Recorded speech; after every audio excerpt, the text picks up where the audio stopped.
The Opie and Anthony Show on XM 202, featuring Opie, Anthony, and James Norton. Like the consequences of a killer epidemic. One goes in, millions come out. Every cell is dead. Don't mess with this stuff. Okay, sirs, here we go. What is the virus? In the space of an hour, a single virus has invaded, multiplied, and killed the cell. Continually multiplying, searching for the next victim till there's nothing left to kill. The answer to infection. There is no answer to infection. It's already done pretty much all the damage it can. Fills their veins and blood with pure rage, and then eventually everything just stops. The virus is spreading. If this doesn't make you want to throw up, we're failures. The most annoying thing on two legs. What a bore fest. Who cares about the funny? Just bring me the porn. Aren't we dumb? Hee. Opie. Oh, do you want to play? Anthony. I will beat children about the head. Jim Norton. I'm dancing. I'm a naked whore. It's indescribable. I'm trying. It's like a rape that's covered by insurance. Some of the comments they make are uncalled for. Why are you crying? The virus finally hit him. Well, with Jimmy, you never know. It could be AIDS. No. Yes. It's the Opie and Anthony Show. The virus that spreads from town to town across the U.S. of A.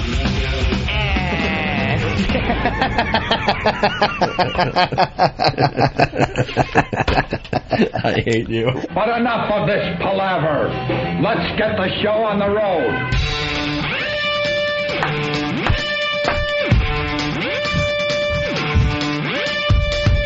Thud, thud, thud.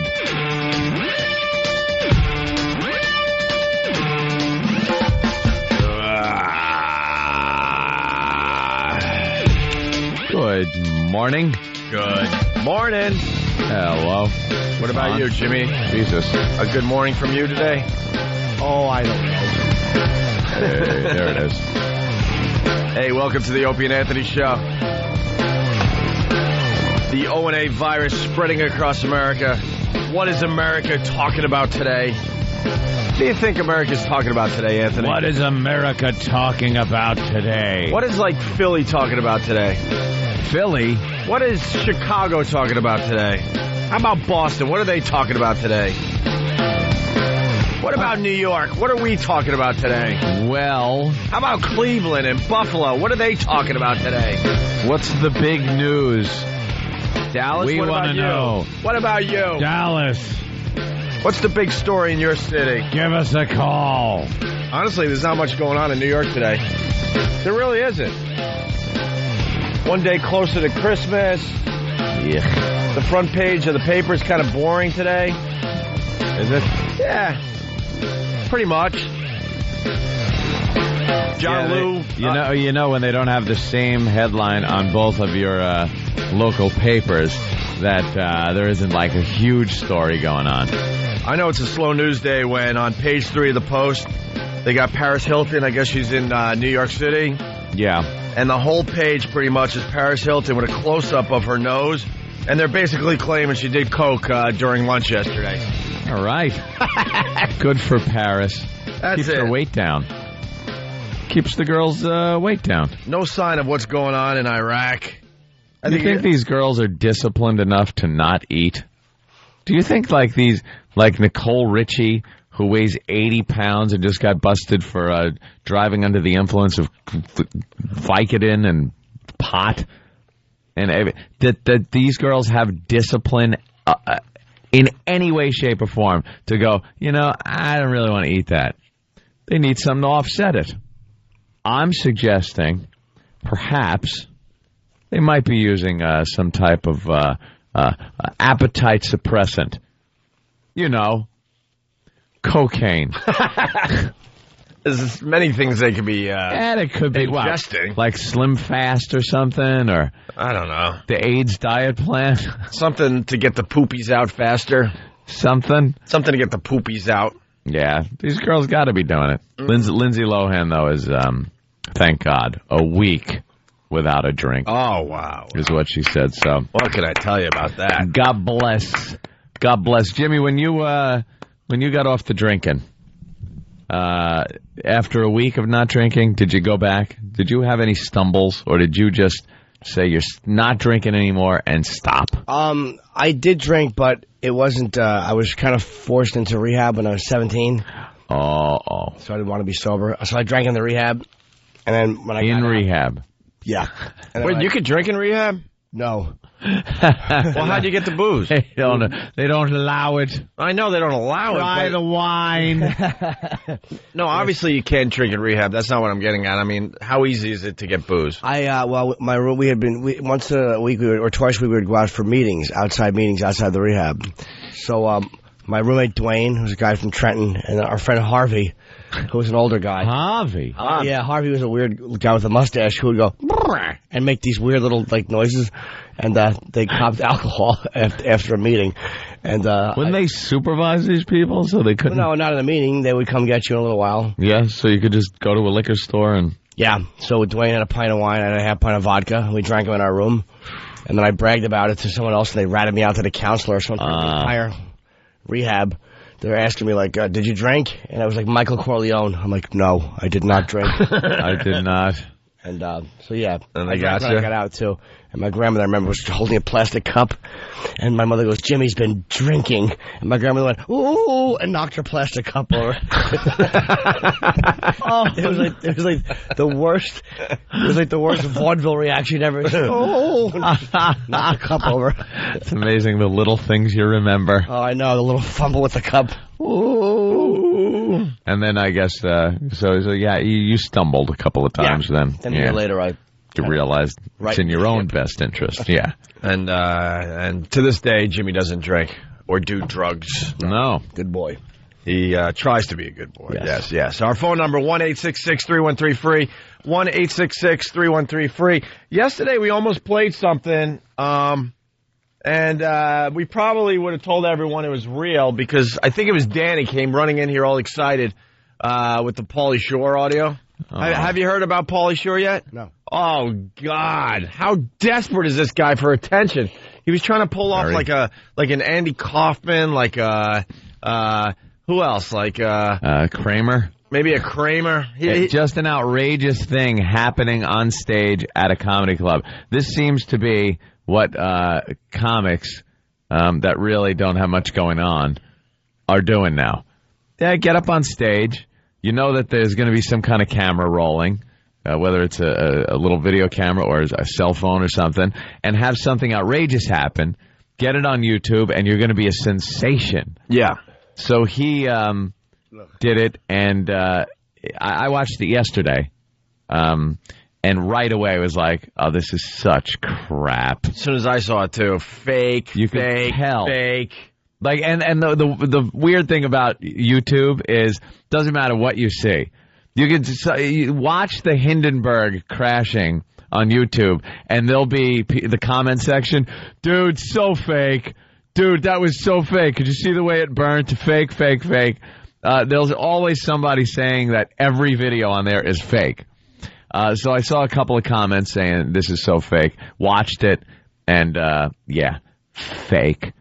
Phony, badly acted, like a bad wrestling bit where this big hick, Paulie's on stage, he's doing his act, he's getting heckled by this big cowboy guy in Texas, I guess. Texas, right? Houston or whatever? Odessa, okay, right. So this big hillbilly fat cowboy guy comes up on stage and starts mouthing off to him, and Paulie's like saying, hey, I'm doing my thing or whatever, and the guy comes over and punches him in the face.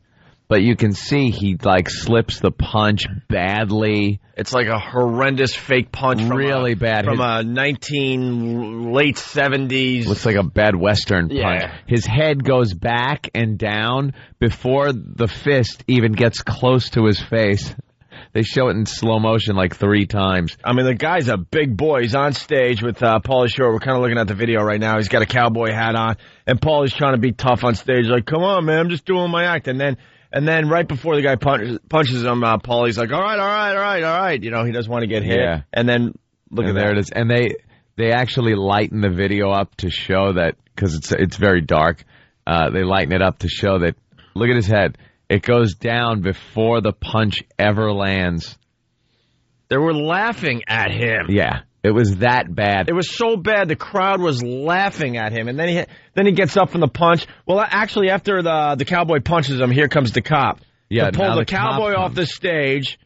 Then they tend to Paulie, who's on the ground, and Paulie gets up and says something to the crowd. I don't know exactly what, and marches off stage, and they're kind of laughing like, "You idiot! Like, How that was desperate so are you?" badly done. And then the cops, I guess, came out with a statement that said that officer was on duty, and he was asked by Paulie beforehand to participate in this little gag, and everything went fine. No one was injured. So it's like, is that the new thing that the comics that have nothing going on are going to be doing? No, I think it's just Paulie trying to make a YouTube video. I think everyone is so aware of the popularity of viral videos and YouTube and stuff, and they're all out there thinking, what can I do to get one of those videos? Because we all see it. You go to these sites and you see a video that's getting 2 million hits. We were lucky enough to get one. You know, our baby bird's up to like 1.3 million views on Break.com. I said it the other day. Some guy titled his video Britney Spears, area. Right. That was uncovered, falls out. That's what it was called. The video was just the title. And all it consisted of was the opening credits of the old Martin Landau series, Space 1999, with a split-second clip of Britney Spears in the middle of it, and you couldn't see anything. You know, the good parts. So it wound up being one of the most viewed videos that day, just from the title. And people are bashing him and calling him an ass and everything. But I thought it was pretty funny that just from the title alone, this guy gets the most popular video. And it was nothing but the opening credits of a horrible science fiction series from the 70s. Right.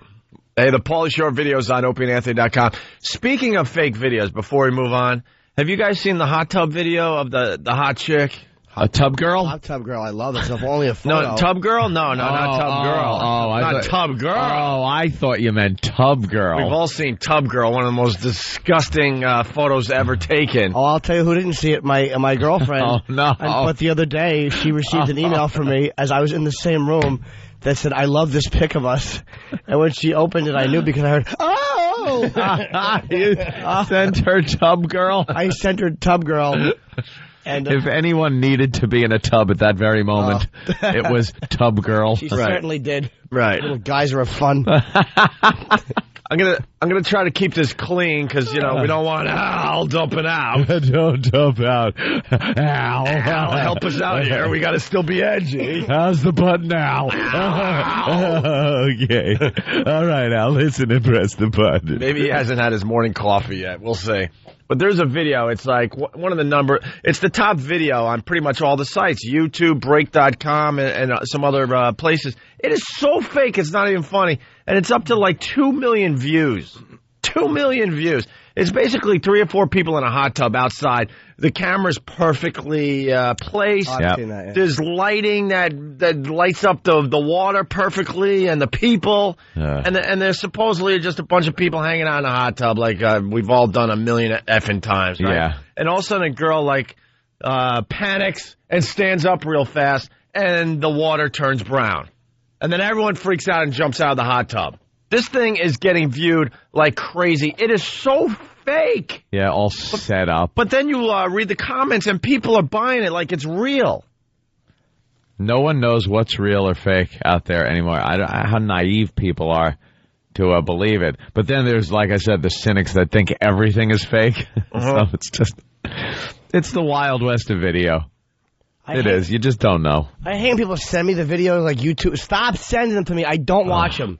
I won't download them. I don't want to open them from my computer. I won't watch them. Yeah. No, you send me tell me what it's about. I'll go find it. But if it's popular enough for anyone to send me, I've seen it already. Hey, here it is. Look, Jimmy, really fast. I know, I've seen this one. Oh, you have seen this one, okay? It looks like someone throws like stew in the tub. Stew. Watch, yeah. Yeah, look, come on. Oh, just how they're jumping out of the tub, and the girls badly acted. And the girls are like models. The guy's a model. It's like not real people in a hot tub. Why are they videotaping? That's another thing. The biggest thing to these fake videos is you got to ask yourself, why are they videotaping this in the first place? Yeah. Like, I like people that videotape themselves cutting down a tree, and the tree falls on a garage or a car or something. It's like, why are you setting up a shot of you cutting a tree down? Just stop it. Fake. The best things to watch on YouTube are the fights. I don't care who's fighting. Black, white, midgets. The midget fight is getting viewed like crazy from Jerry Springer. For some reason, kid fights are very fun. Fat kid fights. Fat kid fights. A bunch of chubby little kids. There's a video of a chubby kid, and he's being picked on, and then he just beats the crap out of this other kid.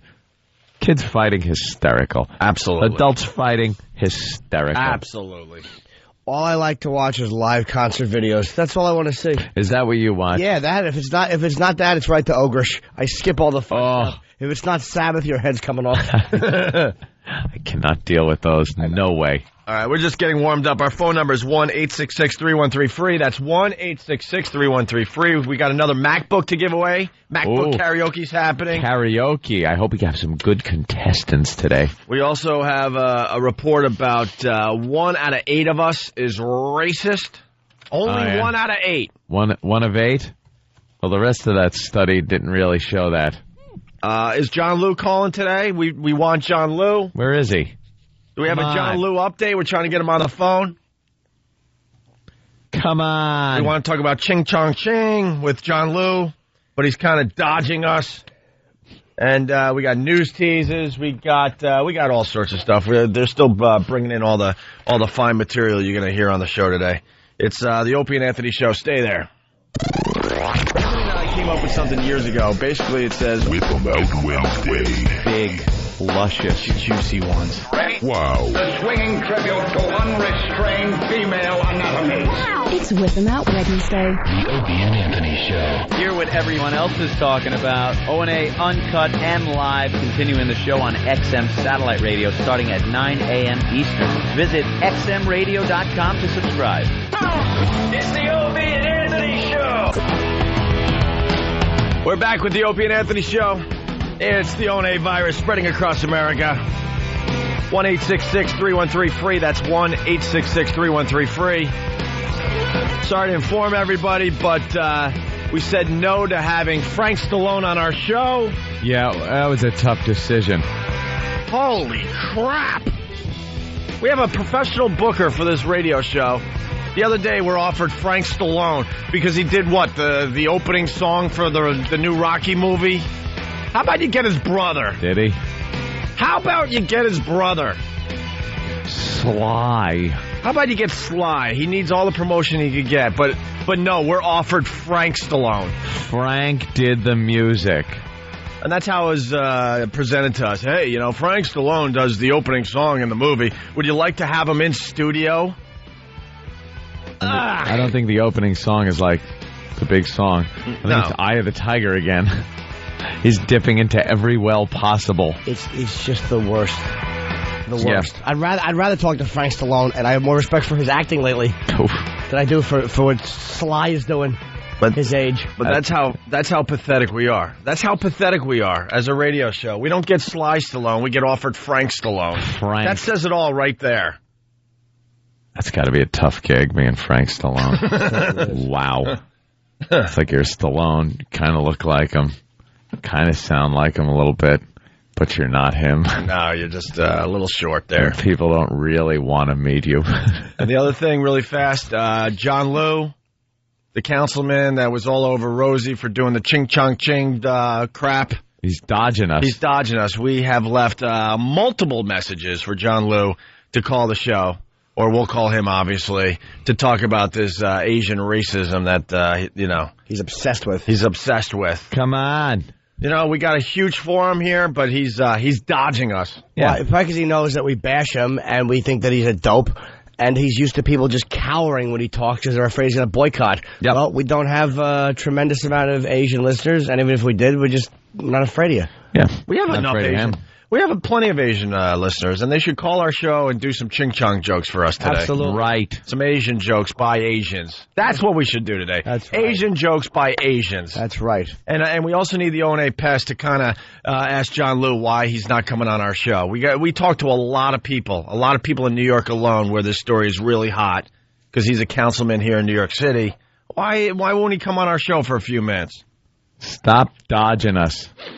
All right, and we started the show by talking about Pauly Shore getting, quote, knocked out on stage down there in Odessa.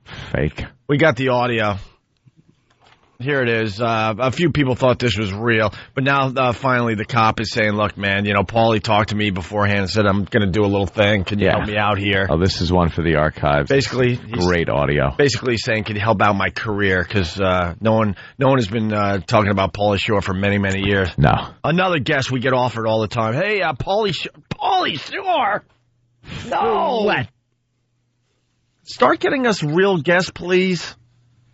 So this is Pauly Shore setting up the whole thing where I guess someone was heckling. That was a plant. And then Pauly Shore's like, hey, man, stop heckling, blah, blah, blah. And then the guy gets up on stage with his big cowboy hat, a big, huge dude, and fake knocks out Pauly Shore. This is how it went down. It's not f***ing cool. I'm in the middle of my shit. He paid to be here just like the rest of us. Well, first of all, shut the up, Haas. What? Come up here. No, bro. What the Dude, stop. I'm sorry, bro. I know, but he was talking during my show. Everybody else been talking to. Well, you know what? That's how it is. Sometimes people gotta shut the up. I'm not saying anything.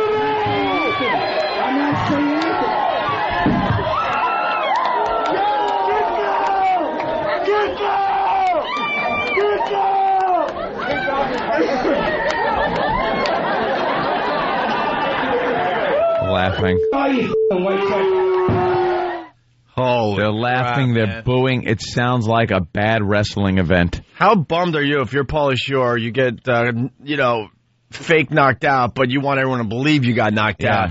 And the reaction you get is, it's just kind of... Is they're laughing. There's a few laughs. That he hit you. Right. And then people, yeah. And some people are cheering that you just got, knocked out. A lot of people are just laughing. There were people yelling, hit him beforehand. Right. It was so badly set up and executed. I want to know what was going on in his head. Get Pauly Shore on our show today, Roland, please. Oh, I'm sure behind the scenes he was like, this is going to be great. Going to get a lot of press. It's on the heels of the whole Michael Richards thing. Mm-hmm. It's going to make the news. It's not even about making the news. I'm telling you. He's like, this will be one of those hot videos on YouTube and Break.com and GorillaMass.net and E-Bomb World or E-Bombs World. All the big vid sites. That's right. And it amounted to nothing. Let's say hi to Tony. Tony, what's up? Morning, guys. Hey. Hey, you're never going to get John Liu on there to talk about what's going on with the Asian, with Rosie. Why? He's against yellow journalism. He's what? We practice yellow journalism, so he's not going to come on. Yeah, I think so. Wow. I heard that joke yesterday. God, where's Frank Stallone when we need him? Thanks, Tony. Andy in Brooklyn, what's up? Hey, what's going on, guys? Hey. Hey, listen, just want to say I'm a big fan of the show and also a new fan of Jimmy Norton. Thanks, Jimmy, I think you're excellent. Thanks, buddy. But also, I was in rehab pretty recently, and I'm 40 years old. And I'm in rehab with these, like, hardened, crackhead, junkie guys. And I got into one of those scenarios where I'm in the shower. It's like this big communal shower. I get freaking jumped by these two young kids. Ooh, sexy. And I'm in, like, my second day. I'm like this, I was hooked on Percocets and booze. I'm in my second day of trying to clean, and I'm this shaky, friggin' rattled mess. These guys come in, they start grabbing all my stuff. I kept in, like, this little duffel bag they give you. And one guy goes to attack me. I'm trying to defend myself. I'm all soaked up with, on this tile floor, totally naked. I get lucky, and I catch this guy in the face, and he falls down, and I go scrambling after him. Here I am tearing ass through these, trying to get at the other guys. They're running away from me. Man, I was never so terrified as I was that time, but those friggin' those houses, they're like houses for animals. I had to call my wife and get the hell out of there. I don't know how people go through those rehab stints, man. Well, I went in Jersey and in Princeton. It wasn't like that kind of place. You know, it was all like regular suburban folks. Suburban white kids. Yeah, there was one guy who freaked out and jumped on a pool table and they had to restrain him, but that was it. He was a big boy, too. Oh, my God. Yeah. I was tired. But, Jimmy, I'm really interested when you're going to be performing in New York, man. I'm such a huge fan. I'm dying to see it. Not sure, buddy, to be honest with you. Sooner or later. I don't have anything yet lined up. Atlantic City, Borgata, New Year's Eve. Oh, yeah. It's close enough. Oh, is that right? It's within range anyway.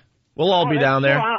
I go down there, okay. All right, Andy. Thank you. Excellent show, man. Thank you. Yeah, I never thought about that. I guess when you go into some of these rehab places, you got some just animals that you got to be really scared of. Yeah, I'm sure you got to go to a nice place. Yeah, I picture a rehab facility where, it's a few housewives that are pill popping. Yeah. And maybe the guy from Wall Street that just had a little too many after work.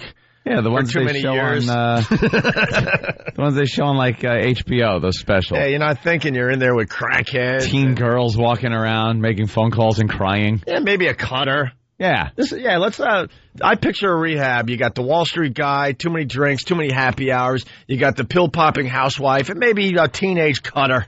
Yeah. Teen cutter. That's what I picture.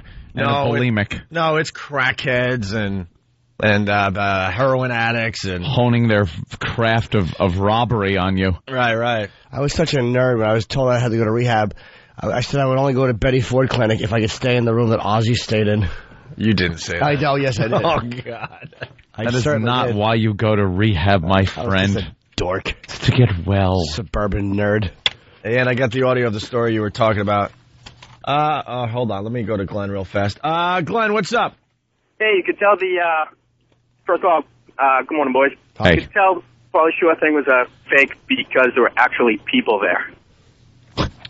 You think he cast the entire audience? Now that would be fun. That is pretty funny, actually. That'd be funny. Well, we can't get anyone to show up. He's got to go to casting. Well, let's see if we can get Pauly Shore on the show.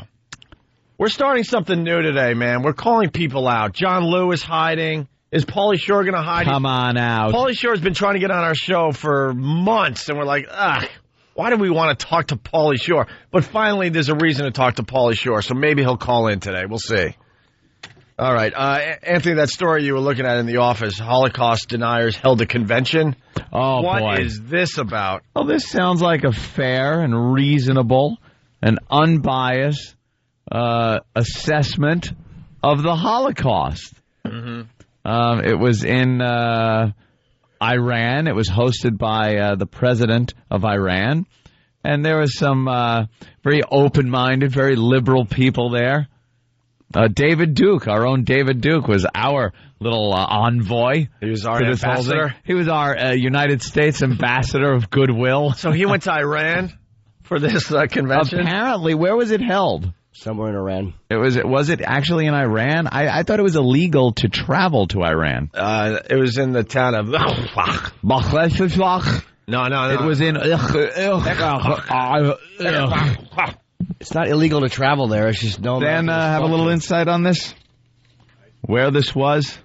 This little summit that they had in Iran? It was just in Iran. Like, you're going to say the town and people are going to go, oh, really? Yeah. Oh. Was it Tehran? Iran. Tehran. And Iran. I just think it's... I thought it was illegal for Americans to travel there. And David Duke, he's supposedly an American, I gather. But it was a fact-finding committee, is what they had. And they were going over the Holocaust. Yeah. And whether it really happened.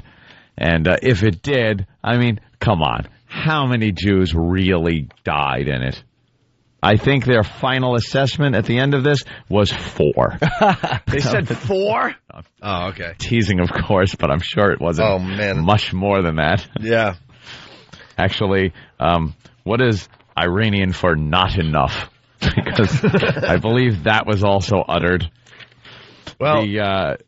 they had all the bigwigs there from, they had a French guy. Uh-huh. And the French, of course, have always been a little anti-Semitic when it comes to the Holocaust. You think?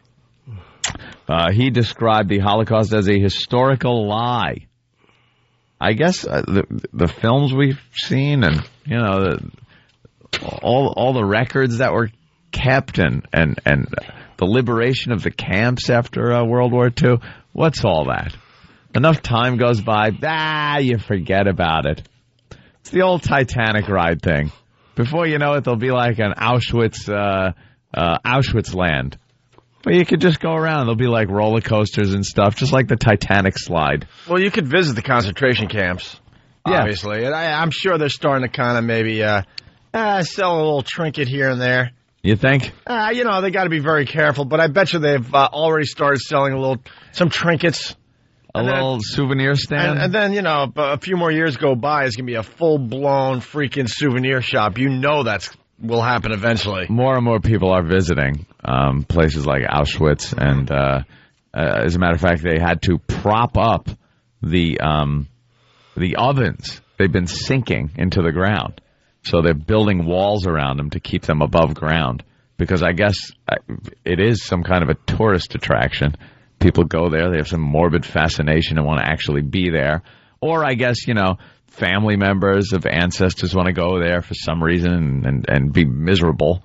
But the Iranians and a few other people that are very open-minded have said that probably didn't happen. You wouldn't visit concentration camps? If I was there, if I would ever go to the filthy continent that is Europe, which I have no ambition to do, everyone, especially my relatives, they're, all Italian, of course. They're like, oh, you gotta go to Italy. You gotta go to Italy. Why? Why do I want to go? I don't want to go to Europe. I would go to England. You don't even want to go to Suffolk County. It's too far. Which, for the rest of America, is the county right next to mine, where Anthony lives. I would he go doesn't to want England. to cross the border into Suffolk County on Long Island. I'd go to England. I would go to Ireland. Yeah. And as far as Europe is concerned, why would you go to Ireland? That's about it. I don't know. They seem like they have cool pubs. I'd want to go into a pub and have a Guinness. A real, Irish pub. And England seems pretty cool. Speak the language. That's another thing. I don't want to go to France and sit there and have to pull out a little book on, what do you, a medium rare. How do you say that? Yeah. I have no idea. Where's the craziest place you ever been? Craziest place? I probably Tijuana. Tijuana, Mexico? Yeah. That is a whole nother... Donkey show? Filthier than any place. No, I was a little too young to see the donkey show, but I saw a lot of stuff just on the street. A lot of prostitution. Right there in the open? Poor little children. Yeah, little back alley action going on. I remember seeing a guy just full action. Not like, little foreplay action. Full action right next to a dumpster, and the girl was holding on to the dumpster with one hand and like turning around and watching the guy. And how old were you? Probably 12. So what, Daddy took you to Tijuana, Mexico? Yeah, and we were looking for some bar that he had remembered going to at some point when he visited.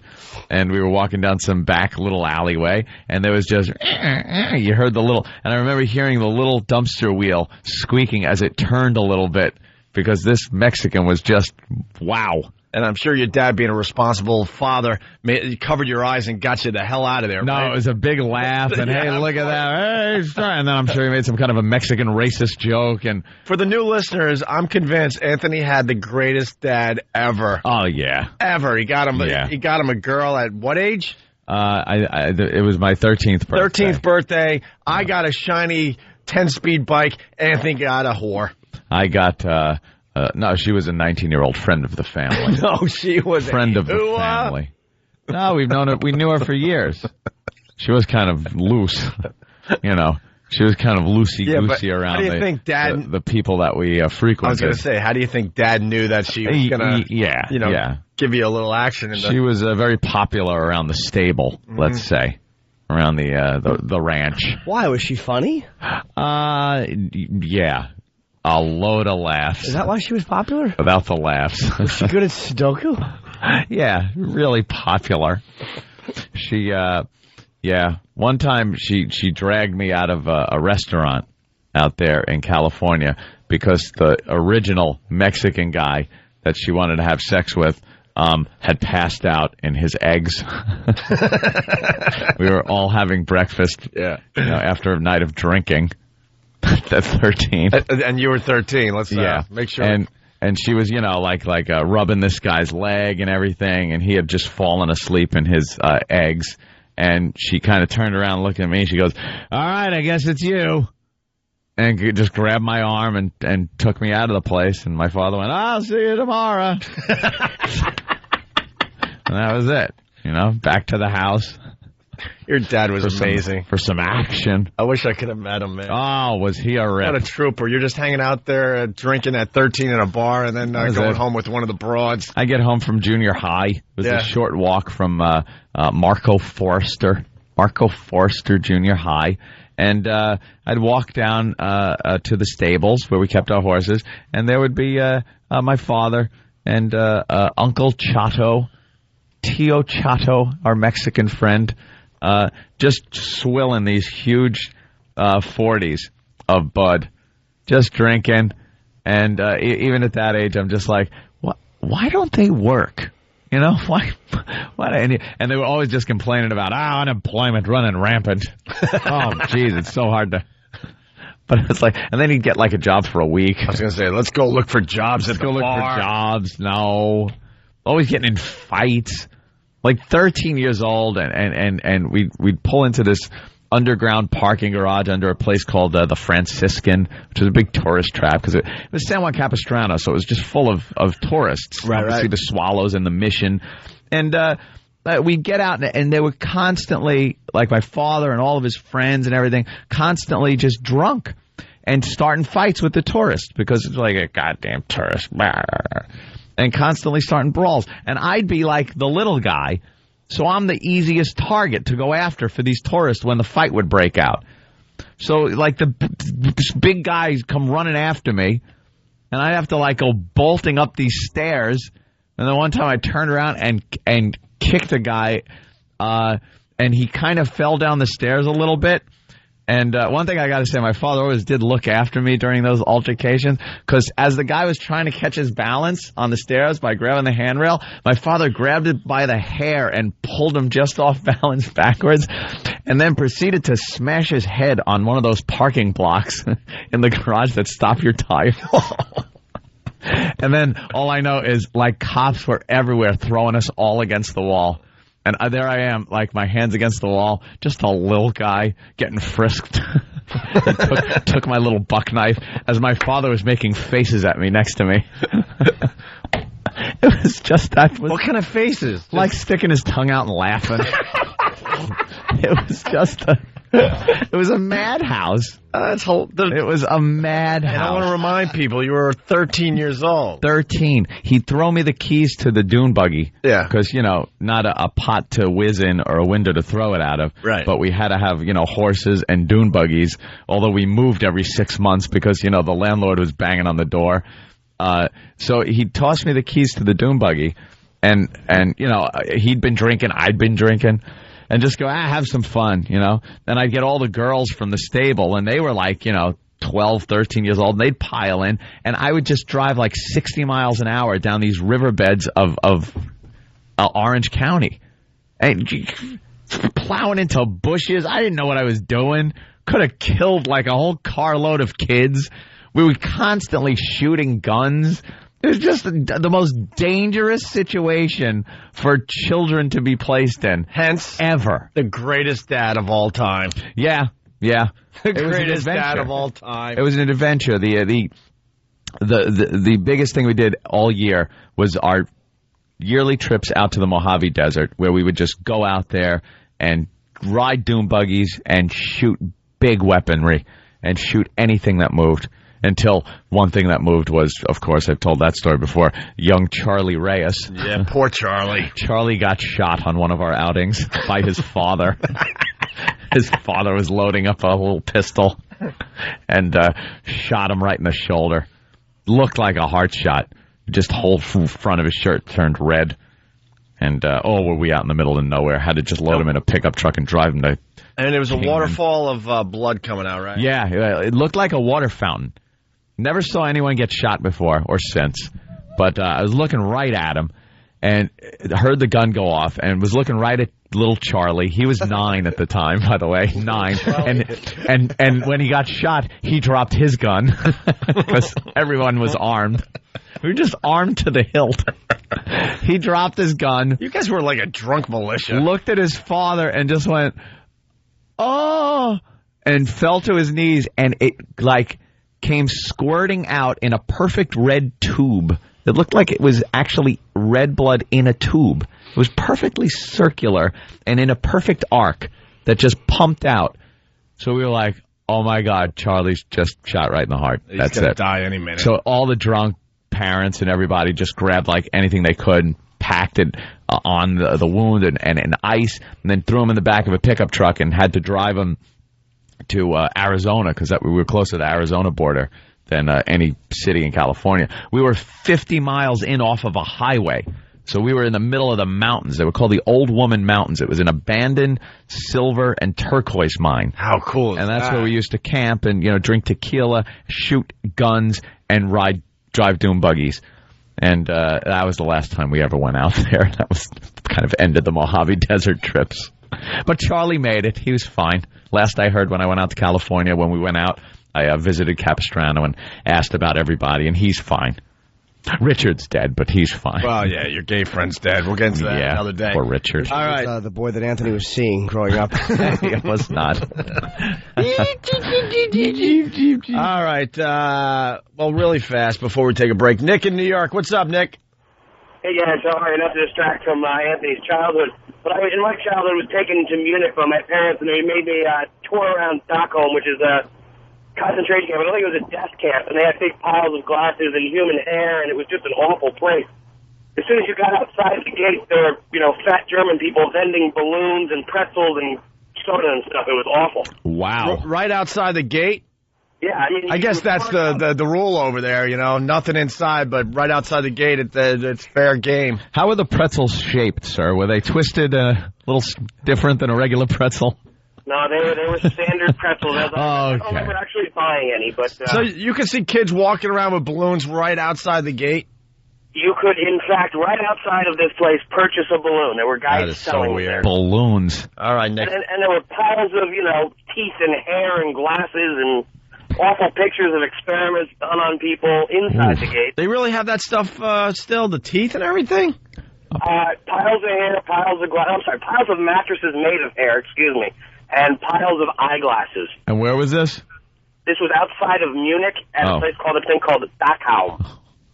All right. Because Germany is really sensitive about that whole thing now. I just read something yesterday. They're banning a lot of video games that have anything to do with hurting people, which is pretty much every game. You can't, shoot at people. And they've banned games already that have any images of Nazis or swastikas. You can't show a swastika in Germany unless it's for educational purposes or art. There's some type of art you could get away with using swastikas, but any other display or use of it is illegal, and you'd be arrested. Yeah, they kind of have proven they're not too good with the whole do whatever you want thing. They're pretty much, look, we can't really control ourselves. Once we get that ball rolling, it's kind of hard to stop it. We need some tough rules here. We know how so it doesn't happen again. Yeah, we really get carried away with ourselves. All right, Holocaust deniers hold a convention in Iran. Let's get to that audio. And everyone's requesting the Iron Sheik audio. We'll Iron that as Sheik. well. Yes, it's the Opie and Anthony Show. The 2006 Eggnog Challenge will replay on Friday, December 22nd, the day after Opie and Anthony's appearance on The Tonight Show. For video of the 2006 Eggnog Challenge, including the infamous Pat Munaki's Baby Bird video, go to opieandanthony.com or foundrymusic.com. It's the Opie and Anthony Show. Hey, good morning. You're checking out the Opie and Anthony Show. The ONA virus spreading across America on this fine Whip 'em Out Wednesday, by the way. Is it? Wait a minute. It's Wednesday, right? Yeah, it's Wednesday. Holy Jesus. We'll tell you what WOW's about in a little bit. How's that sound? I swear to you, I thought it was Tuesday. And every day, every day we got to explain WOW to somebody out there. It's amazing. I thought at this point people just knew what it was. No. I am seeing a hell of a lot of WOWs out there. Not just stickers also. Seeing more stickers. And then I pull up and I see more new stickers. Used to see the old stickers from the old station we used to work at. Seeing a lot of new stickers and seeing a lot of trucks with the WOW just scraped in the dirt, in the filth on the back of the trucks when I commute. Well, they're listening to us. It's really simple. All right, we'll get into it. We do have WOW stickers at some of the radio stations we're on. And then some stations, they don't even bother because they're just lazy. They want us to do all the heavy lifting for them, which amazes me. But it's really simple. The WOW stickers that you see out there in the highways, ladies, that's a sign to you to flash that fine person in that car. If you feel so inclined. Right. We're not expecting every woman that listens to us to flash. But there are women out there that will do this. Matter of fact, we got the Pal Talk cameras. They're all up and lit today. And the girls, they're flashing us all morning.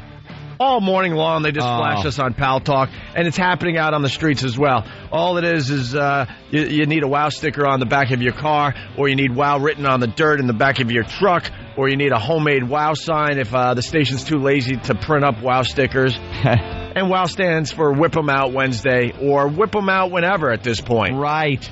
And there you have it. Ladies, do your job. And, of course, the guys know not to harass you or follow you or do any of that stuff. It's just a quick little, hey, man, this commute sucks. You got the WOW sticker. I got the boobies. Here you go. Makes it a little better. You clap a little, you give a little toot-toot, and you're on your way. But it works like a charm. It's been working for many, many years. Got a little story when you go home. Yeah, absolutely. Jimmy's pretty much enraged, and what else is new? We can't really ignore the fact that Jimmy is out of his mind. It's everything that you hate about dealing with people who are on the business side of it. It's amazing. I was talking to Anthony during the break. Yeah. And I was talking about my laptop, which I just got. Mm-hmm. And I was complaining because I've had it for a week and it's been crashing. It's been a nightmare. Let's just say it's not a Mac. No, it's not actually. Right. It's a PC. And I had, I even said it wasn't a Mac yesterday because I know that we talk about Mac all the time, and I had mentioned it one time that they gave me a laptop, but it had nothing to do with it. It was not Mac. My Mac's actually working very well. This was something that was enraging me because it wasn't working. It was brand new and it wasn't working. So I called them and they were giving me bad, whatever. So I was going to take it and bring it in and take the financial loss and break it with a baseball bat on the radio. I was how angry. I wanted to bite it. If my teeth wouldn't have come out, I would have bitten the laptop. And you got to let everyone know you threatened this company. You said, look, not only will I smash your product on the air, I'm going to tell you what the product was and all that. Yes, I told them, and I would never slander a company. I would tell the truth about what it was. This is exactly what happened, and this is why I'm doing it. Right. So I told them that, and I meant it. And they did exactly what part of the service plan was they had a guy come, replace the hard drive. Everything's okay now. Fine, they did the right thing. As soon as I got a supervisor on the phone, once you get a supervisor, oh yeah, we'll take care of that. They put the tech guy on who knew what he was doing. Yeah, they're kind of happy to make a problem go away when you get the right people. Yes. So I'm telling Anthony, I'm like, yeah, they came to the house and they replaced the hard drive. It's working good, or they would have got a good batting. Yeah. And I wasn't asking for anything that wasn't due me. They sold me a product that wasn't. There was something wrong with the hard drive. Yeah. And so Tom's there, and he overhears it. And he goes, oh, no, you couldn't have done that. We do a lot of business with them. So he goes, that's your personal life. Yeah. That's what I talk about. It's my personal life. I'm not Seinfeld. I don't just do observational things about on-off switches. What's with these computers? Yeah, whoa. That's not what I do. And he was saying that you can't allow that, like, because we do a lot of business with them. But they don't mind. It's funny how they don't mind your personal life coming into it if you're praising a product that does business with the company. Yeah. I've never once heard say, hey, look, stop saying good things about that product. That's your personal life. Yeah. So, I mean, he said, look, I admit it's about the money with that. I know it's about the money. But, don't tell me I can't bash a product if they screw me. I liked your take on it because you said if they would put out a good product and take care of it if there was a problem initially, then there wouldn't be an issue. Well, the reality is you got your problem taken care of because you did a lot of threatening. You did a lot of threatening. A lot of threats going on. I'm on a huge radio show, and I will bring the product in and smash it. And break it. And tell the whole world how bad your company is. Or as how far bad my experience was. Exactly. Oh, I use this show. I'm like Al-Qaeda.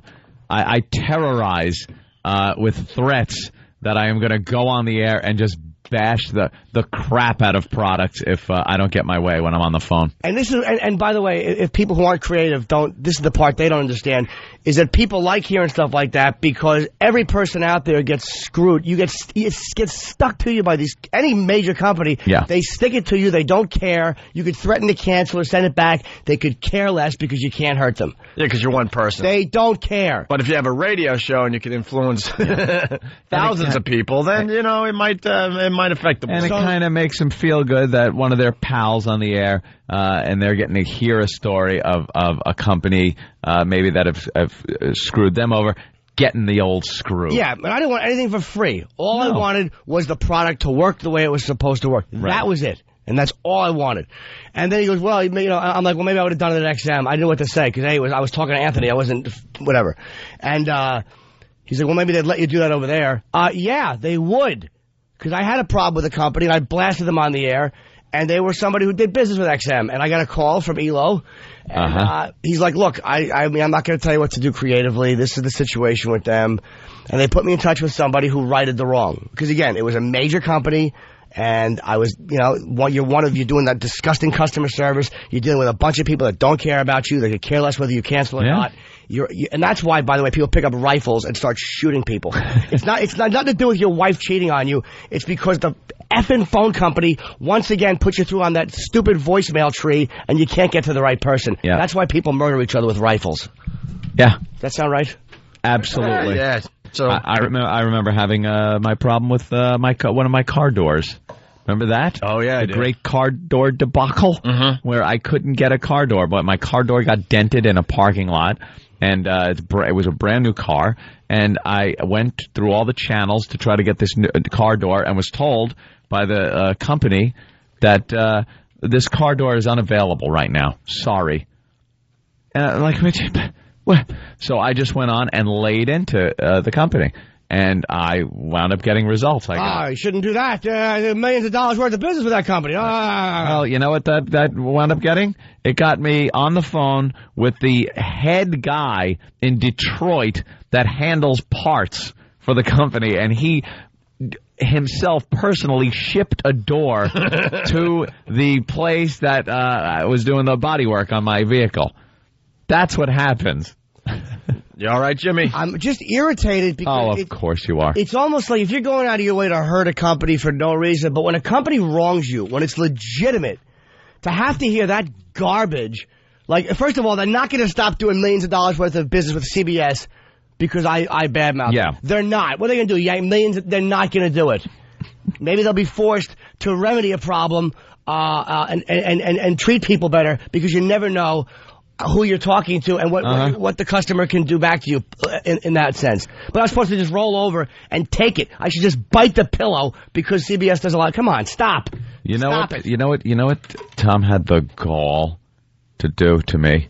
I wanted to short a stock and then bash it on the air to devalue it and make money. And Tom actually told me there was some kind of legal issue.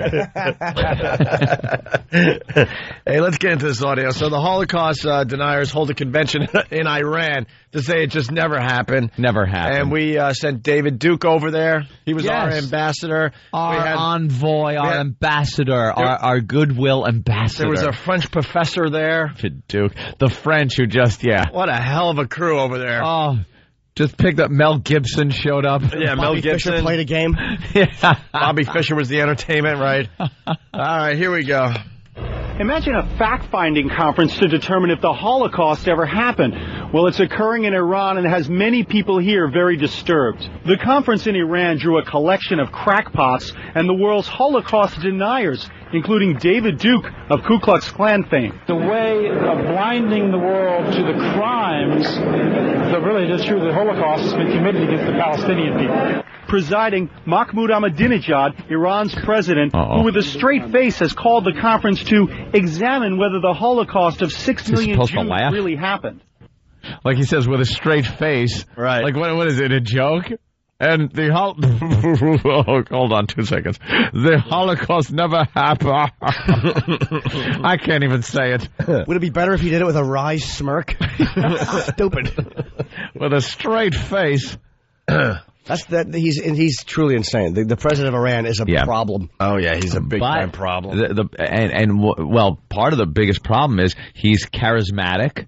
He's well spoken. Yeah. And snappy dresser, and journalists like him because he looks Western. That's right. The thing. He is as radical in the Middle East as you can get. He wants Israel exterminated. He could be dressed exactly like Bin Laden, and people would look at him and go, "Oh my God, this guy's a lunatic." It's of course Iran is a crazy, fanatical state, but he dresses in a suit and tie. Mm-hmm. He comes to the United Nations and addresses the UN. Well-spoken. Yeah.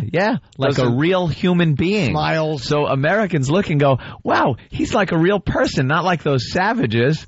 And it's very dangerous. It's one of the hostage takers in 79. Right. In 79, this was one of the guys, that held the American hostages. And now he's running the country. Not only that, he comes to, Manhattan and eats in all our restaurants. Oh, yeah. He's like, all's forgiven about that silly hostage crisis we had back in the day. He's got a smile on his face. There's the guy. He's right there. Yeah. Grab him. Come on, he's a criminal. He really is. Guy kidnapped. Instead, he's probably in some sushi joint. Yeah, enjoying himself. Enjoying a little sushi, maybe trying some different foods while he's in Manhattan. Unbelievable. Here's more audio. The French professor. We need proof. We need proof, huh? You have to provide us with proofs and real testimonies. This French professor says, prove it. You have to provide proof. Well, he's an idiot. I mean, there are a million books on the Holocaust. This guy who has suffered himself because I guess his mom was, in the concentration camp. So is he. He's a survivor. Oh, this guy is? Yeah, as a child, yeah. He can't even hold back the laughter how ridiculous this is. And he was personally affected by the thing. Yeah. And this Frenchman. Right. Who, I should have set that part of the clip up. The guy who says he's an idiot, he was part of the Holocaust. His mom was part of the Holocaust. Of course the French needs proof. The French would need proof because their backs were facing the entire situation as they ran away. Run away. They couldn't see it because they were too busy fetching tea for the Nazis. Yeah. As they trampled all over their art and their country. Giving them a baguette. A big baguette. A croissant for you, mister with little mustache. Here we go. Back to that. Right away, Sal. Actually, 3 Nazis took over France. It wasn't even the whole German army. It was 3 guys that just knocked and they went, all right, you got it. We hungry? We'll call everybody. We'll get everyone together for you. What do you need to eat? Well, he's an idiot. I mean, there are a million books on the Holocaust, and there are a million picture books, and I can show him a picture of my mom in a prison dress. 80-year-old Edward Lessing's mother had been shipped off to Bergen-Belsen concentration camp during the war. He hid out from the Nazis in Holland. They both survived. He insists Israel will too, no matter what the propaganda. These people will disappear in the dust of history, as far as I'm concerned. I don't think it is worthwhile to pay too much attention to it. I really don't think so. As you pay attention unfortunately, to it, they will have some response, I'm sure, to the world. Lessing says Iran's president had better figure out that it's Israel, which is the superpower in the Middle East. Superpower. Yeah. That whole thing was like a weird little publicity stunt on Iran's part. Just it's almost like if you wanted to debate something that happened 150 years ago before there was video, cameras, and like when there's not people who are like alive now that did actually witness it. Right. For example, slavery. Well, slavery is only written about. Technically, it's all hand-me-down stories. I mean, it happened, but you to prove it, you can't. There's no video, right? No, there's a few still pictures. Still pictures. Maybe a couple of. It could have been a vaudeville show, though. I don't know. A few of those etched plates. Yeah, right. But just the fact that they think all these people made this up and kind of came up with the same story. Captured records from the Nazis that, talk about it. Well, it's happened with the 9/11 conspiracy crap. And we have all the proof we need, but these dummies out there are making a good living trying to say that, it didn't happen the way we all saw it. Anything that has anything to do with the Jews being a certain way, people want to say is a conspiracy. Whether it's 9/11, they're going to somehow blame on the Jews, or whether it's the Holocaust, they're going to say the Jews are lying. You just can't win. It's all unbelievable. Rich Voss is the problem with Jews everywhere. If they would just get rid of Voss or announce that he's not one of them, people would love the Jews. Iran would embrace the Jews, but they look at Voss and they're like, if this is what you are, we can't deal with you. Because you're dumb and you have little hands. Hey, speaking of Iran, do we have, what's his name there? The Iron Sheik? Iron Sheik. One of our favorite things to play. We interviewed the Iron Sheik from the old WWF, days of wrestling. And I don't even know what he said on our show. And he's a hoot. And then we walked him down the hall and said, hey, could you please do like an ID for the Opie and Anthony show? Yeah. And this is what we got out of him. This is Iron Sheik, World Wrestling Federation, 3-time champion, All-American AAU champion. Pleasure for me to the Anthony and Opium. Bring me here to New York to I say hello to all my wrestling fans and everybody know I'm the real Middle Eastern. Come to the greatest wrestling country and most famous city in the world, Manhattan, Madison Square Garden. I come 3-time champion. I want to say hello to all my wrestling fans, especially All-American and also my Iranian friend. خدمت همه شنوندگان ایرانی عزیز سلام عرض میکنم. همه دنیا آرون شیخ خسرو وزیری رو میشناسن. Pleasure for me to I come back here again one more time to I talk to the Opium and Anthony, and pleasure for me always. Well, that was clear. Every time you play that, a sleeper cell wakes up. Yeah, a sleeper cell just goes, okay. What? Oh, it's you time? heard it. There was the signal. Yeah, all right. Well, there you go. Hey, when we get back... Opium. The funniest part of that, and I've analyzed that many, many times. By the way, we have like hours of that. Oh. He went on for like 20 minutes or something. He would not shut up. That's just a little taste. He just went on and on and on. People told him that it's the Opie and Anthony show. Opie and Anthony. Right. And he would say my name first to Anthony and Opium. He thought your name was Opium. Right. Opie and Anthony. So he would say my name first, and then your name was Opium. Yeah. You want to hear another track? What a dolt. Here, play another curly shoot idiot. This is Iron Sheik, the World Wrestling Federation champion. Pleasure for me to the Anthony and Opium, and pleasure to come here. I want to say hello to all my wrestling fans, and hello to all people, to the wrestling, and pleasure to be here. No, a pleasure to be here where the Holocaust never happened. The Jew lie all the time, never happened. Pleasure for me. The best part, the reason we have so many cuts of this, we go, all right, Iron. Mr. Sheik, if you will. Just say, this is the Iron Sheik, and you're listening to Opie and Anthony. Yeah. That's all we wanted him to do. Just, that's it, please. And we got this gold. So we go, all right, Iron Sheik, you ready? Just say, I'm the Iron Sheik. And you're listening to Opie and Anthony, and this is what we got. I just want to say hello. This is the Iron Sheik, World Wrestling Federation champion, Olympic champion, AAU champion, and to you people, very, very be happy to talk, to listen to the Opium and Anthony. I want to say again, God bless all my wrestling fans, and have a good day. So we almost got it done there. Almost. All right. Guy wouldn't shut up. No.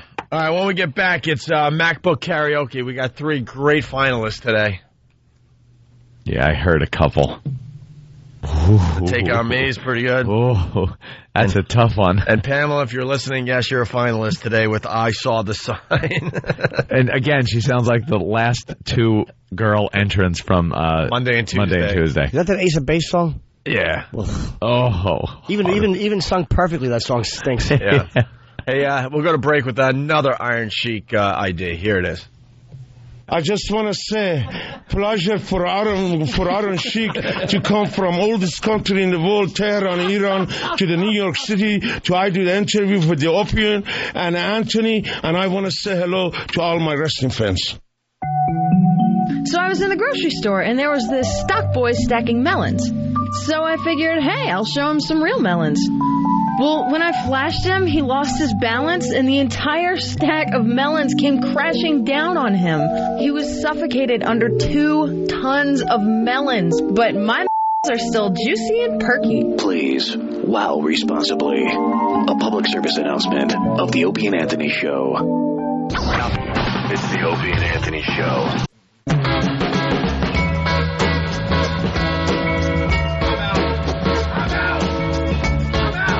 What happened?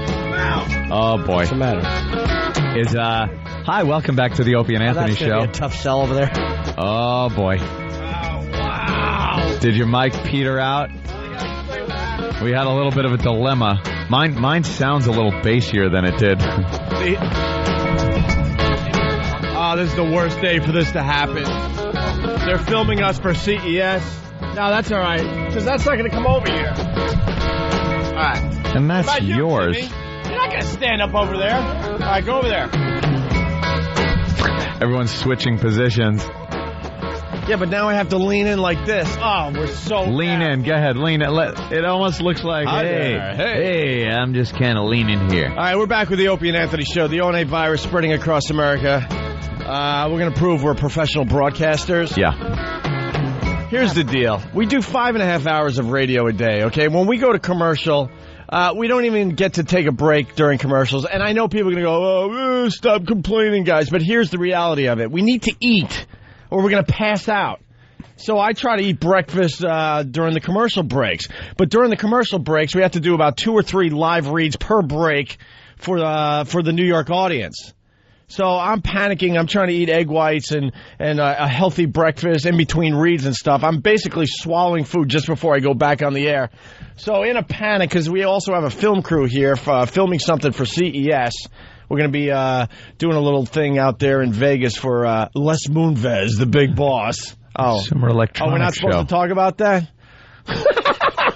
Well, now I screwed that up. Oh, what the hell, man. Anyway, I'm trying to eat. I knocked the water over, and it went all over the board, and my mic is officially out. So now I'm using Jimmy's mic. My mic doesn't even turn off anymore. It won't turn off? No. So that'll be good when it finally does pop back on. We'll probably say something really bad. Yeah, so better get that, Al. So I have to lean way over here to do the radio show. Now Jimmy's over there. Now we're like in completely different positions. I don't like this view. I have to look at Eric across. I normally can just look at Open. Now I have to look beyond you and see E-Rock just zoning out back there. But the water went in the board. It's not good. Tim's becoming impatient with Eric. Eric's doing something, and Tim just put up his hands like, all right, fat girl, I'm doing it. Same button, but go back to your mic. Go back to my mic, but same button. Same button. But same button. Yeah. All right, I like that. Can I go back? I'm on the fly. This one's not on right now. I can switch it so it will be in. That is a faux fix, is what that's called. Maybe I can go back a little while? Yes. You're going to be able to go back there. You can't ever go home again. Later? He's rewiring the studio as we speak. You're officially a guest today. Oh, boy. I should just start doing, like, material awkwardly. Funny, talk about the Middle East. Like you told me you talked about 10 minutes ago. Some awful comedian trying to get their dumb jokes in. Oh, what a I put mess. this with Bob and Tom. Get your plugs in. I haven't seen you do something like that, by the way. In a long time? Years. Years since you've spilled something on the board. You don't have much room up there. I mean, as much as I love to see you spill things, there's not a lot of room to operate there. I hate my space. I hate my space in this. It is, by the way, a taboo in Radioland. What? To have any type of beverage by the board. Yeah. Usually PDs and GMs get very angry at that. I remember one time we were at AAF, and I think it was Rocco. It was one of those giant 7-Eleven huge things of Coke, and it fell onto the board, and you heard him like curse, and then he's trying to explain what just happened as he slowly starts like just sounding like, oh my God, I just spilled something into the board, and it's not even work. Wait a minute. Now this doesn't work. It's not working. Yeah. Thank God it was water. You slowly fade away into oblivion. If it was soda or orange juice or something like that, the sugar would really, really be a problem. Well, let's not disparage soda or orange juice. They may do business with CBS. I don't have any problems with any type of beverages. But I panicked.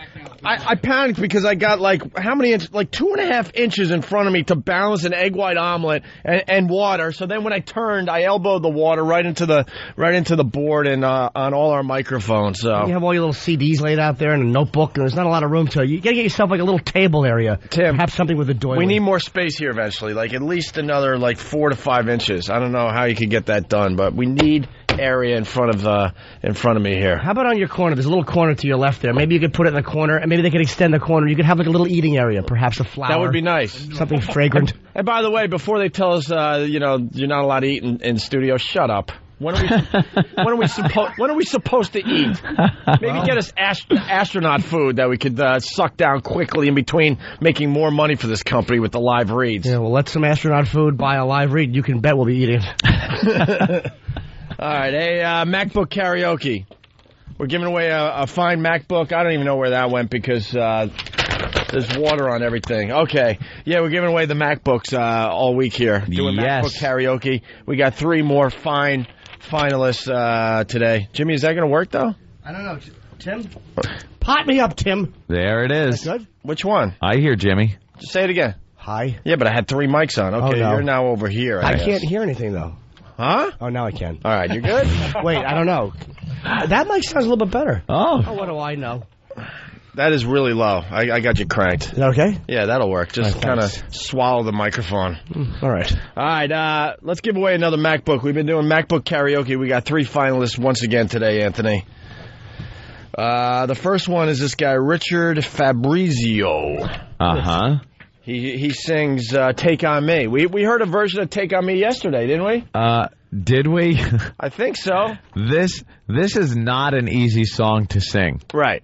Wasn't it the girl that was singing yesterday? Yes. Girls naturally have the higher voice. Yes. So now a guy trying to sing this is very hard. It's got a very high falsetto part in it. It's kind of a weird, a lot of range in it. Mm-hmm. And it's just a lame song. Well, yesterday we had Miriam doing it. Listen to this. Miriam. Again. I don't know what I'm saying. Say it anyway. Another day to find you shying away. I'll be coming home for you, love. Okay, gone me.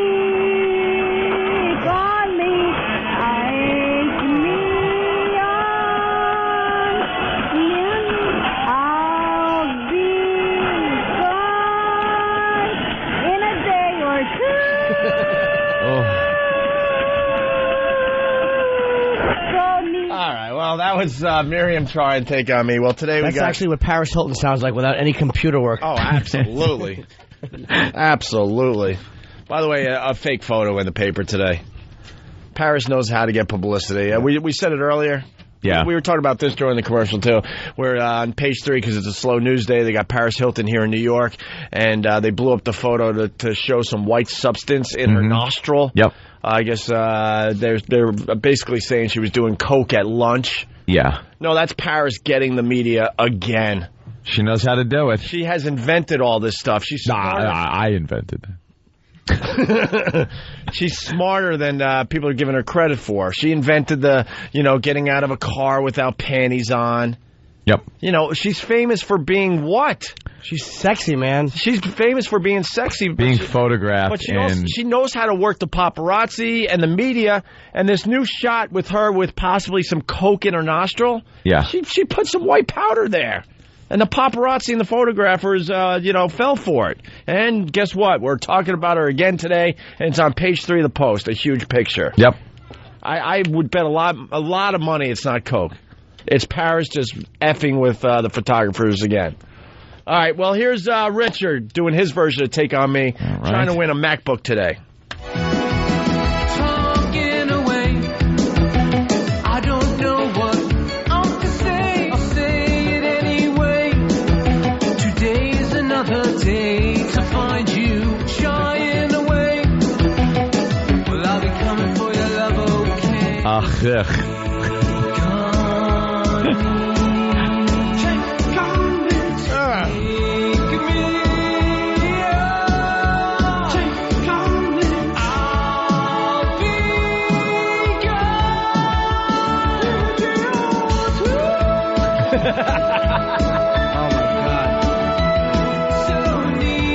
Frankenfurter. He's tracking. Enough of that. What do you think?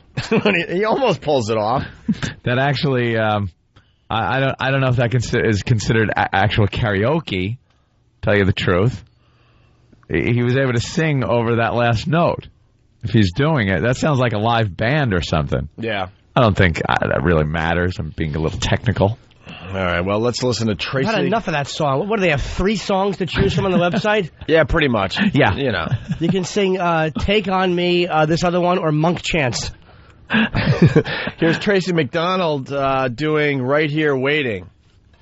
So glad we picked songs that everyone could feel for. How about the classics? How about, like, songs we've all heard in karaoke bars? Right Here Waiting is Richard Marx, because someone told me. I took for granted all the times that I thought would last somehow. Never heard anyone sing to a hum before. They're just a droning buzz. The tears, mouth by an outlet. But I can get near you now. Oh, can't you see He's singing it, a cappella. You've got me going crazy. Wherever you go, whatever you do, I will be right here waiting for you. That's what he sings to his girlfriend before he stabs her. Stalker. Oh, how my heart breaks. I'll singing this as he digs a shallow grave in the woods somewhere.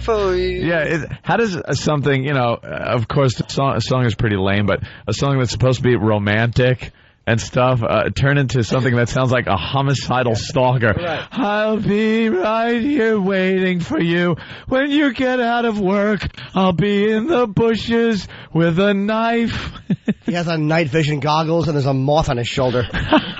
Look, I got my haters out there. I understand that. But Justin from Chicago, you're just an ass. Oh, Justin. He writes, Opie, could you be any more out of touch with your audience? Why don't you just eat your breakfast before you come to work like the rest of the world and stop crying about it? First of all, I said... First of all, I made it a point that I'm not crying about it. I'm just relating to the audience what happened and why my mic doesn't work. And Anthony's mic was about to go out as well because I spilled water all over the freaking... What? Oh, you hear that? That was you? Yeah, my mic is starting to crap out. I told you. Yeah.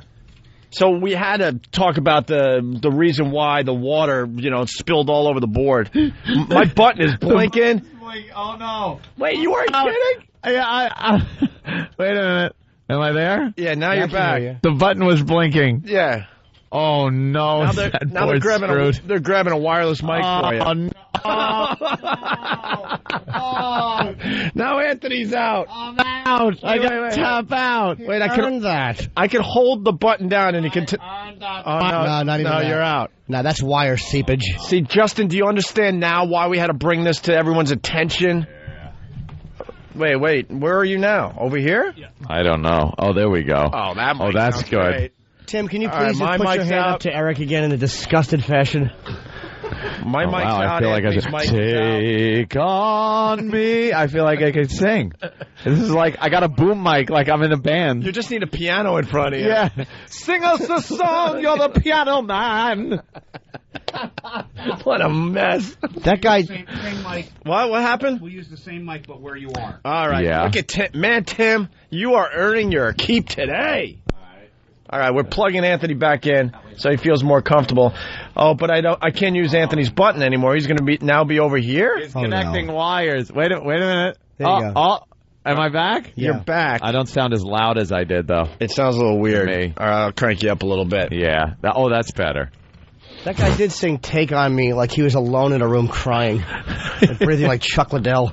But getting back Opie, you couldn't have done more damage if you flew the Enola Gay over that board and dropped its payload. What were you drinking? Molasses? But getting back to Justin in Chicago, I wasn't bitching, and we were explaining why all the mics are now going out. Yeah. And the reality is, yes, we do have to attempt to eat during commercial breaks. And he goes, why don't you eat like the rest of America before you go to work? We do. It's called dinner. Justin. Justin. It's early. This is what I want you to do. Set your alarm clock for the middle of the night. 2 in the Wake morning. up and go make some omelets. And eat at 2 in the morning. And go make some omelets. Who wants to eat at 4 in the effing morning? By the way, I've just been handed a song list and what people have to choose from. Yeah. I want to thank you for going back to 1986 and grabbing this. Here's the songs these people have to choose from. Kiss Forever. Oh. Bonnie Tyler, Total Eclipse of the Heart. I'd like to hear a girl croon that one. Yeah. Hey, I'm kind of a big Kiss fan forever. Never heard of it, dude. There's a million Kiss songs you can sing before that one. Why that one? How about Hard Luck Woman? All right. Kajagoogoo, Too Shy. Now, I would like to hear that one done. Yeah. As a guy's doing squat thrusts over a fire plug. Def Leppard, Love Bites, Queensryche, Silent Bites, Lucidity. Journey, Separate Ways, Counting Crows, Mr. Jones. Yeah. The Richard Marx song we just heard right here, Waiting for You, Extreme, More Than Words. White Snake, Is This Love? Oh. You should be forced to have a rat tail if you sing that. Foreigner, I Want to Know. Foreigner stinks. Why? No offense if they do business with CBS. I want to know what love is. Aha, Take On Me, Four Non Blondes, What's Up, and Bon Jovi. Where are the basic karaoke songs? I don't know. What was the reason for not being able to use the basic karaoke songs? Does anyone know? God, we stink at doing everything. We stink at everything. It should be our promo. We can't even do a karaoke contest right. Why? I think it's going quite well. Swimmingly. Oh, because we're Yeah. making something out of it. I I'm like it. sure if Frank Stallone sat on that couch, we'd make something out of it. But we don't want Frank Stallone on our stupid couch. We want Sly Stallone.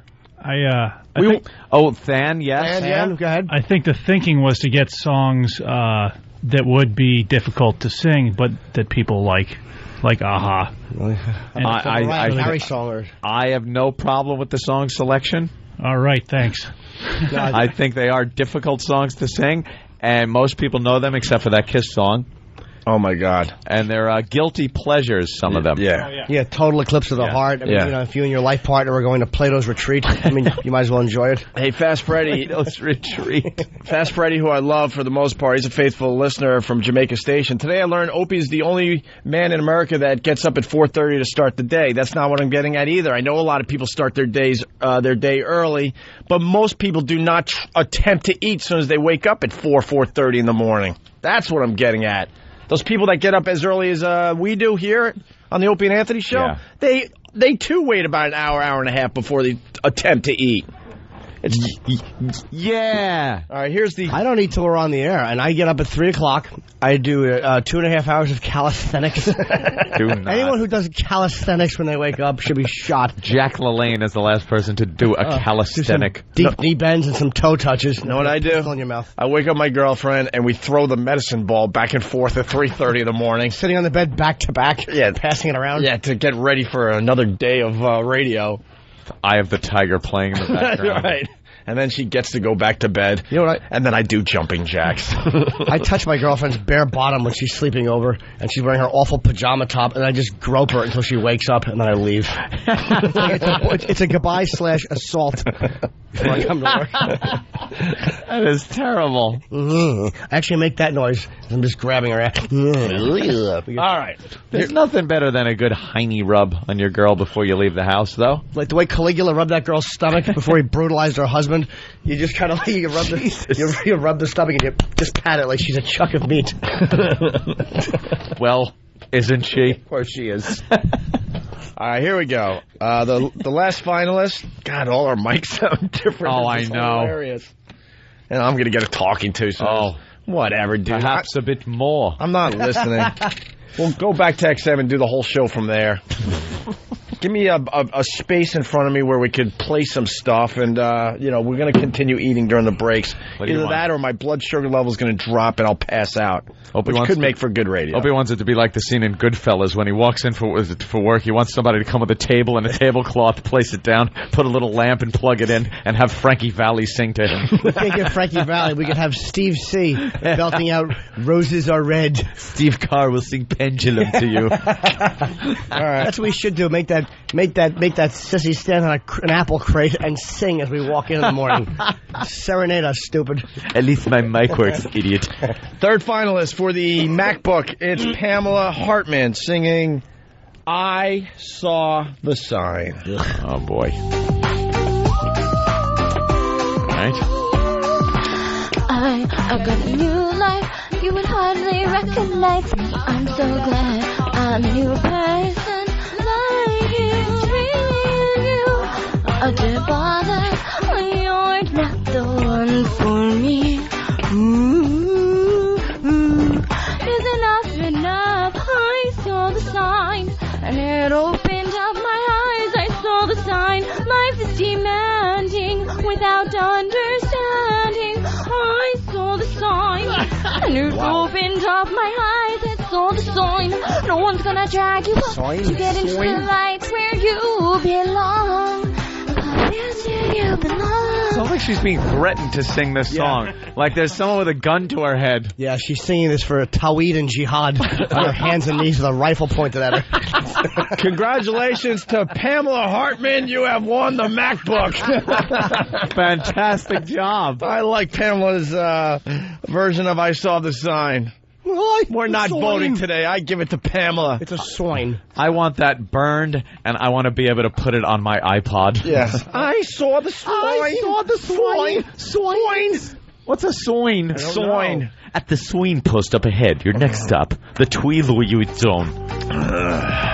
Yes, MacBook karaoke. Congratulations to Pamela.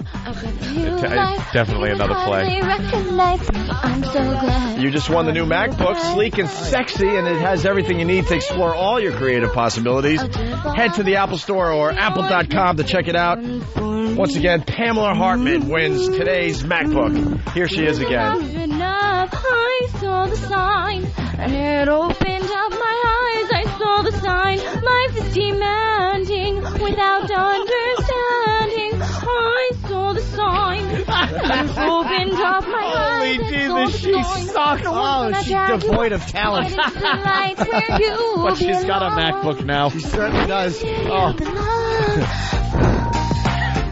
Oh, breathing into it, popping her peas. Breathing. She can't sing. Yeah, she's overpronouncing and with that affected voice. Oh, there goes her song. I saw the sign. Oh, how good is the MacBook for smashing into someone's face? God, what is she going to use the MacBook for? Oh, creative possibilities. What? Yeah, see, she's a perfect candidate. What? Yes. Because she's someone who will never be able to sing anywhere but alone in front of a computer. Right. So she might as well enjoy it. I want to see, when she gets the MacBook, I want her to do that song again on her MacBook. And I want to hear that version. But I want her to put her face by the keyboard so we can slam the monitor down on her head. She's terrible. You got to keep that. Yeah. Well, we need a new copy. Get a new copy. Yeah. Saw the swines. Oh, it started getting good to her. She started she was really working. She was a little nervous. Oh, and then she kind of cleared her throat mentally and was like, "Oh, she loosened up." Oh, was she atrocious? Oh, she probably sings "Happy Birthday" every year at someone's party. She's the first one to volunteer to belt it out. Everybody wants to cut her throat, but they're too polite. Oh, this just in. We have a fourth finalist for the MacBook. Before we give it to Pamela, we have to hear this last finalist for today. How did that happen? Here it is.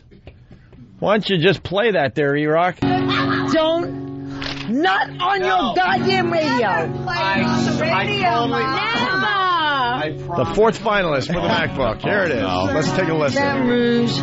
Waiting for a train, and I'm feeling nearly as faded as my jeans. What?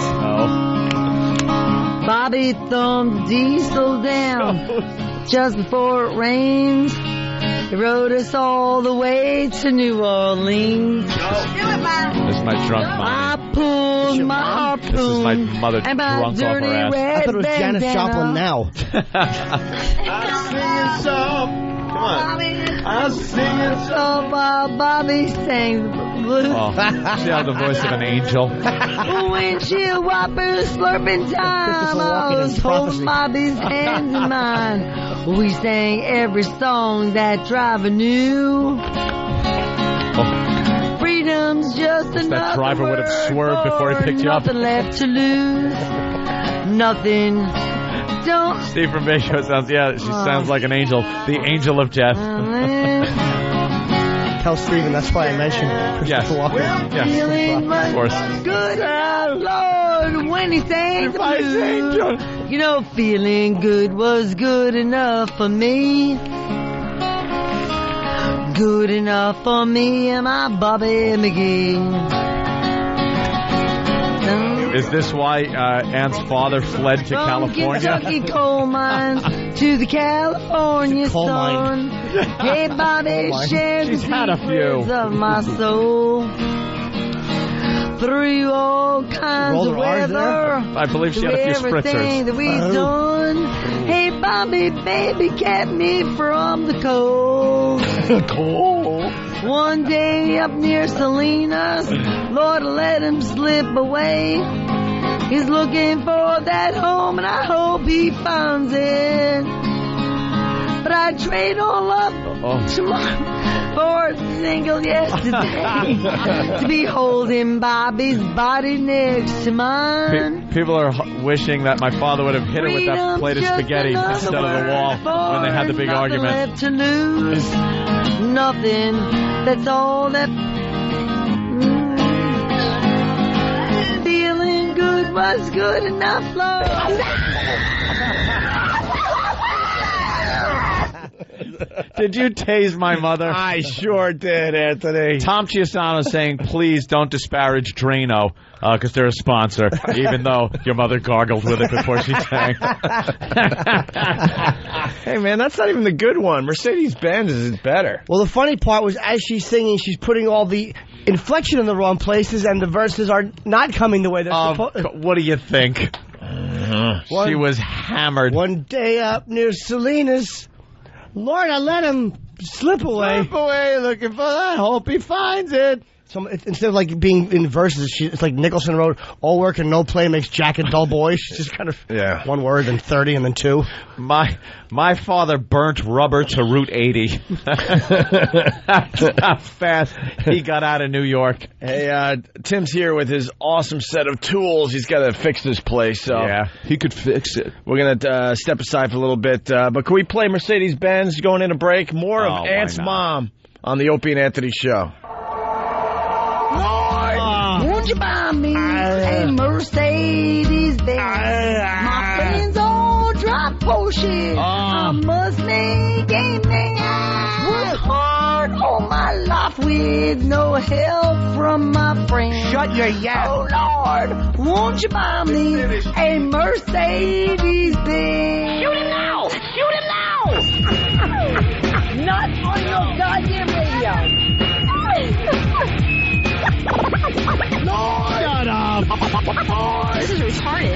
Lord! Stop it! Lord! Shut your mouth! What the hell is going on? Is that supposed to be sexy? Hey, hey, hey! Hey, hey, hey! Oh, Lord! Shut up, stupid!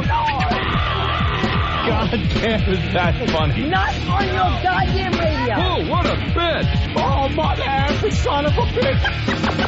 No! Opie and Anthony will be appearing on The Tonight Show with Jay Leno Thursday, December 21st. Jim Norton will be tagging along for no good reason other than to get a free trip to Los Angeles. That's Opie and Anthony on The Tonight Show with Jay Leno Thursday, December 21st. Check local listings for showtimes. Hear what everyone else is talking about. O&A Uncut and Live, continuing the show on XM Satellite Radio starting at 9 a.m. Eastern. Visit xmradio.com to subscribe. It's the Opie and Anthony Show.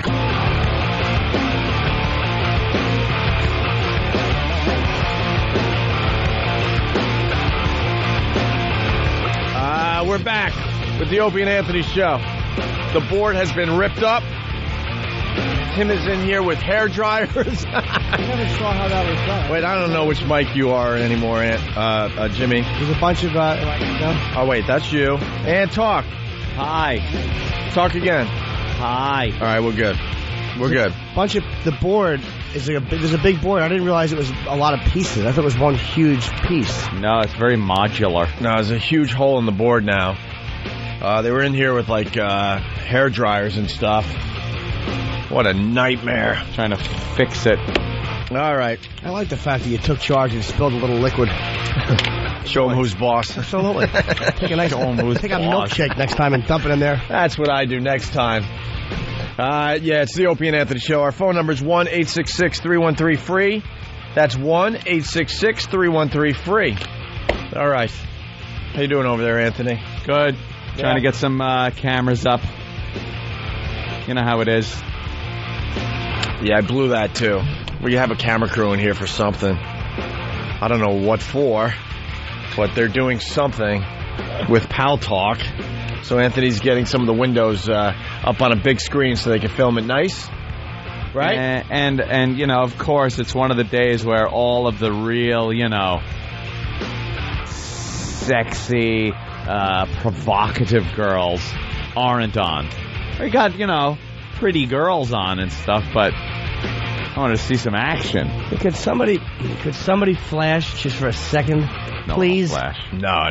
This is a corporate video they're making, Jimmy. We don't want to bleep it out. We don't want to piss corporate off again. These aren't the flashing girls. Oh no. Of Pal Talk. We're not their favorite people today.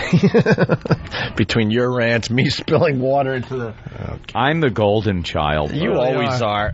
No one's mad at gumdrops. No one's mad at me. You're a goody two shoes. I need to be loved. I don't think there's one person mad at Anthony ever. Oh, yes, there is. Yeah? Yes. Under protest. No, not even her. She's not even mad in the end. Better not be mad. Oh, she'll be mad at the end. Yeah? Once that runs out. That's it. Tick tock, tick tock. All right. I think I'm going to start writing the countdown on it. I had been writing, like, we're talking about, of course, check. Your divorce and the... that I got to pay, you know. The settlement checks. Because I'm a guy, and that's what you do. Right. So I'm thinking instead of what I usually write in the little memo section is, you know, how many I've written and what I'm up to. I think with this next one, I'm going to start the countdown. Instead of showing how many I've done, how many are left. Like a payment book. And it's like, how many payments left, you know? 8 left. Oh, 7 left. Hope you're saving. Something like that. And then I think somebody will be mad at me. Finally. Let's say hi to Keith in Glen Rock. Keith, what's up? Guys, I want to know if Half a Hulk Face is going to be around the next couple of days so I can pay to take a photo with him. Yeah, we talked to Half a Hulk Face yesterday morning, and he's just terrific. Jimmy met him for the first time yesterday. What do you think? He's a looker. I never met this guy. He's a homeless guy who's got a tumor in half his face. He's an abomination. And it has completely messed up the right side of his face to the point his ear is at least 6 inches lower than where it's supposed to be, with a huge hole in the middle of it where he can stick his finger right through. Entire finger. He can pretty much scratch his brain, it looks like. And then his whole chin is just completely drooped down like he has a tennis ball in it. Hey, there you go. So we're walking over to XM, and Danny, what are you doing, Ed? This is a corporate video. Wow, there's 2 lesbians in Santa hats. Hey, try that on for size. There you go. Show the bosses that. That'll be a hit. 2 girls in, they're just wearing Santa hats. That's they're about wearing it. Little Santa hats. They're blondes. And one of the girls looks like she's looking for her present. Right. She's being a good girl. She's not going to get coal in her stocking. No, if she spins that gift basket around, she might.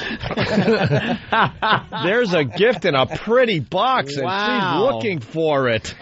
She sure puts the pal in pal talk. That's right. That's actually lap talk. Hey, why are the video guys turning off their cameras, Anthony? I don't think there's much talking being done in this video. Pal slurp. And it's in the Christmas spirit. That's right. One girl is wearing that. They're both wearing the Christmas hats, and they were wearing little Christmas thongs. At least they both were a minute ago. Now it seems one is kind of Merry Christmas, everybody. Merry Christmas. Merry Christmas. I'm glad. Ho, ho, ho's. I'm glad none of the listeners embarrassed us by putting up tranny videos or other things like that. You know, Jim, how awful would it be if I went to a camera and just saw horrific tranny videos? Especially today when they're filming it for corporate. Right. Yeah, that would be awful. Nobody wants that type of disgusting nonsense. Keep it clean out there in Pal Talk land, This please. is professional. You know, we're professionals here. That's right. Why are they trying to take a shot from way over there? Like a long shot. Long shot. They're like Zapruder. They're behind a sign right now. What's going on? And that looks like the head wound. She had her thong on, then she went behind the Stemmons Freeway sign. Ooh, looks like someone found their present. Aw, Merry Christmas. And the one girl seems happy with what she got for Christmas. And then right next to that is some guy cleaning his kitchen. It's just an amazing medium, isn't it? It sure is, All Anthony. walks of life. Sure is. Oh, wow. All walks of life. That's a really, really good scene. Some guy cleaning the stink. Blew the line, and it would have been really funny. Well, what was it? You could say it without being some guy cleaning the sink, and some girl cleaning the stink. Damn it! That would have been a damn gem. I ruined it. I was so eager to get it out. Stop! What happened? You ruined it, and I don't think Al would allow that. Ow! I might be a little too racy for the audience. Get through, Al. How'd you like to mow my lawn? Well, you established what you were talking about because back in April you were discussing Santa. Shut up. Shut up. We get it. Shut up. Yeah, we get it, Al. You got to keep it fair for the bosses. I hope you got some good post software. You got After Effects? You could just pixelate that.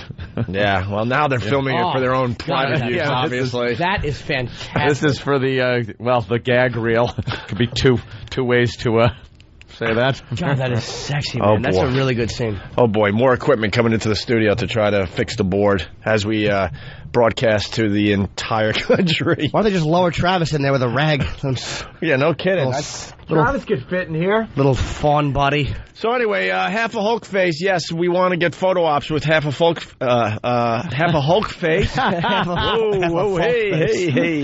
Well, Danny did over at XM. Danny did one of the funniest bits ever. We walked over with half a Hulk face. The reason I added an F to that word is because I'm still looking at the video and I saw half of something else face. So that is so distracting. Oh my God, she's just not stopping. It's really good. Yeah, well. Hey, are there any cameras I should be looking at for, I mean, good stuff, not anything fun like stuff. Like tranny porno or anything like that. Nothing that would embarrass this show. Right. That's right, because we got to get this corporate video done today.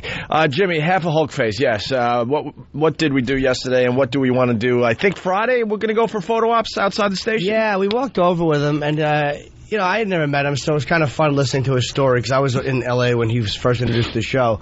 So then someone came up with the idea, let's have him take photos with Polaroids of people and charge them $5 and then give him the money. So Danny goes out with a bullhorn and begins asking people to take their photo with old cancer face for $5. And he was insulting everybody. And I listened to the replay last night. And it was hilarious. He was really ballsy. It was really, really funny. And I mean, he told people, like, a woman's like, no, thank you. And he would go, get cancer. Like, right to her. Danny was great yesterday. What an ass. Just abusing people 3 inches from their heads with a bullhorn. And poor half a Hulk face is screaming, I am not an animal. I'm not an animal. I am not an animal. I'm not an animal. It's so hard to say that when you look like that and have people empathize. What's that, sir? What, Keith? What studio are we going to have to come to? Wow, the phones are now answering themselves, by the way. Wow. I didn't even do anything there. You didn't push a button? Keith just showed up. Hey, Keith, what's up? I forgot why I called like an hour ago. You started going off on the Pal Talk. Oh, you want to know if you can get your photo with half a Hulk face? Yeah, I just want to know where do I got to go, the Free FM or XM? Either way, the two studios are, what, a block away from each other, Right. so... Stand on 57th and 6th, and we'll just get to you. Yeah, we'll get to you, but we're thinking half a Hulk face. It would be a great shot for your MySpace page, because he's such a freak. He really is a freak. That's a good idea. I should have done that. What a dope I am. Well, we're going to do it, I think, Friday, but you got to pay for your photo, so... Do I? $5. $5. $5. All right, thank you, Keith. Thanks, guys. All right. Yeah, he did a really good job. I'm almost. It's almost mind-boggling how Katharine Hepburn, who's running the board over there, just took a, thank God, closed bottle of water, and apparently thought it was a loon and swatched it, and it fell all over the board with the lid on. Wow. I was lost picking blueberries. Knock it over. Jesus, dude. Maybe we should have the water over there. Yeah, maybe that. Or just drink something. Drink powdered milk. Maybe there's something in the water I didn't realize because I'm all loopy. All right, hey, news teases. We started this the other day, scary news teases. We did the ATM one, right? Where you could use any type of card to get into the ATM area? Yeah. The ATM... even your driver's license. Even your driver's apparently. license. We learned that. Really? Yeah, so that's how criminals are getting in there with you. Maybe criminals that wouldn't have that particular bank card. You go in to get money. Strip. They could use their own licenses to unlock that electronic door. Oh my God! We got Brewed and Tattooed on Pal Talk. Yeah. Who's displaying a lovely weapon. Where's that one? So we. Oh my God! This guy looks like he Wow. really would hurt somebody. What do you got there? That's a lovely piece of equipment. I hope that's not loaded. I see a magazine in there. Oh my God! This guy is all tatted up with a tank top on. Wow. He's shaved head. Yeah. Oh, he's coming back from a big conference in Iran. Looks like some kind of Russian weaponry. I don't know what the heck he's What is got it, Ant? there. Do you know? Do you got a clue? It's too dark in there to really get a good look. That guy's a problem. Yeah. Definitely a problem. Now he's pointing it at the camera. Boy, is that scary. He looks like the guy that raped Edward Norton in American History X. I think he is. Jeez, dude, can you turn a light on? You have to use night vision goggles around your house. Oh, is he You're frightening? Would you? About a size 14. You know how you know he's frightening? He has tattoos on the back. Like, you know how you'll usually get tattoos, like you want to hide from the sleeve up? Yeah, you know. He has just them on in the case. back of his hand, like on the back of his hand where you can't hide it unless you're... And on knuckles, too? Yeah, you're the real deal if you get tattoos on like your knuckles. hands or your neck. Anywhere you Because now can't hide with a... You're not hiding from anybody from corporate America. With a job interview suit. Right. You can't hide it with a job interview suit. You can't go in there with gloves on. I want to get a teardrop tattooed on my eye, like on my cheek. Oh, that's good. That'll get you work. Yeah. I don't know what that means. I think it means you're sad for the world's woes. You're sad for the starving Africans. That's what that means. Hey, Randy, what's up? Yeah. What's up, Randy? Hey, yeah, I just wanted to know about the karaoke in the morning. Okay, what would you like to know, Rand? Go. How do you get on it? Well, I think it's too late to get into the MacBook karaoke contest. Yes. I guess. Oh, okay. Well, hold on. There might be a way to do it. Can you sing? A little bit. What do you sing, honestly? Just like, I can sing in the car. Well, how about this? Sing something. Sing something, and if it's good, we will find a way to get you in. Yeah, let's go. I wish you were singing in the car of that South Carolina couple. All right, sing. I couldn't spit it out. I can't talk today. I can't sing.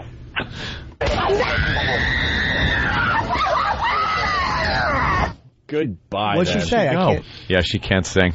Well, why would she call? I don't think she's a goer. Andrea, what's up? What's up, you guys? Hey. I just was upset they didn't include the Janis Joplin song for the karaoke picks to enter the... Well, that was my mom, and of course she wouldn't be eligible to win. Being Was it really? a family of an employee. Hey, this is something as illegal as giving her a This is MacBook. Cake Girl. Hi, Andrea. Hi. This chick is out of her gourd. We love Andrea. She's the the worst cook ever. She brought over, she tries to bake food, and For the everything show. she brings, it looks like a Mengele experiment. Well, I did it because Opie smashed Andrew's cake, so I wanted to make up for it. Yeah, so she brought a cake that I would have rather eaten the cake that Opie stepped on. Let's put it this way. Literally, really. If I jumped on Andrea's cake, I would have sprained an ankle. All right, let's start there. It's not good, Andrea. I know, but I can sing much better than I cook. And who knows what kind of pills you decide to throw into the batter for the hell of it. Oh, no, I save them for myself. We don't trust you. You can sing? Yeah. All right, let's hear you sing. Okay. Busted flat in Baton Rouge, waiting for a train, and I was feeling nearly as faded as my jeans. When Bobby thumbed the diesel down just before it rained and rode us all the way to New Orleans. Well, I pulled my harpoon with my dirty red bandana. I played soft while Bobby sang the blues out. Windshield wipers slapping time, I was holding Bobby's hand in mine. We sang every song that driver knew. Well, freedom's just another word. Stop whining. Oh, nothing left to lose. Stop it. Ain't nothing. Shut up. It ain't Shut up. Shut up. Was I feeling good? Was Quiet. Quiet. Hello? Stop it. Keep Stop singing. whining. What? Keep going. I'm feeling good from the Kentucky coal mine. Stop whining. California. What? Shut up. Shut up. Quiet. From the California sun. Stop it. Your Bobby shared the secrets of my soul. Stop whining. All kinds of weather. Everything that we done. My Bobby baby kept me from the cold. Marijuana is the bomb. One day up near Salinas Road, I let him he went I hope he finds it. What's that supposed to be? Some kind of sick joke? You're gonna be okay. Next to mine. Well, now freedom's just another word for nothing left to lose. I don't care. Who cares? That's all my Bobby left me. Oh yeah, this feeling good was so easy. Shut your goddamn mouth! When he sang the blues. And feeling good. Shut your goddamn mouth! Good enough for me. Shut up! Oh. Shut up, shut up, shut up! Okay. Jesus Christ, man, what the hell is wrong with you? Please, just shut up! Yeah? What happened, Andrea? I shut up. It wasn't bad. It was good. Why'd you stop? Because you said to stop. No, we did not. Continue. I can Okay. assure you. Shut up! You shut up! Shut up! La la la la la la.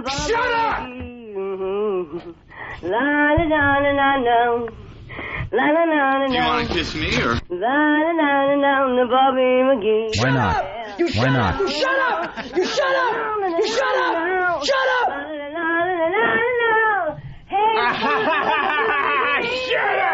I bring nothing to the table. Would you kindly shut your noise hole? That's terrible. I'm sorry. That's terrible. I'm sorry.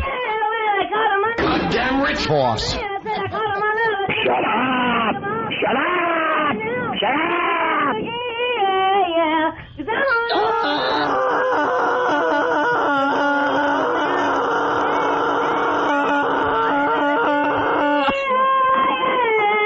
Can you dig that? I knew that you could. Wow. Wow, that was... You're good. You should have sent in a tape. I did. I sent in Total Clips of the Heart. Oh, Did you really? really? Yeah. Do we have that somewhere? Yeah, maybe you're a finalist tomorrow or Friday. Who knows? He does these impersonations. I swear, you would think it was the real people. Huh? What? We should make sure that we have that Total Eclipse of the Heart for tomorrow. I'm sure it's a lovely rendition. Yeah. Yeah, it's good when I'm not, half asleep. What? It's good when I'm not. I think it's pretty early to sing. Oh, that must have been it. Oh, wow. So, I'll talk to you guys later. Yeah, please. Bye. Bye, Andrea. Bye. It's They're good. the Opie and Anthony show. Hi, I just got wowed. It was great. I'm not supposed to talk about it, though. I gotta go now. Introducing Introducing the Opie and Anthony Wow Line. If you get wowed, we want to hear about it. Call 866-WOW-ME-05. That's 866-WOW-ME-05. And tell us all about it. And if your message isn't too stupid, we might just play it on the air. It's the Opie and Anthony Show. The virus is spreading. Get infected. Opie and Anthony!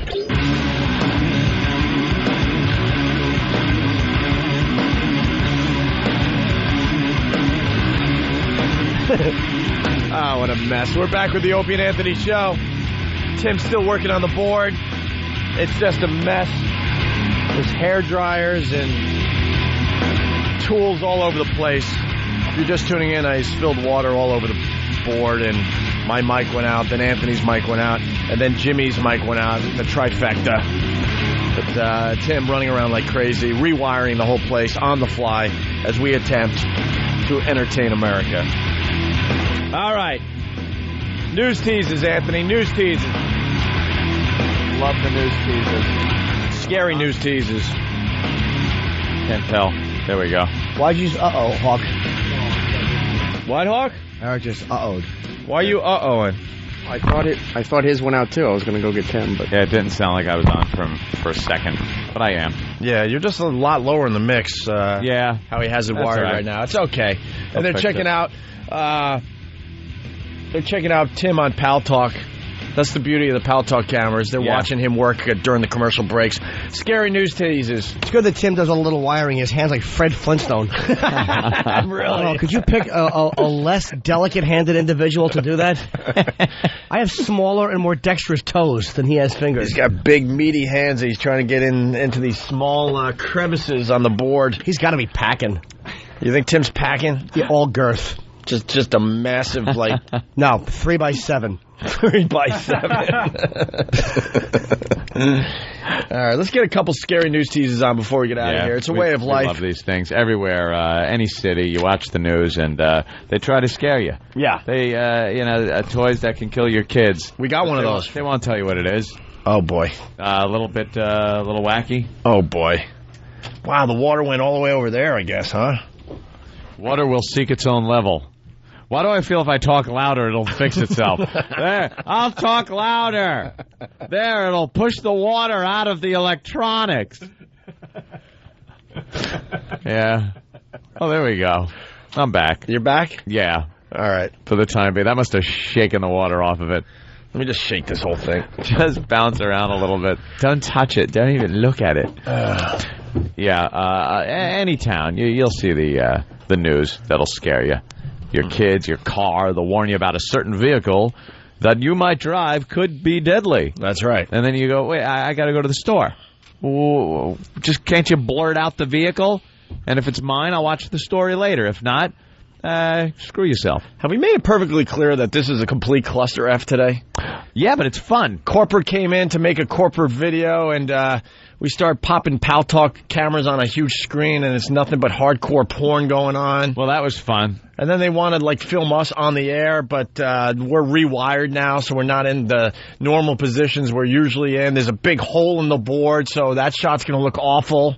Tom's running in and out, panicking, trying to figure out if he should go get hair dryers. Surprised he doesn't have one in his office. Yeah, right. All right, here we go. So, yeah, the scary news teases. They're there, obviously, to make you watch the news longer. We all know that by now, right? Right. They get away with murder. Here's the next scary news tease from somewhere in the country. Criminals with the key to your house, a real estate concern at 10. A real estate concern. Prisoners? What did they say? I'm guessing people who are involved in real estate. Good one. It's just a little intuition pops up when I hear real estate. I'm like, I bet you that's got something to do with property. Yeah. And you give them the keys to your house so they can show it, and some of them probably have criminal records. It's just drivel. That's what it sounds That's like. all it is, you think? Oh, yeah, I'm thinking so. Or like in the movie Crash, they're assuming the key makers are making an extra key for themselves. Oh, yeah. Yeah. You think they're making an extra key for themselves, or they're just criminals that happen to have real estate licenses? Well, if they're making an extra key for themselves, it's the same thing. I mean, they're still criminals. Like the same person is the criminal with your key. Here's a scary thing. Not just a scary news tease. Or it could be. all the vehicles now that have navigation systems. Right. When you park in the parking garages here in New York City, or anywhere else, I guess, you give them your keys. It's got your house key on there and everything. For the most part, a lot of people just hand over their keys. They don't need them while they're parked for an hour or two. There's a button that just says home on it, and it guides you home. So anybody can take your keys, push home, drive to your house, have your house keys, open your door, unload into your own vehicle, by the way, and just, take off with some valuables. A little frightening. It's like what they used to say, don't have your address on your keychain or something like that. Now your car will rat you out pretty much and just drive the crook right to your house. I have my car key on a separate key. You do? I certainly do. And your nav? Do you have a home thing for your nav? I live in a building in New York. I actually have a street away from where I really live. See, that's the thing you got to do. But people aren't doing this, though. But what? How do you know? Could happen. We'll tell you at 10. Hey, we have a national radio show. One person call and say that exact scenario happened. People are saying this is happening. People are saying, who are these people? Saying, I'm paranoid freak. The news just says people are saying, so I'm going to say it. People are saying there's a huge problem. There's a deeper issue here. Anthony stays up at night just thinking of all these crazy scenarios that might happen. Why you got to put your home. You don't put it at your home. See? So you put already figured it out. You put it like a block and a half away because if you can't get home by then, I'm lost. I don't know, a block away. You got to do that. And another thing is the garage door opener. Right. If you have a car parked in your driveway, don't have a garage door opener in the vehicle. And you're actually very smart to put that together. Thank you, Jimmy. And then now to blurt it out on the air, so now a few million people now think that what a great idea that is. Yeah, it is. A lot of people have never thought of that before, now understand the dynamics of it and will do it. Just don't rob me, because you'll be robbing somebody's house. My key won't fit, and it'll be a block and a half away. You'll know it's his house if you break into it and you're stealing stuff. It looks like it's out of a museum from 1945. Anthony actually has art from World War II that was stolen from people's living rooms. Any other house, they'll know it's not me because there's a mezuzah on every other door in my neighborhood. And my house, we just got it decorated yesterday for Christmas. And there's huge lights and a big wreath, and it's like the only thing that screams Catholic in my neighborhood. There isn't a light to be found. At night, it's pitch black, and my house is lit up. Except for you. Christmas Guinea in them. I know. Dude, you should be the guy.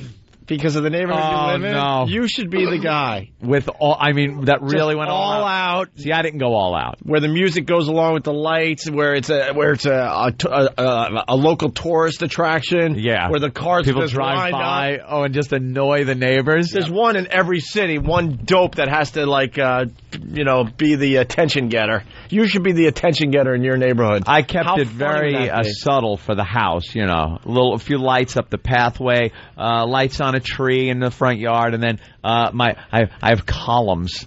I have columns on the sides of my door that go up, and they're wrapped with Christmas tree type branch things and lights. Who did this for you, by the way? You call a company and they come and they have a cherry picker, big rig thing that works on trees. There's no way you did this and yourself. They do it all. A bunch of Mexicans come over and do it. You're going to put a Christ on your roof and have him just turn and wave and just go, thanks for nothing, neighborhood. Thanks for nothing. You killed me. You're the people that killed me. Oh, my God. That would really be awful. Actually, last night I was having a conversation with a certain Frenchman, a chef, Frenchie, and it was suggested that perhaps, because I got a giant wreath, when they pulled this thing out of the truck, I started laughing. And it's not on the door, it's over the door, because I had a big window that's over the main doorway.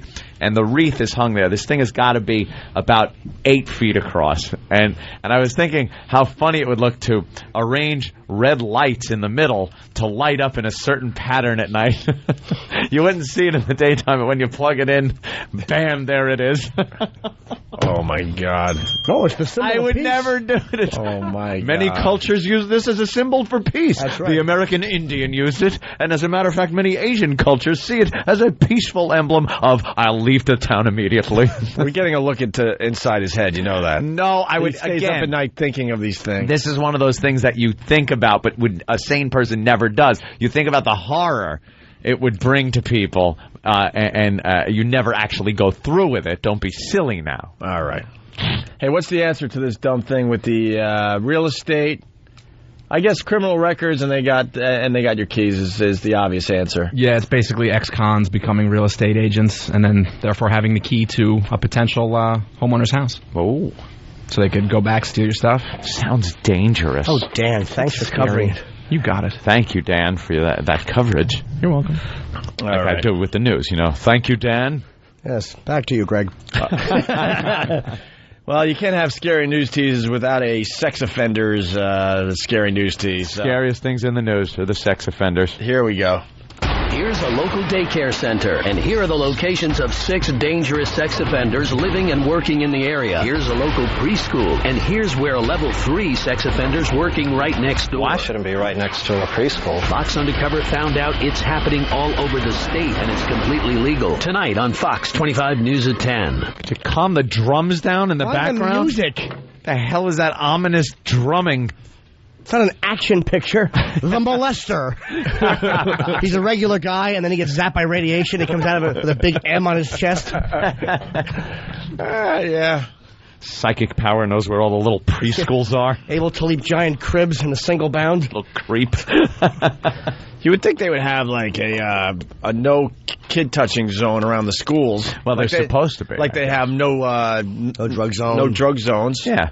I guess they're supposed to be, but, you know, they can't keep track of these people. Yeah. That seems to be the problem. Speaking of sex offenders, I got to give Shred and Reagan some props. Yeah? I saw a video they did on YouTube. Halloween, remember we were talking about how all the sex offenders had a curfew? Yeah. On Halloween, they don't want them out with the They weren't children. allowed out because, you know, kids are trick-or-treating. So Shred and Reagan on their show, they started knocking on the doors to see if any of the sex offenders would open their doors on Halloween. What a great bit, right? Because you could look them up right on the net. Right. Where they live. So Isn't that a great bit? Knocking on the door. Did any come to the door? Not that I saw. I didn't watch the whole video, but... Go away, I can't answer the door. Mister. Oh, believe me, it's killing me, but I can't answer it. I have a bunch of candy apples here I'd love to give to the kids. But my ankle bracelet will go off and the cops will show up. Please just go away. You're killing me. I'm a princess. I know you are. See the candy in your bag? See how much you want to eat it? Now you know how I feel. I'm a princess, Truffaut. Those creeps. That's the bit, though. That is a good bit. They got to knock talk on to the doors. You get through the little letter slot. You see 2 like livery pedophile lips. Please just leave. Can you just go home? All right. Mister. So why is You're the last house on the block. I'll do anything for some apples. That's the Snickers bars. See his creepy eyes look out the letter slot side to side. Like that Scooby-Doo opening. Just the 2 eyes with the black behind them. Oh, dear God. Ghoul. Just go away. Meddling prosecutor. We have anything else to the story there, Danny? Well, unfortunately, this is one of those ones that comes in from a listener who neglects to give me the actual story. Kill him. It's just an oversight. Unfortunately, I don't know. It's just an oversight, obviously. Oversight. Yeah, a little oversight. He's ruined the bit. All right, let's try to get one more in here. Scary news teases. Next on Fox 5 News at 10. Parents, we have a problem. Got in the face! How a toy topping kids' holiday wish lists. Usually it's aimed at the TV anyway and not someone else. Could leave your child in the emergency room. Oh, I know what that one is. This is my favorite one of all time. This is the example we always use. Yeah. These bastards that do the local news. Your kid could already have this toy, but you have to wait till, 10 o'clock to find out. They could be playing with the toy in the other room. It sounded like a pistol. What the hell was it? How great would it be if it was a brand new pistol / Pez dispenser, and you have to put the pistol in your mouth and pull the trigger for a Pez candy to fall into your tongue? Parents are worried. Love to create that. Just the worst toys ever. If I was if I won $1 billion, I would create that toy and then just hand it to kids for free. Show this to your mother. What was it there, Danny? That's actually the Nintendo Wii. The Wii? The Wii. That's an innocent enough game. Only little kids would buy it. Anyone else would get something like a PS3 or something. Well, if you listened to only immature children would play with a Wii. What's the right, problem? Than? It's a great system. Yeah. It's just because Than has it. And if you listen to the Than and Sam show, you know that the straps on the Wii controllers are, well, not faulty, but they're not as strong as they could be. And when people are swinging their arms around with these Wii controllers, the straps are failing and just smashing into walls, other people, TVs. That could be dangerous. There's a website. It was in the paper today. People that have broken windows and gotten black eyes because that strap broke as they're playing the Wii. That damn thing Wii goes controller flying around. Yeah, it's actually, well, she says it in the tease, but it doesn't really reference the website. It's actually We Have a Problem. What was it? We have a problem. Yeah, W-I-I have a problem. So what? Is it a website or is it a YouTube video? Because I didn't get to actually check it out, but they have some stills, and they show one girl with a black eye. They show another window that's just completely broken. I saw that one with the black eye. Apparently, from what I was reading, the story behind that was like some guy comes home drunk, sees his wife playing Zelda, decides he's going to help out, and in like a drunken, flailing session, just swings back and just smashes her as hard as he possibly could. Oh, that is great. Isn't that great?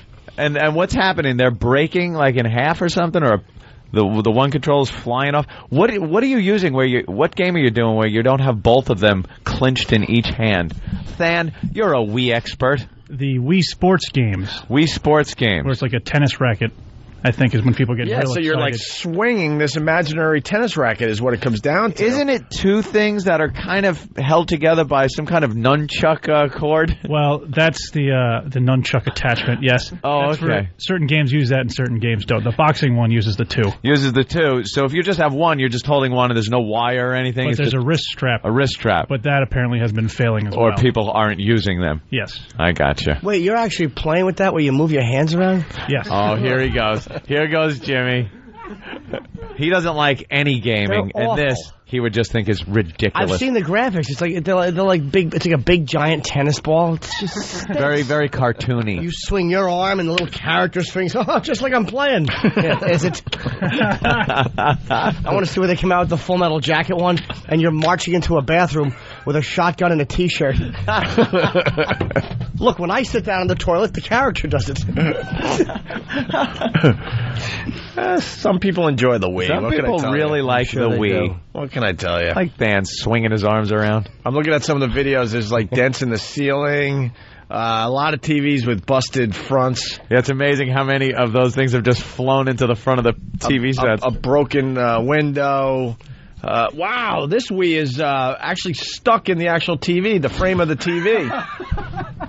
Another one with a broken, beer glass. Oh, that's fantastic. Stuck in there like Excalibur. Where can you find these pictures? Excalibur. Hold on. I think this one's working today. You can go to WiiDamage.com, W-I-I damage. Thank you, Wii Rock. I figured I'd call you that instead of E-Rock today. Every time he turns around, he ruins something. There's another video. There's another video I saw overnight that I want to turn people on to. I think it might have been on Break.com. I'm going there a lot lately because they took care of us with that Baby Bird video. Yeah. It's one of these evangelists, TV evangelists. Did you see it? It's with the Benny Hill? No, not the Benny Hill one. Who did Let the Bodies... Drowning Pool? Yeah. Let the Bodies Hit the Floor. And you know how they touch their forehead and the people drop? Yeah. They heal them. They put a video together using that music, Let the Bodies Hit the Floor, with the evangelist doing his thing. It is hilarious. Maybe we can link that on opieandanthony.com later today. Yeah. It is really funny. And some of the moves the evangelists are making where they're just swinging their arms and the people are falling, perfectly synced up to Let the Bodies Hit the Floor by Drowning Pool. And No Filter Paul has also put together the video of the lawyer being shot at by we asked his for this client. yesterday, yes. Yeah, and the lawyer's hiding behind a tree that is about 4 inches wide. and they're exactly on opposite side of the tree from each other, and this guy is shooting at the lawyer. It's an old video. It's an old video. Most of us have seen it. And he put the Benny Hill music like to we it. asked. And it is hysterical. It really is. That music makes anything funny. Except Benny Hill. Except for some reason Benny Hill, you're right. I don't know where that video is. OpieandAnthony.com? Yeah, it's on YouTube somewhere. And YouTube. Yeah, eventually it'll be on YouTube. YouTube, you throw a video up on YouTube, and then you got to wait like 2 days for it to get into the search engine. It'll be up on YouTube, whether it's up there now or later today or tomorrow, whatever. All right. Thank you. It was a cluster F, but we had a good time today. Sure did. Now we just leave this studio in shambles and move over to XM. The rest of the staff have fun with this tsunami Opie put through the board today. Look at Tim behind you with a brand new hairdryer to try to dry out the board. Oh, we just stink. Yeah, all right, we'll see you at XM. If not, have a great day. It's the Opie and Anthony Show.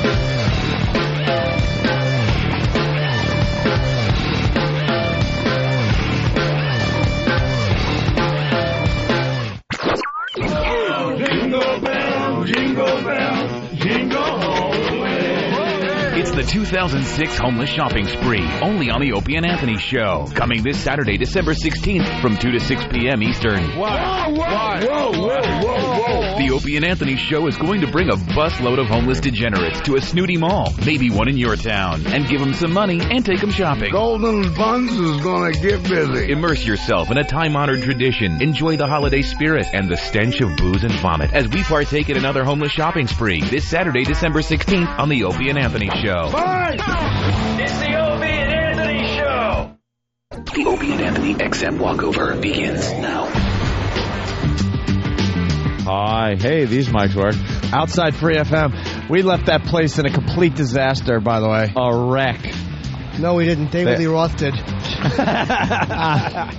had to shut the studio down, and everybody else now has the broadcast from the little studio down the hall. Are you kidding? That's what they said. Oh, that's great. They have to fix the studio. Tom was annoyed. Oh, yeah. He doesn't understand that makes good radio in the end. Bouncy, bouncy, bouncy, bouncy, bouncy. That was fun. It's kind of windy in New York, a little rain, about 56 degrees. Also doesn't understand that bashing products is sometimes good. Also doesn't understand that there is a time where you can say nigger on the air and not be a racist pig. He's also corporate. doesn't understand that nudity does have a place in the studio. Whatever. Fuck it. And in church. It's just ridiculous. In the end, we'll be fine. It's corporate. You know. That's what they are. I understand that. But yes, my Eric friend. Logan is also corporate, and you know. Yeah. But Eric's usually drunk. Yeah. Hello, Andrew. Morning, guys. How are you all today? Who are you yelling at? No, I was talking to the Bangladeshi guy. I was talking to him of Mukti Bahini when they got the freedom in 1971. You were talking to Indians. They got them the freedom. Indians got freedom, what? It's called Mukti Bahini, the army of Mujibur Rahman. What? I'm an old timer, you know, Baba. Yeah. And they didn't even serve their own army. The Indians had to go and liberate them to get them the freedom. Are you saying that India got who their freedom? Yes, India got them the freedom. Got who? Freedom. The Bangladeshi. Oh, Bangladesh. From East Pakistan, it was called East Pakistan. East Pakistan, and the Indians had to go in and save the India day. had to go there. Indira Gandhi was our prime minister.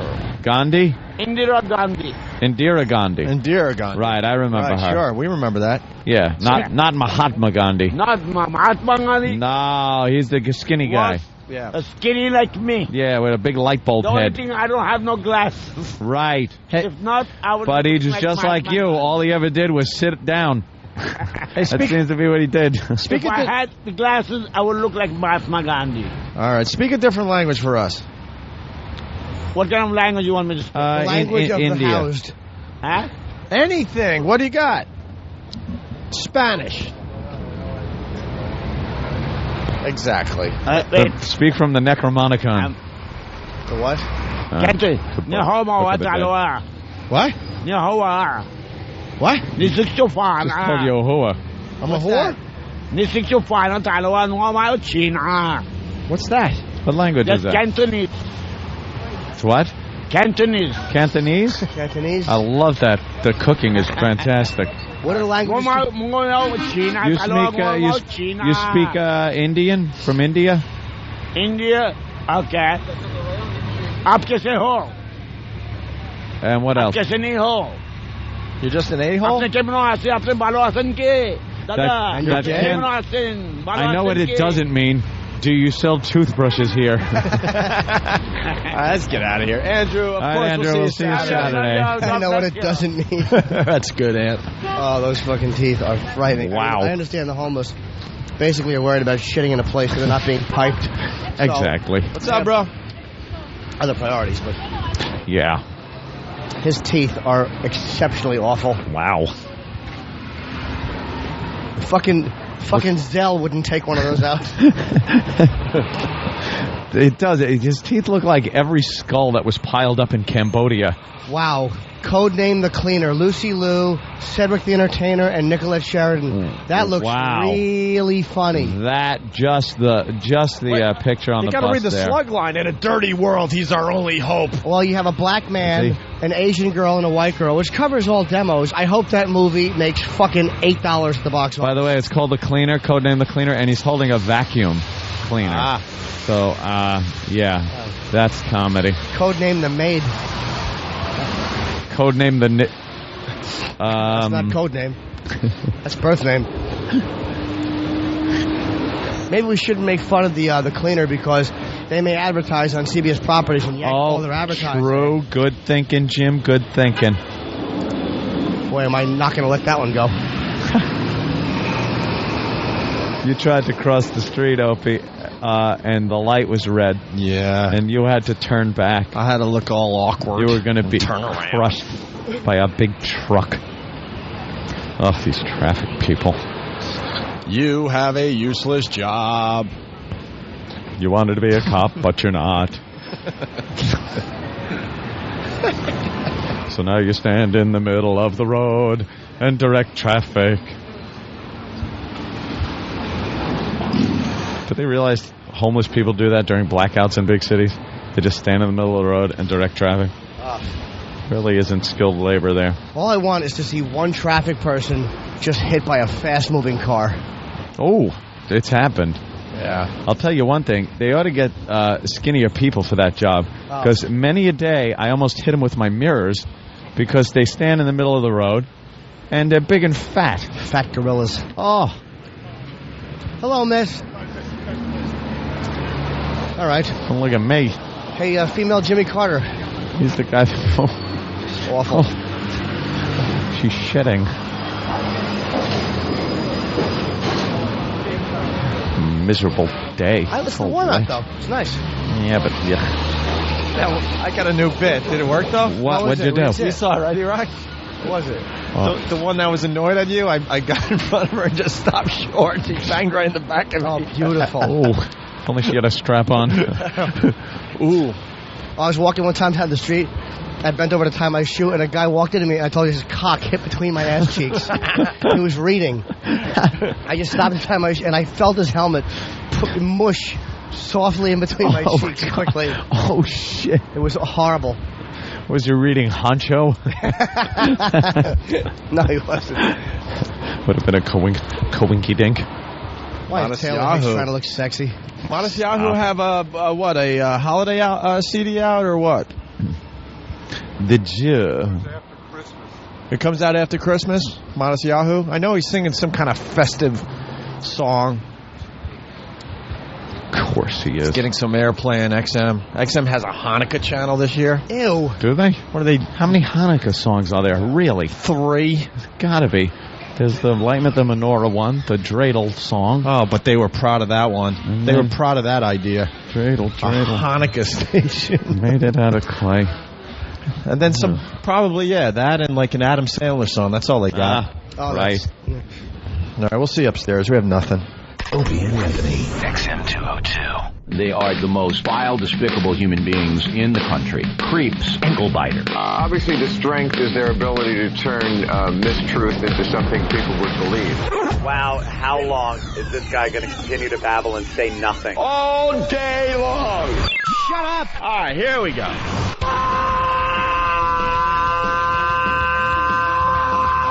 Welcome to the Opie and Anthony Show. It's worse than I imagined. That's terrible. I'm sorry. We are a bunch of dopes. I think we're lewd. We're probably pushing 20 arrests because of this radio show. Out of touch cornballs. 3 retards. We have the effect of Tylenol PM.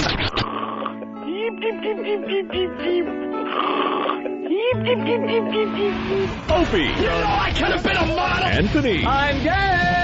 James Norton. I like yogurt. Robert Reed.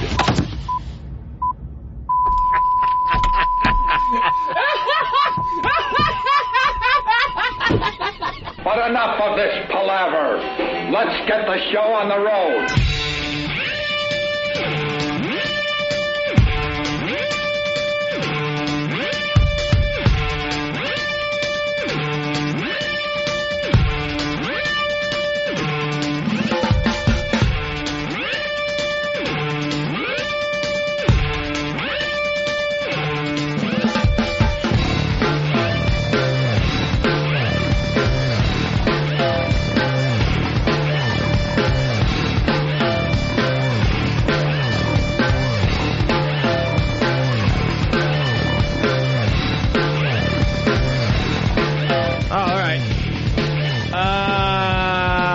From Texas. Thank you, Matt.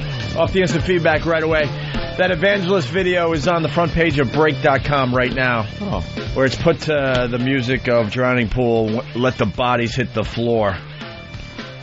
Thank you, thank you, thank you. We really left that place a mess today. An absolute mess. Good for us. There was just too much going on there. Camera crews setting up lights. They're one of the corporate people's trying to get my attention. Like, is it okay to come in now? And I'm like, you might as well come in because you're distracting already. They were taping. They were taping, and then the Pal Talkers were terrific because they were just showing horrific stuff when we were trying to get that nice corporate video together where it's a bunch of people at their keyboards dressed appropriately. Yeah. Instead, there was like 2 lesbians just going at it, eating each other out, and they were just wearing Santa hats. Yeah, I believe they wanted to show some type of how we use Pal Talk to interact with the audience. There was a gagging video being played on another cam or whatever. We were just watching despicable videos. It was great, man. I love it. And they were like kind of like smiling, like, it's the guys being the guys, but they really were getting annoyed in the end. Oh, those guys. Oh, that Opie and Anthony. I was getting annoyed. You know them. I don't know. I think the film crew, wanted whatever. Yeah. Whatever. They got enough. It gave us great fodder for the show today, man. Tom was annoyed. You got Tim with hair dryers. Oh, well. Where's the homeless shopping spree this year? Is it going to be Short Hills Mall? Did we announce? Mike. Yes, hi. Hi. So it's going to be at the Short Hills Mall? Start spreading the word. We want all you guys to show up between 2 and 6 p.m. I believe so, yeah. All right, thanks. All right, bye. Thanks. Bye. Yeah, get the word out there. We're going to be at Short Hills Mall, and we want a lot of listeners to show up as the homeless do their shopping this holiday season. By the way, not one phone call earlier this morning about Howard being on Letterman. Not one. Not one call. And I got to say it right off the bat. At this point, you got to think Howard's bisexual. It's just my opinion. You think? He's got to be bisexual. At least. He can't wait to put on some kind of like female outfit. He just can't wait. Girl clothes. He wears girls' clothes. Have you ever worn anything girly in your life? Out and about. Let's just go. Joke. We've been on TV enough. Yeah. Have you ever had the thought of putting on some kind of girly thing? No, I never even got that attention for Halloween. I never even got the dressing like a girl for Halloween thing that some guys do. I don't have any ambition to dress like a girl or to dress in any type of... I like to dress in women's clothing. Any type of women's clothing. It just does not work for me. It's my opinion that he has to be bisexual. Has to. at any or at opportunity, or at least he seems to thinks want to do about it. Because last night on Letterman, he came out. You know, if you go to a strip club around the holiday season, the strippers will be wearing what Howard wore last night on Letterman. Right. Which is like a long, like Santa suit. It's almost like a robe. But it's like a robe. It's a lot more female than dress. Female looking than what Santa would actually wear. And they dance to Santa Baby as they diddle their little clit. The strippers. Oh, horrid. Santa Baby. Santa Baby. Diddle diddle. And just because you wear a woman's clothing once doesn't mean anything, by the way. Oh, no? No. Jimmy? What? It doesn't mean anything. Certainly doesn't. All right. Well, it's a little creepy when you got a guy pushing 60 on TV in a Santa suit that a stripper would wear with nothing underneath it, by the way, except his bare legs. Yeah. How much attention do you need, Howard? And by the way, was that supposed to be outrageous? Yeah, I guess. Well, back in the day, he wore the dress when he was pushing his book. I saw a fucking horse launch a wad of horse cum into a woman's mouth on the internet. Yeah. I'm not really shocked by a guy wearing a little Santa dress. That horse did. And handing out Sirius satellite radios the second he hit the stage, hawking his goods. Oh. Hey, can we get Eric Logan on the phone? Because Howard said some crazy stuff on Letterman last night. Literally crazy stuff. He's insane. He basically said that Sirius went from 600,000 subscribers to 6 million listeners in 1 year, and he's responsible for all that. Yeah, that was pretty much it. That was the gist of it. I'm starving, Kenny. 600,000 to 6 million. And... Do we have that cereal laying around? It's just a lie. It is him lying. He should be held accountable to the Securities and Exchange Commission for lying about subscriptions like that. I would love let's have a smoothie. Let's have a little fun. And is lying he wore a Periwinkle shirt. That's not... What? That wasn't gay. It's colorful and festive. Yeah, wow. Let's say hi to Nathan in Connecticut. Nathan, what's up? Hey, what's going on? It's Jason in Connecticut. Well, whatever. What's your name? Hey, Jason. Welcome aboard, Jason. Go. Hey, I just want to call and say Howard should have invented some pants. He was unfucking believable last night. Yeah, he can't do anything shocking on the radio anymore, so he's going to come out with no pants on? It's not shocking. And then he played... Oh, my God, that was the best. This is the best part. And, yeah, we have no problem. See, when we were on Letterman, Howard made believe he didn't see it, but then had his cronies, talk about our appearance, and Howard's like, oh, really? And we all talk about what asses we are. We all know that Howard saw us on Letterman. He's just a lying sack of twat. So this morning in the office, as... our own Sam was editing or getting the audio from the appearance for stuff we can goof on.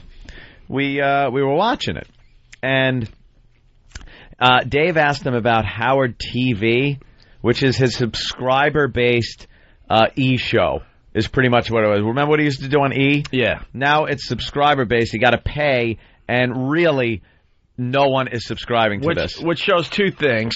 He can't get enough money whatsoever. Yeah. And it doesn't give a shit about his fans. And he's completely out of touch because this is the worst time to start charging for videos in the history of media. You could get everything for free online. You can just download those for free, I'm sure.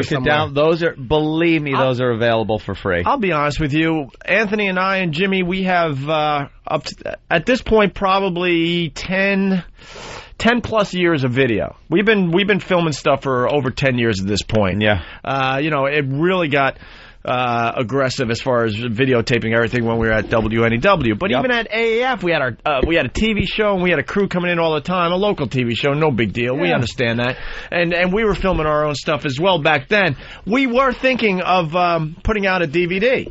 of some of the greatest moments in our careers because we have video of all this stuff. Yep. But with YouTube and Break.com and Google videos, GorillaMass.net, you could go on and on.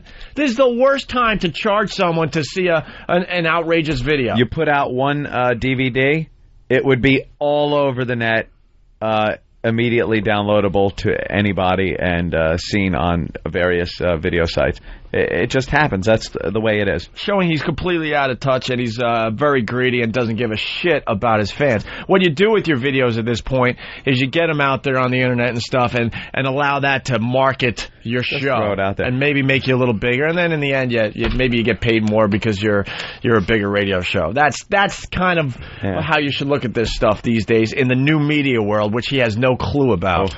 And he's trying the king of old media. He's trying to make it seem like the video thing or the king of picture tubes. Pay-per-view. His pay-per-view. The king of reel-to-reel. Is huge. There's really no one subscribing. The king of beta. Betamax. There's nothing going on there. The king of clunky cell phones. So he went to show a clip on Dave. Oh, yeah, that's what we're And he goes, Dave, I got a clip of my Howard Stern TV. It used to be on E, now it's a pay-per-view. Here's a clip of this drunk guy. And but didn't he say something like... He goes, we tape what happens behind the scenes is what we do. We have video cameras running all the time, and we tape behind the scenes, and this is something that happened when we kept the cameras rolling. Before you give the big reveal, and we'll explain further, let's just play the clip.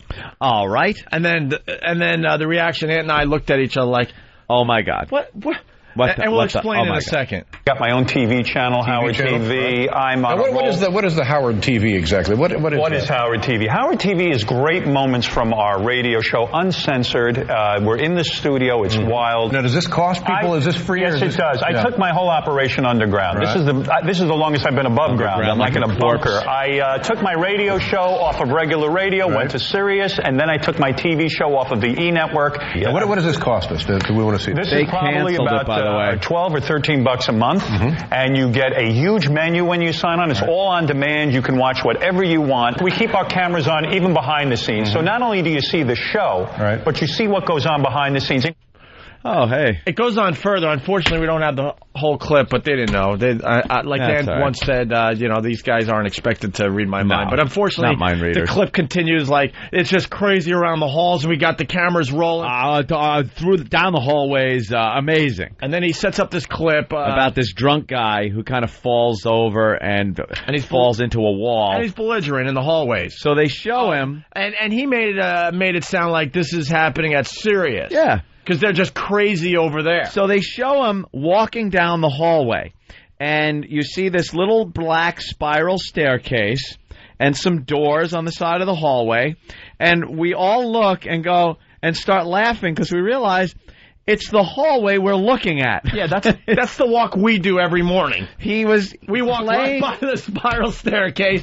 They walked right by the office that we were watching this clip from. He's doing such innovative, new, outrageous audio and video on his radio show that the clip he brought to Letterman was something he had done at CBS. And he wasn't even smart enough to block out the K-Rock logo. No. Out of all the clips, he's been there a year.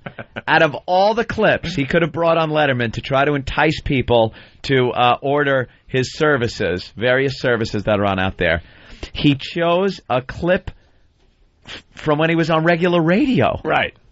What does that tell you? Right. That nothing is going on. Right. On his stupid fucking TV show or radio show. There was no buzz about...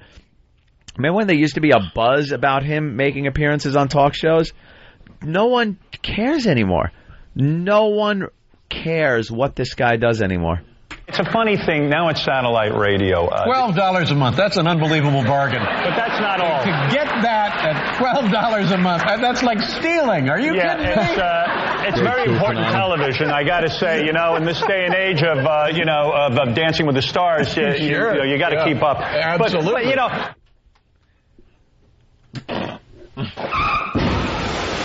Does anybody remember Larson? Oh, God. Oh, please. See, Dave was making fun of you, Howard, because he even gets it. This stuff's great. That's pretty much what he was saying. He's pretty much telling you that, people would not pay $12 an hour for that crap. It is awful. And the numbers show that they're not paying $12 a month for that crap. I said to Beth, I said, I felt every year we sent out a Christmas card with our dog. Sure. And then I found other people were sending Christmas cards with their dog, and I wanted to do something original. So we took this picture, and I said, well, maybe it's obnoxious to take a picture of yourself and send it out like that. But my girlfriend convinced me we should send this out. So we sent it to my mother and father. And my mother is speaking to my girlfriend, and she says, oh, I got the Christmas card and Beauty and the Beast. I'm like, what? So I get a hold of my mother, and I say to her, I go, Ma, what's this you said? She says, Beauty and the Beast. I said, oh, yeah? I said, I don't think it's nice that you call Beth a beast. But...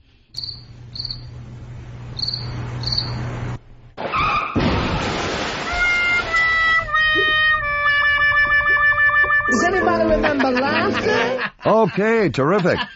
Where is Hakeem? Take me to the Waldorf Astoria. Goddamn rich cunt!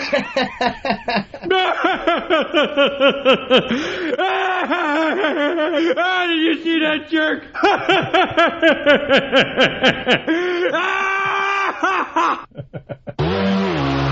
You get nothing. You lose. See. Good day, sir. See, because Beth is the beast. I'm Paul R. Nelson. Yeah, well. Shame, shame, shame, shame on you. Ring, ring, ring, ring, ring, ring, ring, banana phone. No!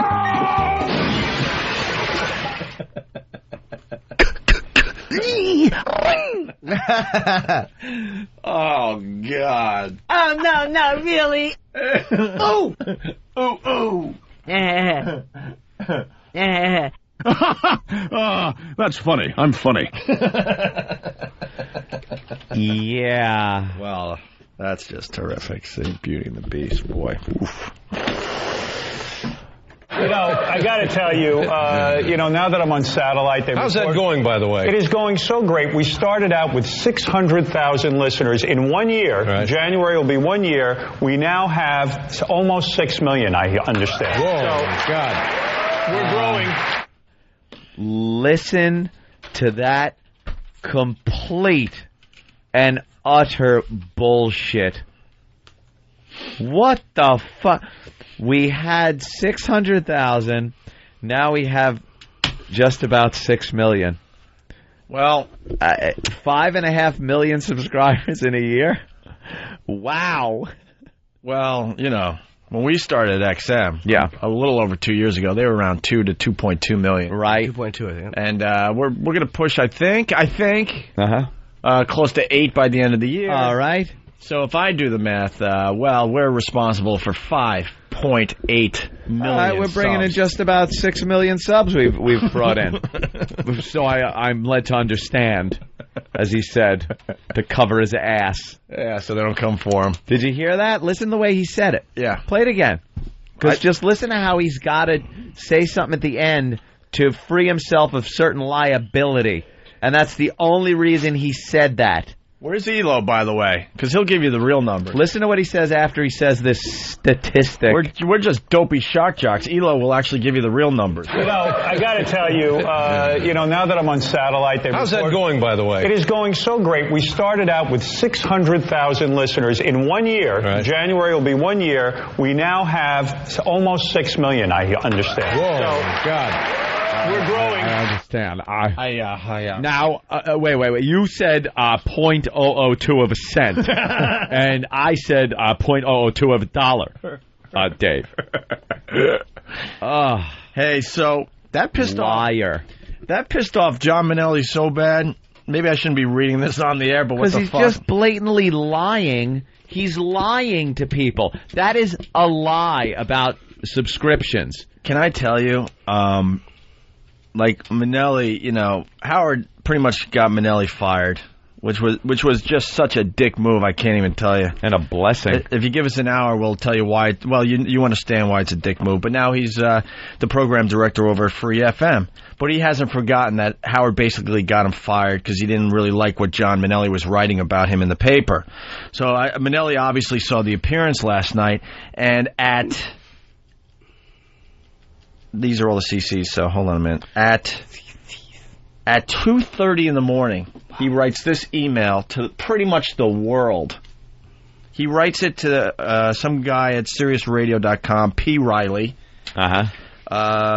Somebody from a financial institution. Actually, it's the securities. Oh, good. Yeah, he's not going to let this go. He also wrote it to Richard Johnson, who writes for the Daily News, I guess? Post. The Post is Richard Johnson? Yeah, why don't people look into his bullshit? Right. Look into it. He also wrote this to David Hinckley from the Daily News. He also wrote this to M. Starr at the New York Post. He also wrote this to Kathy Bachman. Maybe someone knows who she is out there. Sean Hannity, Alan Combs, Kit Carson, Tom Taylor, who's also a media dude. Paul Bell, Nancy Abramson, Paul Colford, Michael Savage, a talk show host, Michael Harrison from Talkers Magazine, Harvey Nagler, Chris Rudy, Curtis Sliwa, Frank Bernacco, Joel Denver, Johnny Donovan, Lionel, Lynn Samuels. So who's who of an email? More talk show. Well, what I'm getting at, a lot of people in the media. Mike Thompson, Perry, Michael Simon, Randy Michaels, who's a bigwig, Scott Lane, Tom Likas even. Fucking Tom Likas. And it goes on from John Minnelli's subject, such desperation. Patrick. So I guess this is to the guy at Sirius. Yeah. And then he CC'd all the rest of the people. Riley is Senior Vice President of Communications at Sirius, so he went pretty much right to the top, as high as he could go. Patrick, are you penny anti-Sirius people so desperate for subs these days that Howard Stern has to go on David Letterman, as he did last night, and flat out lie, brazenly and shamelessly? That's what he did. From 600,000 to 6 million subscribers in 1 year? I thought he misspoke himself when I saw that in a Sirius transcript 2 weeks ago. But I guess this is how low he, you, and Melvin have sunk. You're lucky the media, with the wonderful exceptions noted above, and others who were blindly CC'd, he writes here, are generally gullible as hell. Naturally, I'm informing them of the truth, starting with this email, that by my frequently published estimates, Howard attracted little more than 1 million subs in 2+ years, and with all that hype, no less. You'd think this blatantly false public dissemination of information at a time when satellite radio is under severe attack on Wall Street is something the SEC and NASD would look into. All the best, John Minnelli, formerly with the New York Post. There you go. See? That's a good email. Just flat out call him out. Get some of these friggin' reporters in there and start looking at these numbers, because he's lying. That didn't happen. He had 2 years to hype it, and guess what? He was a bust in the end. It just didn't happen. The stock has moved 22 cents in a year. Yeah, wow. 22 lousy cents in a year. He was supposed to be the savior, and now they're backing away. Mel is giving speeches where he's saying, Sirius isn't all about Howard, and we have a lot of other content. And he gave a speech to some stockholders and mentioned a couple of other things before Howard. Like we have this and this and this, and Howard Stern, where Howard used to be like the thing he would mention. Now they're kind of trying to steer clear of putting all their eggs in one basket, if I may use that term from 1910. Why would you put all your eggs in a basket when you could drop it? Well, I put them in a carton. They're safer there. Fast Freddy from Jamaica Station. Minnelli is a bad motherfucker. Shut your mouth. Oh, yeah. Minnelli has, he's not going to let it go. I thought Minnelli got fired because he broke into a funeral home and used their drapes to make a tie for himself. Stole a suit off the corpse. I would love to know who else he CC'd on that email, man. Oh, he is going for the jugular, and he should. Someone's got to call him out. Howard's just a liar, and he has to dress as a Santa girl to get some attention. 600,000 to 6 million in a year. It's lying. It's a blatant, impossible lie. And Elo's away from his desk, but we'll get him on. Where is Elo? To talk about the numbers. Drinking. Elo loves talking about the numbers when he's not drinking. I know. He's probably soused. Right now he's laying on his own floor, vomiting into the garbage pail. Driving drunk, right, Dan? No. I need one brave employee that works in Washington, because Elo, right now as we speak, is not in his office. Run in the office with a cell phone, call the Opie and Anthony show, and tell us what's in his desk. Because we know he's got some creepy shit in that desk. Shit on his desk for us. Could you do that? That would be good, too, yeah. That's true. Yeah. Open up his Pal Talk. Yeah. He'd probably make a pie chart out of it. He wouldn't even notice it was bad. He'd just smooth it out and draw a graph into it. Big presentation. Yeah. Well, that Stern rant... Our crap presentation. The Stern rant might have been a little boring for some, but we can't get enough of that shit. This is not going to be boring for anybody. Stern takes credit for the Kelly Ripa, Clay Aiken incident. What? What? You want to explain the Kelly Ripa, Clay Aiken incident? Oh, apparently... Clay was, I guess, filling in for Regis. Regis pretty much takes 20 weeks off a year now. Yeah, and Kelly was going off about something, and Clay Aiken reached over to put his hand over Kelly's mouth. Right. You know, in a playful, don't say that kind of way. Right. And Kelly said, oh, don't do that. Don't put your hand on my mouth. I don't know where it's been. And, of course, there was all kinds of accusations by Rosie O'Donnell that was homophobic because she thought that she was insinuating that perhaps there was a big fat cock in that hand at some point. Just to be subtle. Or just in case you couldn't figure out what I was talking about. Or maybe some ass fiddling. Maybe ass diddling finger. Fiddling someone's ass. I'll bet you Clay likes to rub an asshole, but then he just kind of fiddles with it while he's doing other things. Just a little fiddle, fiddle, fiddle. Yeah. Poking his finger in and out. Dip-dab, dib-dab, dib-dab. Oh, hold on. How could he possibly take credit for that? Cigars and scotch. Hey, I have a little time-saving clip for John Minnelli. Yeah. When you're trying to send something out, like, to all of the media, under CC, all you have to type is the Jews. Oh, so you type CC and then the Jews. Yeah, they got their... And it goes to all those people. Yeah, they got a secret mail server. They probably do, those just creeps. The Jews. Those Christ killers probably do have a secret mail server. My goodness. Wonderful people. I live amongst them. Well, I'm sorry. They're wonderful people. I was just trying to be outrageous without wearing a girl's outfit on. Crazy. With your legs. Did he shave his legs? You gotta think. This is my opinion that he's bisexual. Could be. He's got a little of the bi in him. Could be. That's what I've been led to understand. You gotta think at this point. He's way too comfortable dressing up in female clothing. How did he take credit? Oh, yeah, here we go. That's what I want to hear. Stern says nobody would have gave it a second thought, but Stern thought it was inappropriate. It wasn't... Contentious. It was weird. And I'm telling you, no one would have ever given it a second thought, but I got worked up. And Beth had Kelly Ripa's phone number, so I call her home phone number. This is how worked up I am.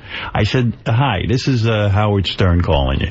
And I know this is your home phone number. I'm going to tell you something. I was just watching your show. I never get to see your show because I'm on the air. But this fucking asshole, Clay Aiken. You cursed on her machine? I did. Her kids could have been in the room. I don't care. You're no help either. I said, let me tell you something. No, this was our voicemail. All right. I said, listen, this guy has no right to put his hand over your mouth. It's disgraceful. You don't do that to a woman. And he's really out of line. I just wanted you to know when you corrected him, you did the right thing, and that's it. Well, she calls us back, and on the voicemail, again, I just want to thank you, because I thought it was the strangest thing. Blah, blah, blah. She gets all worked up in her voicemail. She goes on Regis. Regis returns the next day. Okay. And she says, I got a call from Howard Stern, and I got a call from people, and they were all incensed. And she starts talking about how disgusting it was that Clay Aiken puts his hand over. Now, I swear to you, she never would have brought this up. If you hadn't called. I hadn't called. Oh, Robin. Oh, Robin. Why don't you at least question him a little bit? He is just Stop the lapping his of ass. Everything. Howard has an ass cave. All right, I said it. And I didn't have to. He's into gaping. And I didn't even have to wear a dress. Look, I could be shocking without having to wear lingerie. I said it. He has an ass cave. But that's what I think. Actually said that he is.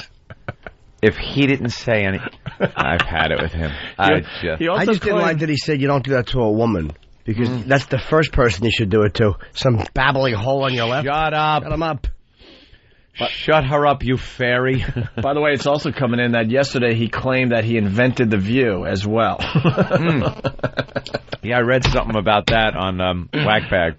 Pretty funny. Yeah. He invented The View, and then they had a whole list of things he said he invented. Do we have that list? Is it a real list or a list that people are It's an goofing on? actual list that, things he said he invented. MTV Unplugged. Remember when he said he invented that? He invented people playing on the radio. Right. And then we had MTV Unplugged. And we went after this and played examples of other people playing on the radio before they went on Howard's show. There were shows dedicated to it. Can we get that list? Ass. I want the actual list because our listeners are very funny on the message boards and they have fun with something like that. But I want the actual list of things he swears he invented. All right. Wow. Overnight ratings in New York. Letterman. Randy, what's the overnight ratings on Letterman's appearance? Howie's good old Letterman appearance did a 2.3 and a 6, losing to The Tonight Show, both Nightline and Jimmy Kimmel, some old episode of The Simpsons, and Scrubs. Kind of sad. I don't even think... In New York, of course, yeah. I think we even did better in New York. You did a 2.6 and a 6, yeah, you did better in the So we summer. did better than Howard's appearance. Yeah, I thought so. Yeah, exactly. And we haven't had, 20 years for the country to know who we are. No. And you didn't have to wear a dress, you just let Anthony talk all the time. Well, yeah. Yeah, what can I tell you about that? I mean, I'm a blabbermouth. I wouldn't mind seeing you in a little something. I mean, not even just You want to wear a little ditty? You want to wear a little number? Why don't we do that on Leno? Me and you. I want to wear a sexy little number. Yeah. Crotchless chaps. And then you could wear a dress with a strap on. Well, you don't even need one. You got a cock. And then just fuck me right in the ass. All right. On national television. I want to see open. This is what I want to see open. I'm just thinking out loud. All right. Knee-high white socks. What? That might work. Knee-high white socks. And a little plaid Catholic schoolgirl skirt with the open buttoned shirt. Right. I want you to put on. He's throwing up now. I want you to put on a little pigtail wig. And I want you to give yourself a pigtail wig. I want you to give yourself with a brown pencil a little mole, like a Cindy Crawford mole. Beauty mark. A little beauty mark, better. That's a good. And that's some a good patent idea. leather shoes. That's a good idea, Jim. Come here, a little closer. Little closer.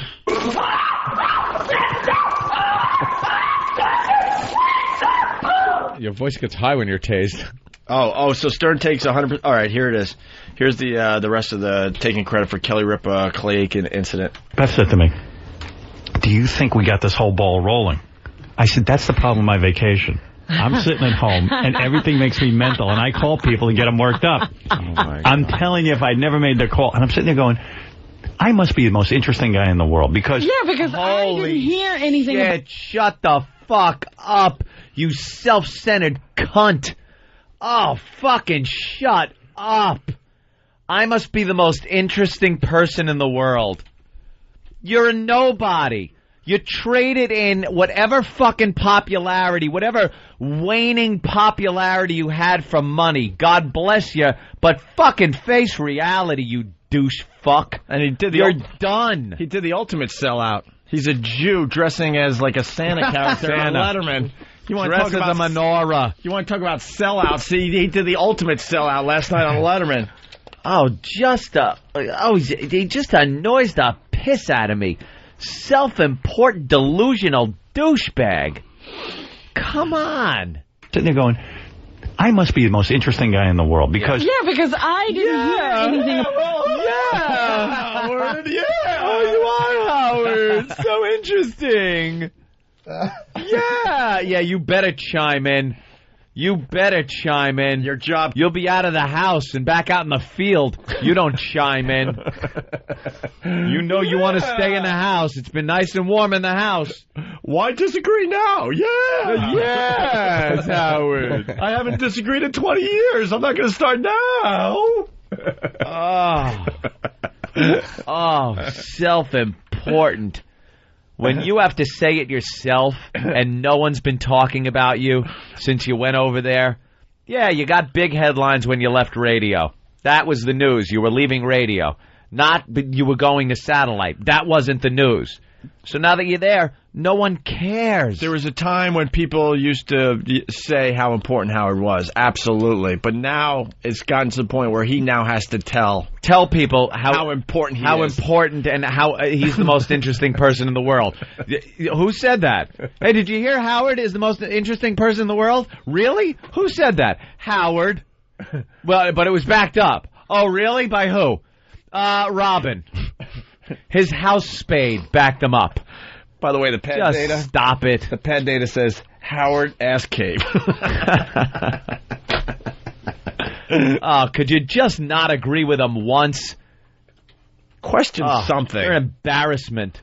Call people and get them worked up.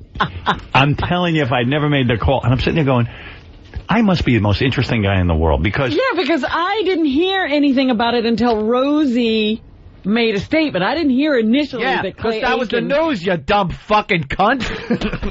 I didn't hear anything until Rosie said something and made the news about it. The news was that Rosie was upset because she said it was homophobic.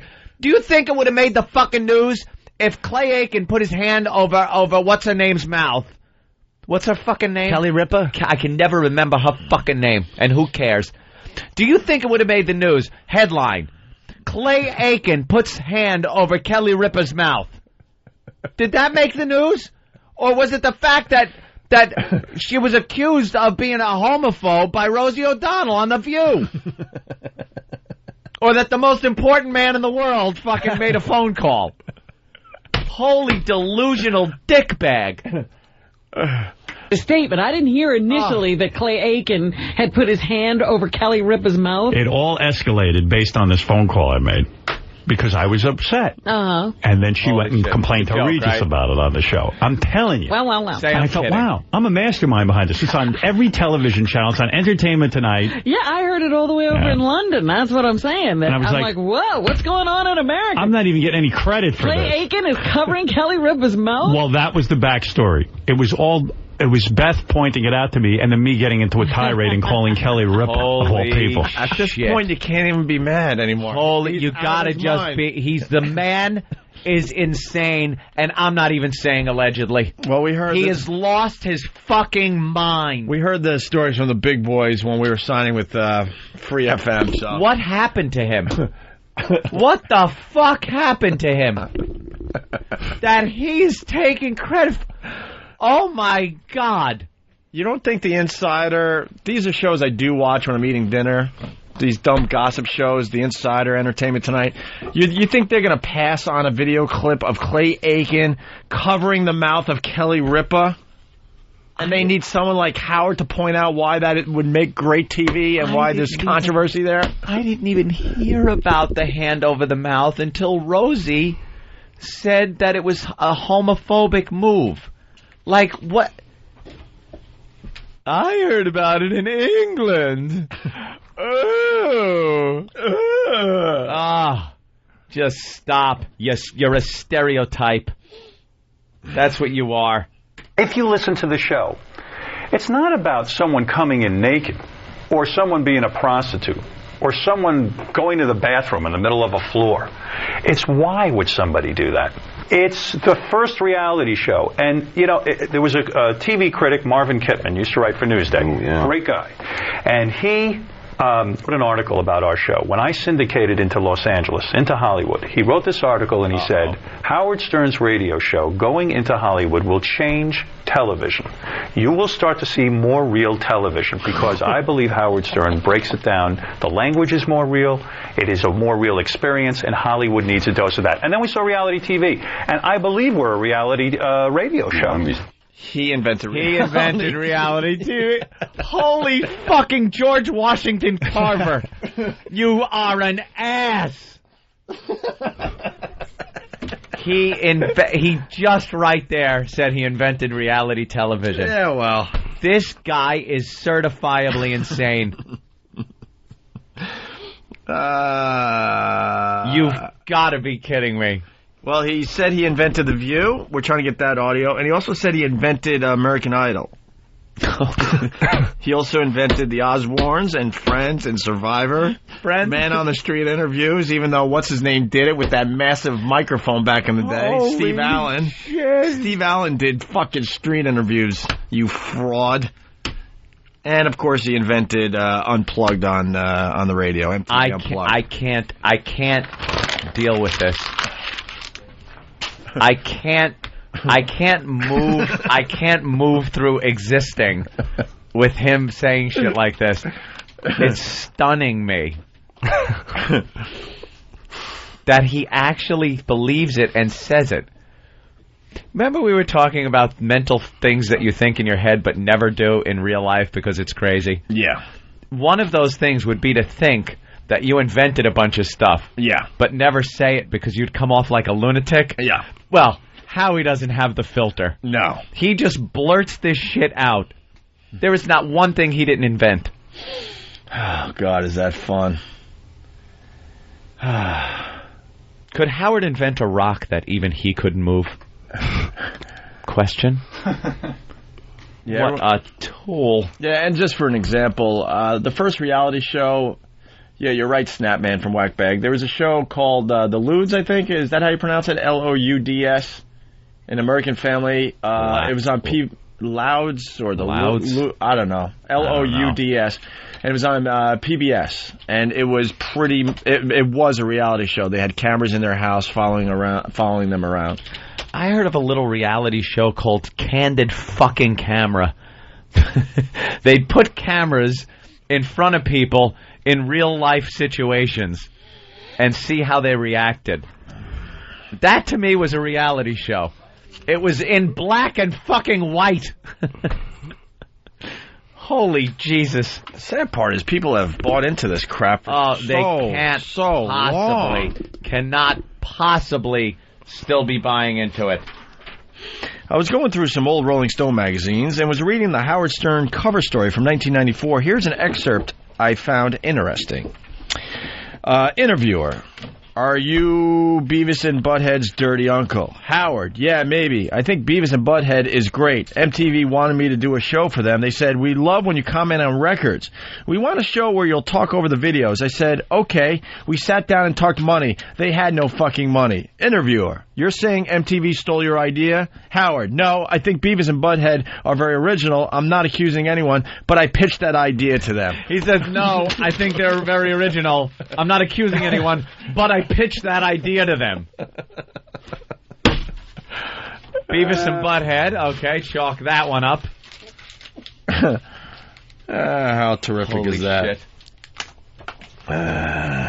Don't be scared when I throw papers over your head, Jimmy. I would never hit you. I know, but you might by accident. Oh, no. I closed my eyes when Anthony threw paper. I arced one over your face. I know. It would have been really embarrassing if instinctively I just jumped up with my mouth open.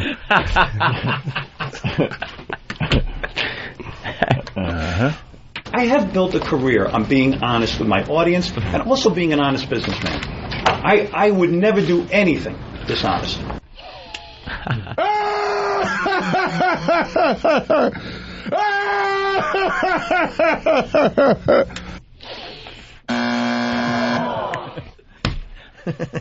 Oh, he is so done. It's just over. Howard, guess who had better ratings on Letterman than you did last night? Oh, Howie! Do you know, did you see that little graph thing about the Howard water cooler talk factor? It's kind of like a Google search thing. And who's talking about Howard? I think it was something like, did you hear what Howard said today? That was the title. And how no one's asking that anymore. And they actually cited us in there and showed a little graph of how the media picked up on what we were doing and how they picked up on what he was doing. Right. And how his graph was going down and ours is going up. Yeah. The guy has really fallen off the face of the earth. Can you get the bandana clip? We haven't played that one in a while. He is just... That's my favorite. And it is Whip 'em Out Wednesday. So. He's so secluded and surrounded by yes men that he doesn't really have a grasp on what really is happening. Reality is he's making a lot of fucking money, but he has a minuscule fraction of the listeners he used to have and the type of listeners he used to have.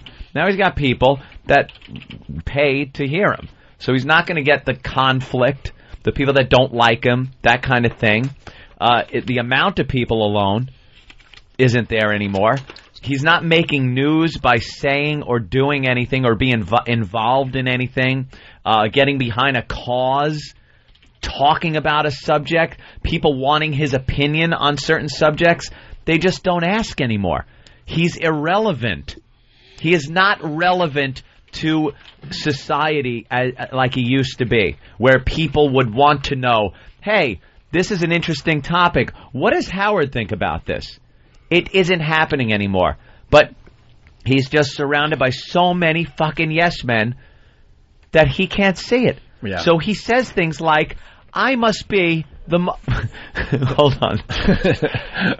I must be the most important guy in the world. Jesus. No, most interesting. Most interesting? Is that what he said? Yeah. Fucking... Oh, just fucking A. DJ... Followed up by a... Yes! Yes, Howard. Yes! Why should I disagree now? Go dust the furniture. And the reason she doesn't disagree, because she wants to take her trips to Europe. Right. DJ Ain't a Light Bulb from postwhores.net.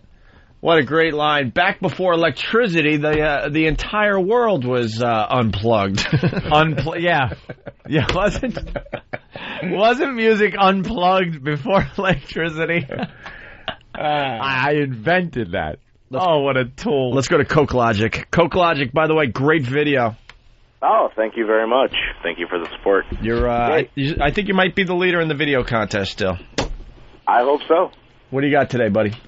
Hey, Howard Stern is exactly turning into the father from Big Fish, where don't let the truth get into the way of a good story. A good story, right. Eventually, he starts to believe the bullshit. Anyone who fucking looks at him just looks at him as this old doddering fool, like his fucking son did in the movie. I mean, Howard Stern, he's been such full of shit for so long that he's just completely oblivious to what people actually fucking look at him. It is nice to see people catching on finally. And the way you see it is what I just explained, how he really isn't relevant and people don't really care about his opinions on anything anymore. And the fact that his Letterman appearance, which used to be events, when he would go on Letterman, it was an event, you know? You made sure you were in front of the TV back in the late 80s, early 90s, that whole time, when he was really relevant. Now it just isn't happening. And that's kind of showing that people aren't buying his bullshit. Because it's so out there that even I'm sure that the hardcore brainwash fans, they'll still be there. They're there. But that, you know, the peripheral ones aren't believing his bullshit. And that circle of peripheral fans are growing smaller and smaller, where he's only got those hardcore guys that believe anything he says. Because now he's just saying shit that's so outrageous, you got to be a lunatic to fucking believe it. All right, here we go. We need the help of the One Pest, because this will get under his skin and drive him nuts today. Alert the media that Anthony and I had higher ratings on Letterman than Howard did last night. That higher ratings drive him insane. And we've had more subscribers subscribe to us since we've been here than he did in the same amount of time. I guarantee he quickly looked at the overnight ratings, just assuming it was going to be through the roof. Yeah. And guess like what? It used to guess be. what? They weren't. And that's driving him nuts today, and someone needs to tell him. Whoopsie. Get a hold of Mike from Friday Morning Quarterback. Do some research. Let's go. Call the Post. People Let's go.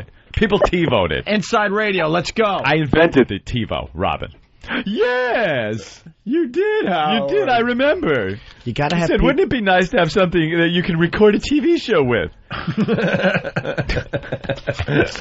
You gotta have people around you that will tell you to shut your face. Just to shut up, you're being a dick. Right, like, what? You're You need sounding someone in like your an life ass. who does this. What? Right. What are you talking about? Looks at you like that. What? Yeah, kind of squints, turns the edges of their mouth down and goes, what? What? Stop it. That's all you need is once in a while a friend to go, what? Did you hear yourself? Come on. Shut up. All right, well, let's get the Pest on that. What? Have some fun with that. Get through to his stupid show over there. Hey, by the way, one of our favorite clips is ready to go. Of course, we came up with this fine concept, Whip 'em Out Wednesday. It is Wednesday. The WOW stickers, they're on cars. There's homemade WOW signs. It's written on the dirt in the back of the trucks. Did we ever say we invented topless women? No. Did we ever say we invented topless women on the radio? No. Did we ever say... Supposedly... What?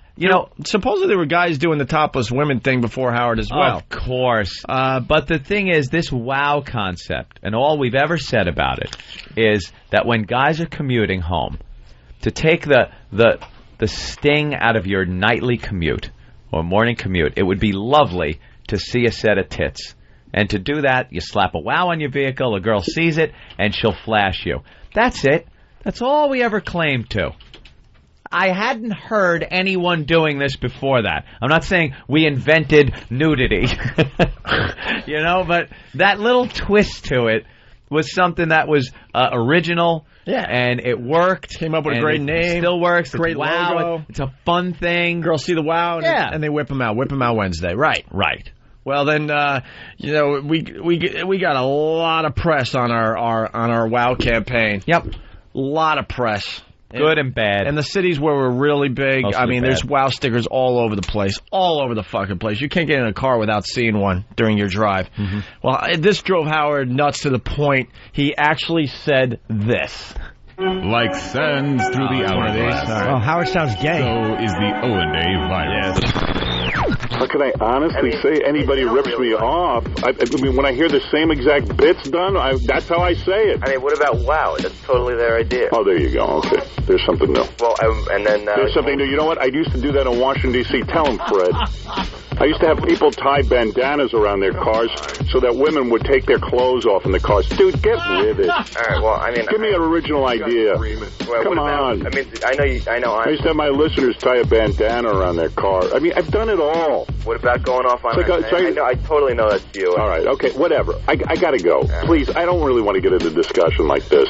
He's so delusional. That is really funny. Someone found the clip. Yeah, that's something we couldn't play on the old show because of the gag order that he placed on us. How do you tie a bandana around your car? That's a great one. That's a big bandana. What's the matter? My car has cancer. People throwing frisbees to their cars, jumping, grab it. God, just showing your age, man. You can't even tie bandanas to antennas anymore. An antenna. It's all hippied out. You honk the horn, it's like beep, beep. Dude. Honk, dude. He's so delusional. Oh, man. Just admit it. WOW is such an original idea. I invented everything. I've done it all. He even said, I've done it all. Wow. Even the stuff that's going to be invented, I did already. There's no original I went into ideas. a time machine Everyone and I already did it. Killed himself. Right. I've done it all. That. I was the first one to do anything. Marconi ripped me off, Robin. Remember what was that thing called? .. Morse code. It was Howard code earlier. The guy ripped me off. I invented SOS. Robin. What a complete jackass. He's the guy. Wow. He invented WOW. And it had nothing to do with Whip 'em Out Wednesday or WOW. It was tying a bandana around your car. Thank you, Howard. And what were we supposed to do if you saw... I don't know. He didn't really explain it very well. Of course he's not going to explain. If someone had a bandana tied around their car somehow, girls would get naked in the car? Was that what... It wasn't even flash. Yeah, girls would get naked. They're driving, taking their clothes off, crashing into a button, Mr. Robin. I invented traffic accidents.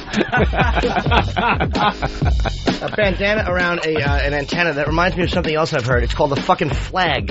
That's not exactly somebody's fucking invention. I invented that, Robin. They say Betsy Ross did that. I sewed the stars on. Ooh, it was all me. I don't care. I don't care. I honestly don't care. I don't care. I invented the bandana with me. Opie and Anthony, the virus is spreading. Whether you like it little bitty, medium or enormous, courtesy of Opie Anthony and little Jimmy Norton. Get your free rap ticket, no reason to go and buy it. Even see some fun bags and help spread the virus. Send a self-addressed letter with a picture of your mom, or click the wow link at opieandanthony.com. Send it in now if you want to get wowed. Watch the ladies whip them out and jump around. Jump around. Jump around. Jump around. We at the Opie and Anthony Show would like to give those less fortunate a chance to spread joy to the ones they love. And the best way we know how to spread joy is to spread cash all over the floor and blow it around the room with a leaf blower, while a bunch of screaming naked women frantically try to grab as much as they can. It's the return of the Money Snatch on the Opie and Anthony Show. We're looking for desperate, broke, insecure women to come in studio, get naked, chase around flying money, and cram as much of it into their holiest of holes, all in an effort to make Christmas a little bit merrier. How's that Christmas tree gonna look if the power gets shut off? You can't cook a turkey if they shut off your gas. And Lil Timmy is gonna have a bitch of a time getting up in the morning if the heat ain't working. So ladies, unless you want a Christmas tree with no presents underneath and a house full of crying children, sign up for the Money Snatch today. Details on opieandanthony.com. XM202. The virus. Rob Zombie. I was doing the Money Snatch years ago. Tell him, Fred. Yes, of course you were, Howard. We're back with the Opie and Anthony Show. Hi. Most shots of the year. We kind of did that bid yesterday. Yep. Hey, they're ripping us off. Hoo-hoo. MSNBC. Tell him, Dan. I'm afraid to talk, because fucking Eric might just walk in and decide to blather over it. What happened? Did he plow over you? Jimmy was conveying a cute little story, because during a commercial break, what we were talking about, of course, dumps. Yeah, it's what we do talk about. We're at that age. And I was saying how I'm eating some almonds, and almonds tend to cause me to shit in what can only be described as a pile of something that used to be shaped. It is no longer shaped. It has no natural shape. It just accepts the shape of whatever container it's mush. In. Right. It really is mush. And so I was describing that. Yeah. And I was talking about when I was a kid, I used to kneel on the side of my bed, and I was telling a story, and then Eric just started blathering about something. He held up something, and even if it was important, this is a phone number. We have to do it just like that. Yeah, right to Opie started talking in the middle of Jim's story. And Jim just goes, okay, well, you just, do whatever you got to do. And he didn't stop. He bowled through, oblivious to, just that you were even telling a story. And I was saying, even if it's important, you could kind of say, sure, Jim, excuse me 1 second, I just got to, but just... And what did you call him? A bowling ball? He's a bowling ball on a table full of Hummels. He's a fucking a hard, circular, clunky thing, just fucking knocking over what is delicate and beautiful. Just irreparably damaging things that are good. A fucking bowling ball with a retard hairdo and a child's hat. Fucking barreling over glass stories, which are contingent upon timing. Blather, blather, blather, blather, blather, blather. In the middle of a story. He could have just said, excuse me. I mean, we say Jim here, but it's actually Mr. Norton. Right.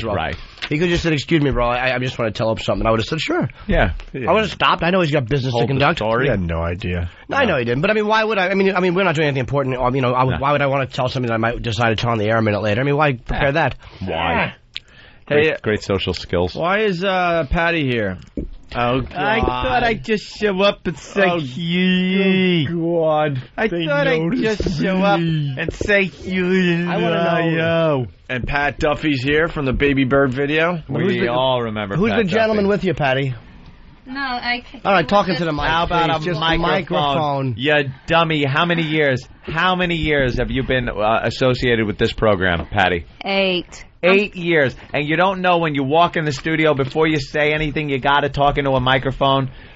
Yes, I know. Do you know that we wouldn't say boo to you if it wasn't over a microphone and for the show? What do you think? There's a conversation, the mics are off, and we're socially chatting? No, I'm just visiting. It's my day off, so I did the walkover like I do occasionally, so I just visited today. What 4-year-old did you steal that barrette from? She got a barrette in her hair. Oh, it's awful. Holding it back. I know. Just daintily off of her glasses on one side. She's only temporary until she can get bobby pins. You really are an old lady. I hate bobby pins. Oh, I hate the bobby pins. I'm hoping my Soldier Boy comes back and brings me some nylons. Oh, you old bat. Yeah. Who's the guy you're with? Yeah, with she says, yeah. Who's that the guy? heavyset gentleman with the glasses? All right, I you didn't keep quiet come with with him. I just met him during the walkover. Really? So you grabbed any cock you could and brought it up into the studio? Good for you, Patty. He's married or something. He's just You're going to let him take your ass or what? No, he's married or something. No. It doesn't matter. Yeah, it doesn't matter. I was married once, too. Fucked like an animal. Yeah. Would you ever let him hold your ears and straddle your face and just give your mouth a good cock pummeling? I mean, I'm not trying to be inappropriate. No disrespect. I don't know. I don't do things like that. No, of course you don't. No. I just want to ask Patty the fucking dirtiest questions I would never ask a girl a question like that. No. For some reason with Patty, all I want to do is talk to you about ass eating. Filthy. You'd never have that, like, let someone do that to you, would you? No. Why? Wouldn't you think it would feel good? No. She'd be all if it squirming was and my laughing. husband or a boyfriend, significant other, it's one thing. But if it's just another person, natural sexy speech. Yeah. I'm not loose. If it's a boyfriend or a significant other, I might do it. Or a wreck. Why is your hair so long? Yeah. Really is long. Oh, no. Yeah, it grew. How long did that grow, and how long did it take? When did it get like... Have you had a cut When recently? It started growing. Patty. How curly that is. Yeah. Patty. How long is it? I'm watching you, Opie. I was trying to distract her. He just cut a snippet of her hair. I wish that was head clippers and you hit the neck. No. Head clippers. It's too long. It's not. Let me take it into a thing. No, and thank you. cut it. No. Yeah. Come on, Crystal Gale. New. Yeah, what do you need long hair for? Because I like it. It's not like you're using it for anything. I don't care. Like I like it. I like that, Patty. I like that sassy Patty. Tell him. I like it. You like it. I like it. Why do you keep your hymen? I like it. Yeah, where are we at with the virginity thing? Why don't you cut off that hair and give it to Locks of Love? You know what that's for? For you, it would be to stuff a scarecrow. My hair is growing long, and that is long and dry. Leave it alone. Well, right. You might want to cover up that spot. Yeah, that part Opie just removed. Yeah, I have a little bald spot on top of my head. I don't know what happened. Please turn down so we can see it. I'll tell you if it's noticeable. Yeah, it's right there. Well, can you move your finger? Yeah, usually. Oh, I please let her go bald. No. I hope she goes bald like an accountant. No. Like the aforementioned. Horseshoe. No. Yeah. Like Joseph Goriab, as we will talk about. When your bank says, that's who I want you to fucking go bald like. Just the horseshoe. Like Malkovich. You should have a Malkovich hairline. The father on Mork and Mindy.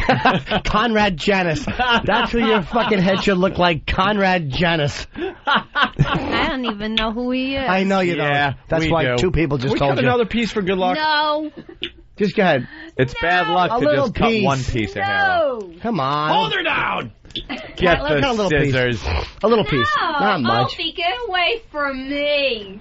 Yeah, a little piece. No. Come on, acid wash. Just that piece off the side that's sticking out of the barrette. Hey, come on. There's a piece hanging out of the barrette. The little piece, Patty. Barrette. A little piece. He ain't gonna cut you. Oh, you're holding most of it. There you go. Yeah, let him cut whatever you're not holding. Want me to cut? There you go. Just cut that off. All right. Go ahead. There you go. More, Patty. What are you doing? No. Leave me alone. On the bottom of the hand. Go ahead, Patty. Just hold. He'll take Right there, the bottom of split the ends hand. off. He'll take the split ends off. Oh, yeah, we got to cut out the split ends. There you go. There you go. All right, Yeah. you had your...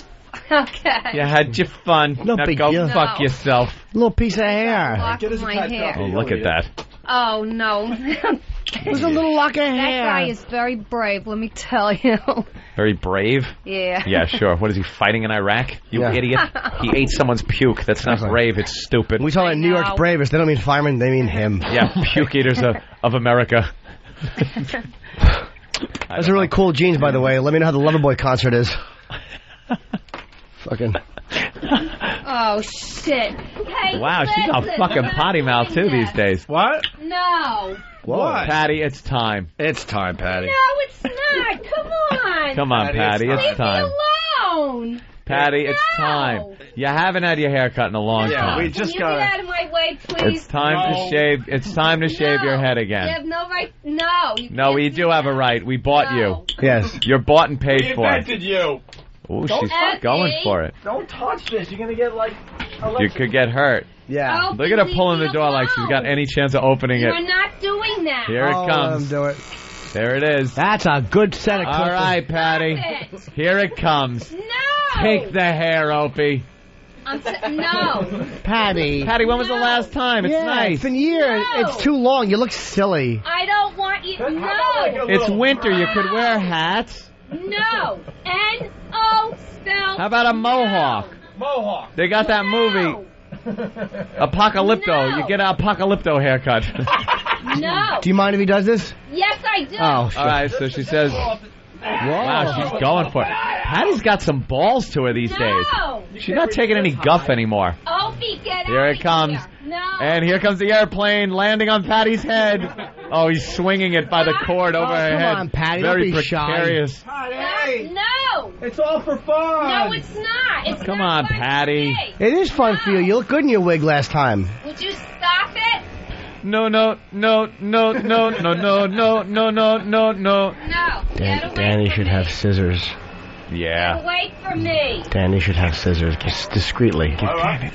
Yeah. Danny should All right. have scissors. Oh, now, Patty, why don't you want to? It's winter. You could wear a I hat. don't care. You Whoa. could wear a hat. No. No. You don't do that to a lady. You don't do that to regular women. Why did you do that to me? No. No. No. You wouldn't do it to your sister. Uh-oh. You wouldn't do it to your girlfriend. Yeah, he was. That's because they fuck. No. Here it comes. No. Uh-oh, here it comes. No. Uh-oh. No. Get away from me, Opie. Get away from me. Wow. No. This is cool. It almost sounds like Patty's being raped. Yeah. Get away from me. No. No. It's big and black. I don't. All right, No. what will you let us do? No. I don't want anything. Get away. No. How about just a little bit, Patty? No. Just 6 inches. No. Just the top of your head. No. Opie, leave me alone. How about just the top, the circle part to hide the bald spot? No, Yeah. thank you. How about you can leave the back of it? No. No. Wow. Why? All right, all right, Danny. Go for it. No. Are you crying? No crying. Head shaving? He's Uh-oh. got to do it once she's ducking from the thing. Yeah. Well, Well, don't stab her. Don't cry. she's petrified. Don't stab her. No. Watch out for the scissors above your head. How about a little? Daddy's gonna snip a little bit. I get some control. Oh, that could have been bad. Oh my God! I had nothing to do with that. What? What happened? Yeah, there's a big chunk taken out of the back now. Uh huh. No way. Yep. Turn around. Show the camera. Let me see it. Show the camera. I'll tell you. Let's see it. What? Turn around. Yeah, turn around. Let me see what. Yeah. Oh my God. Turn around. Turn around. Ah, there's a big chunk taken off. Danny got the scissors. Where? Right in the back. Oh my God. Uh-huh. It's totally, there's a big chunk. It's like a bite was taken out of your head.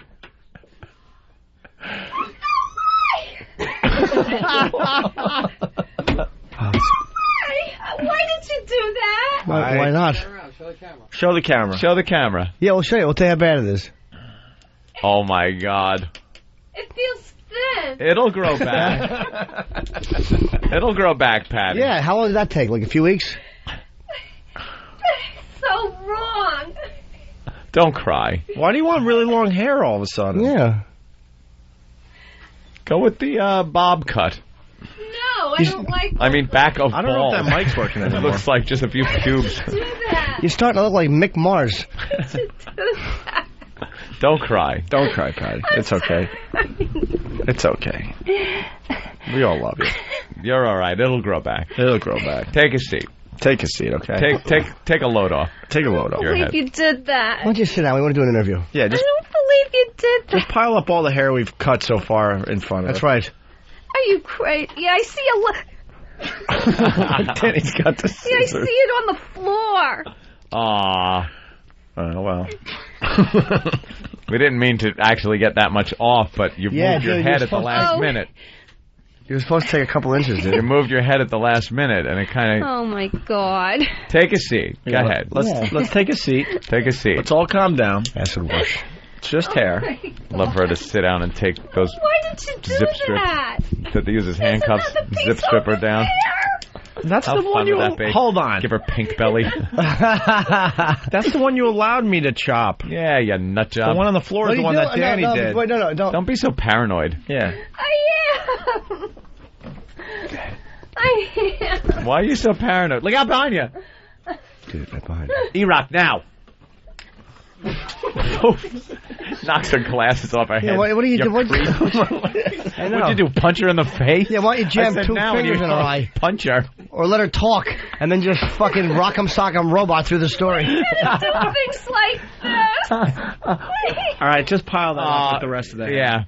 You could glue that back on, Patty. Yeah. Can we cut a little bit off, please? Just a little. I'll give you money. Uh-oh. No. Oh, Jesus. Oh. No. You all right? Yeah. All right, good. You have to understand, as a woman, you don't have the right to You say no. still our pals? Hold that sideways. Yeah. I wouldn't put the pointy parts to the back of her neck. Yeah, because then ear's going to come off. She throws her head back. That could be a problem. Yeah. All right. The audio of us laughing wouldn't help in court. Exactly.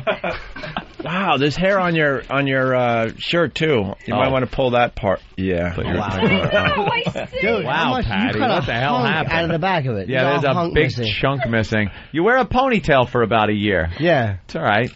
It took me.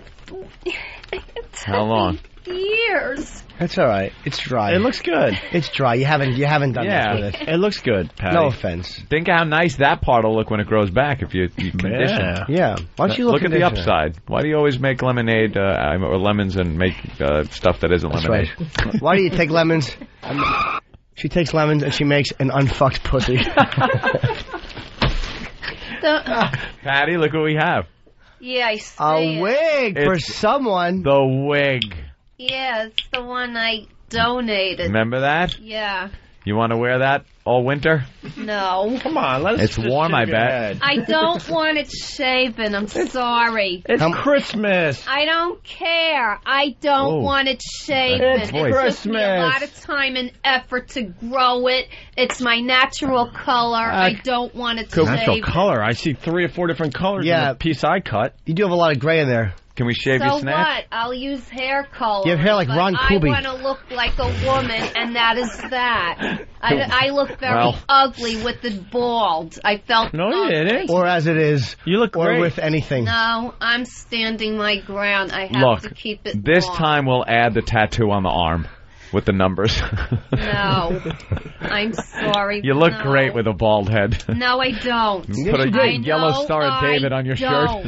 You All right. don't look You actually look good. cute with that on you. You did. A lot of guys like that. No, like, I don't. And I everyone's don't saying- like it. Everyone's saying you should do it for Christmas. No. Yeah, they're saying you should do it for Christmas. Cut their hair. Everyone is saying you should do it for Christmas. I'll do it if No. you do it. I don't want to. You're a guy. Guys can Well, get away you're with a it. I'm a guy. woman. You know? Well, debatable. I want to be a woman. You you have to have had sex to be a woman. That's right. That's not true. You're just a girl. You're just a girl. You're just a little girl.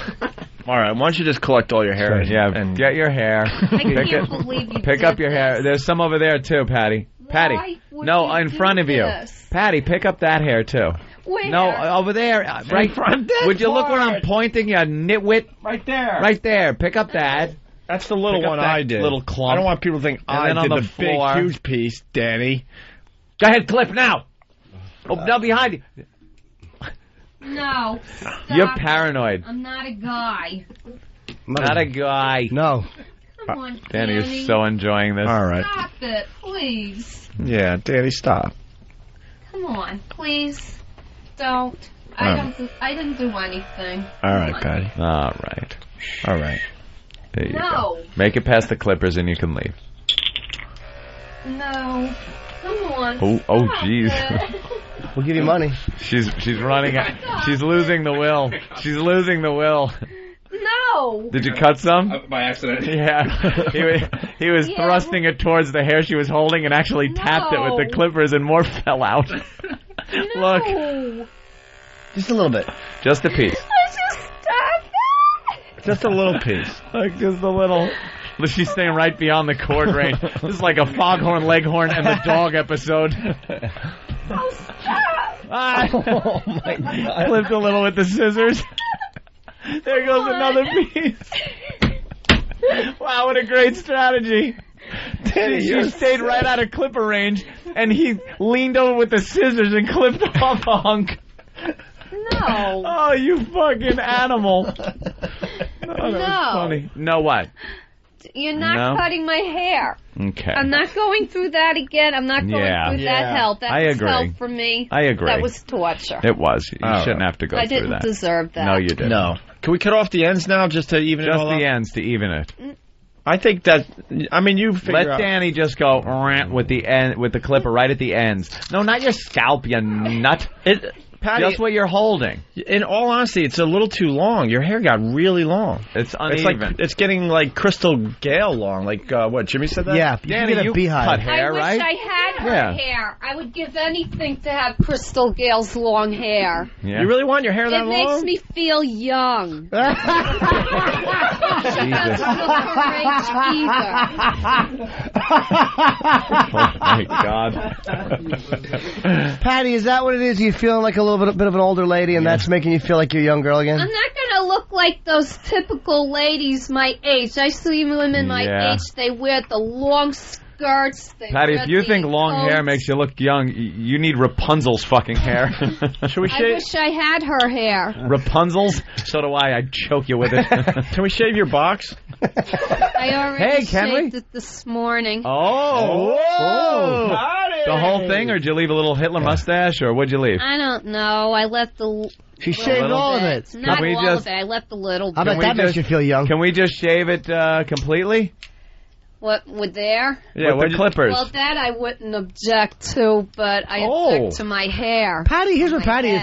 Patty's ready for The some part that dick. isn't Yeah, seen, Patty I is wouldn't so object in to. need of cock. All right, that's fair, I guess. We'll let you out of the studio if you let. Who's going to do it though? Yeah, I know. Danny, what do you say? I'll shave it. All right. That's fine. You want me to spank you, Patty? I'll give you a spanking. Yeah, let Jimmy spank you.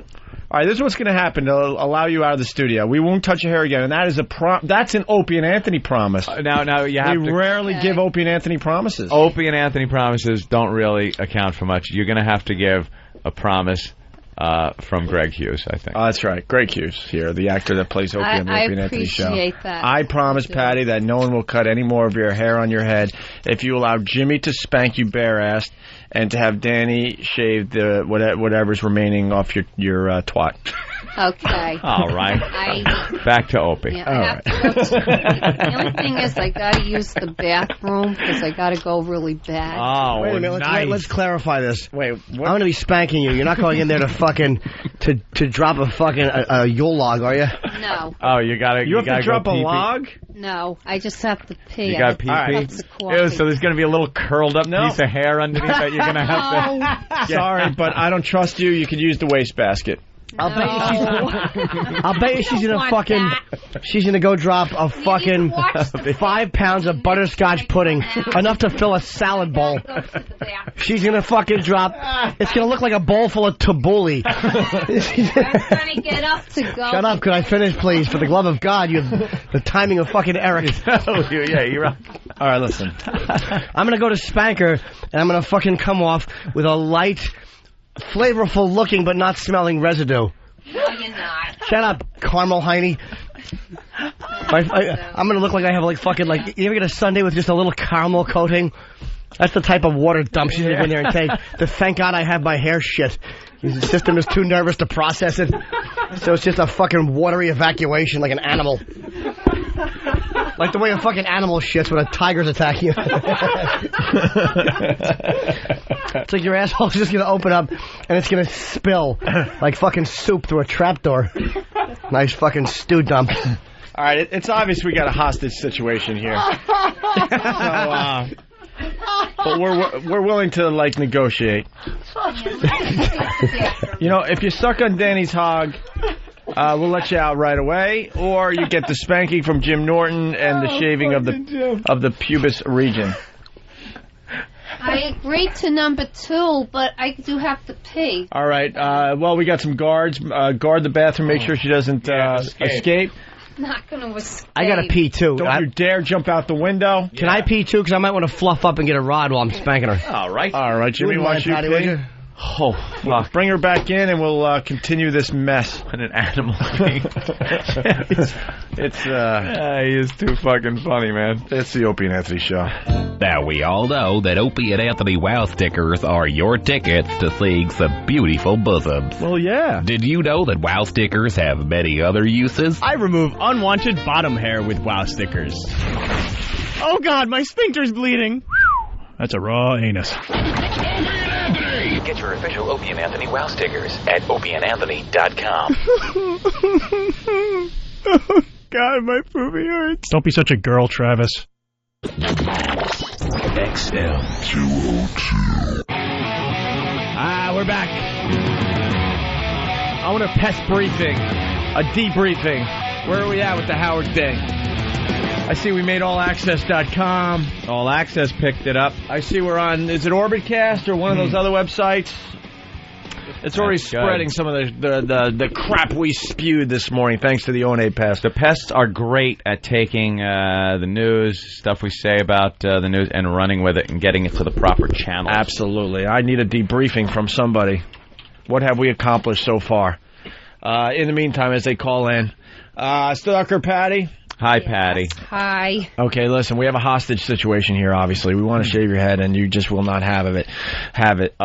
But we got to do something with you. So you have agreed to let Jimmy Bear spank your bare ass. Yeah. And then Danny is going to shave the remaining pubes off your body, and then you're allowed to leave. Okay. And if you don't accomplish either one of these things, then we shave your head completely. And teabag you. All right. All right. I like tea. Hey, I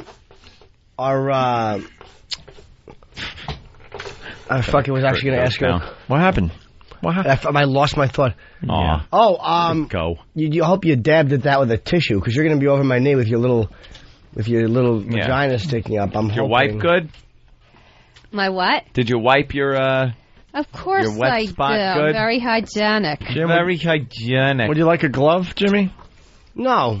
Well, you should be all right. Yeah. I don't have anything anyway. You will after this is over. Pass on. Yeah, you will.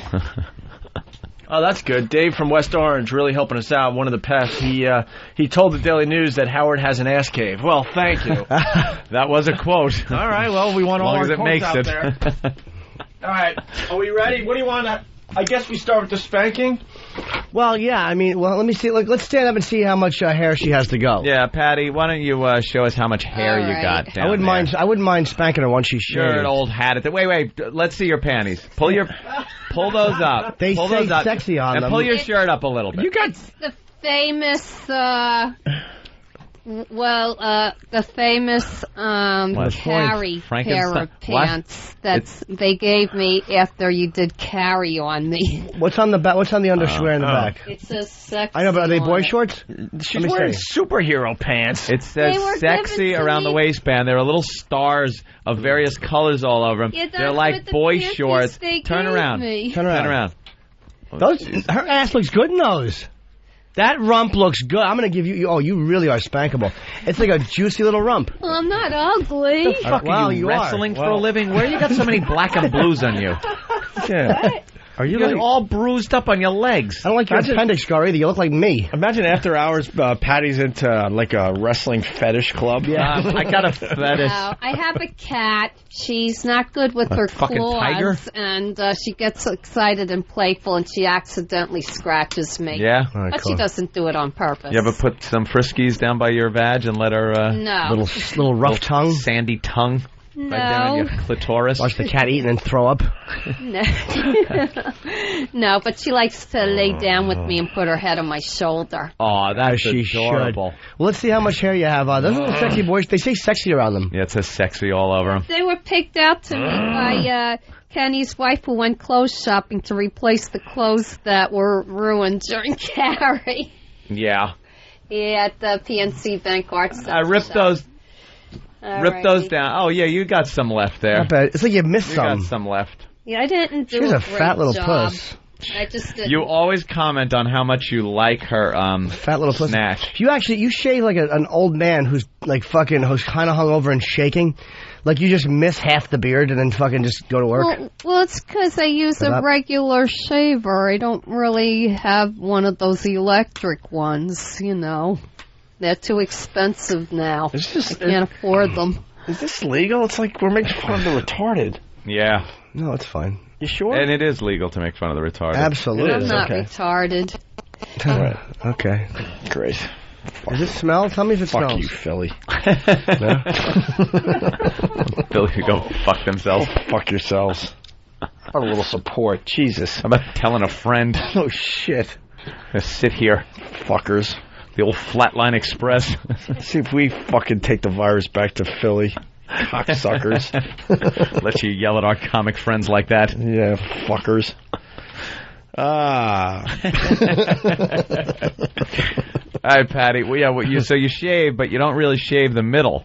No, because I can't get down that way, that far. What do you mean can't get down that way? How do you wipe it after you go to the... You can't get down that way. No, it's just that the razor that I use... All right, can we get to the shaving? You don't want to slice off a piece of roast beef.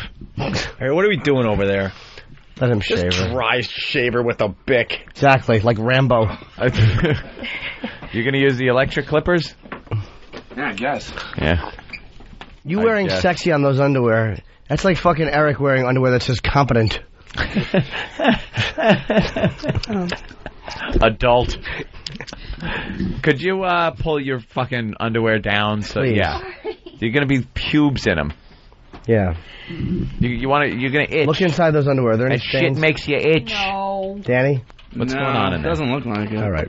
Nah, it looks all right. All right. Yeah, clip that shit off. Yeah, please. Roughly. Get Just rid go of over that. both lips. Get rid of that nasty... You got to shave with a razor. You don't... And by the way, I made a promise. We can't mess with her hair on her head. No hair. If she does this. Patty, why don't you shave your... Because I don't know, should you shave her lips with that? You got to use a regular razor, man. That won't hurt. It's clippers, right? All right, but what if her clit falls off? I don't think it will. She doesn't need it Unless anyway. It cracks off. It's true. But just go over it. I don't care if it looks like Bluto's mouth.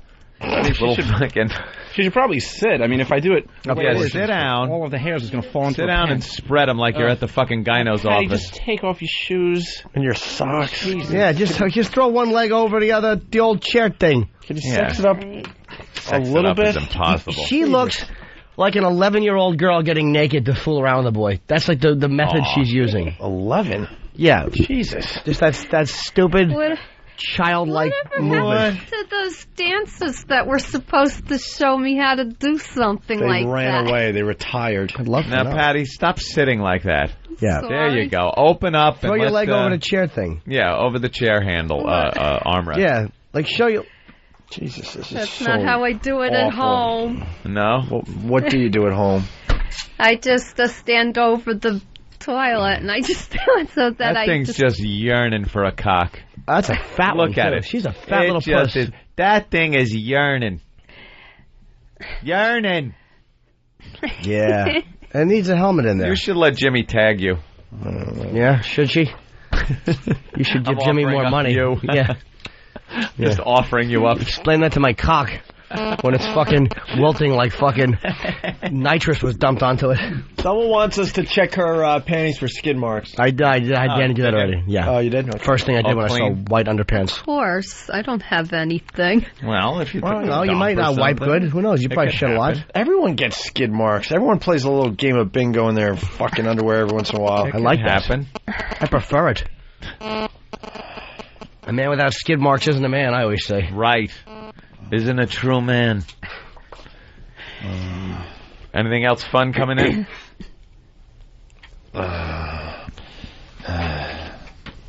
All Access quoted me. I'm very excited. Yeah. Are we going to do this? What?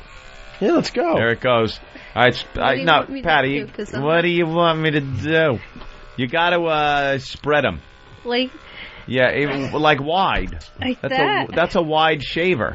Yeah, like that. Lean back more and spread them. I've never done anything like this Of before. course you haven't. I don't know, but you're 50 in a radio that station. Involves that vagina of yours. What's the matter, Danny? You ain't got a clue, do you? She's got gray ones. Oh, you got some gray pubes in there? Yeah.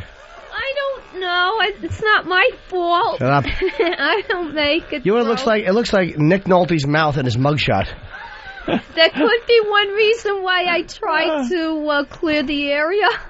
Yeah? Yeah. Oh, because you don't like the gray ones? No. Well, all right, Danny, give it a swath. See if you can get a good swath out of that. Yeah, I am. What did you do? Just clock Dan in the leg? trembling. That was nice. All right, here we go. Let's go. Here it goes. I think you're supposed to do it the other way. Well, I don't want to get any caught in the... Oh, dude, this is going to be a disaster. All right, I got you. This is going to end with blood. Hey, well, I hope so. Let her rip. I can't look. He'll turn it off. Her lips will be all caught in it.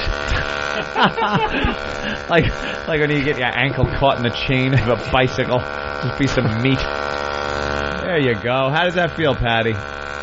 It just feels weird. A little ticklish? Not terribly comfortable. No? No. Ew. He just blew the hair out of the blades. Isn't that the official shaver of this station? Yeah. Is that the one that's used for like everyone's head? Because I know Ron and Fez, every other day someone's head's getting shaved because they lost a fucking bet. Oh, now they're going to have to worry. God, if they nick themselves, they're going to get some kind of a 50-year-old virgin woman disease. Menopause.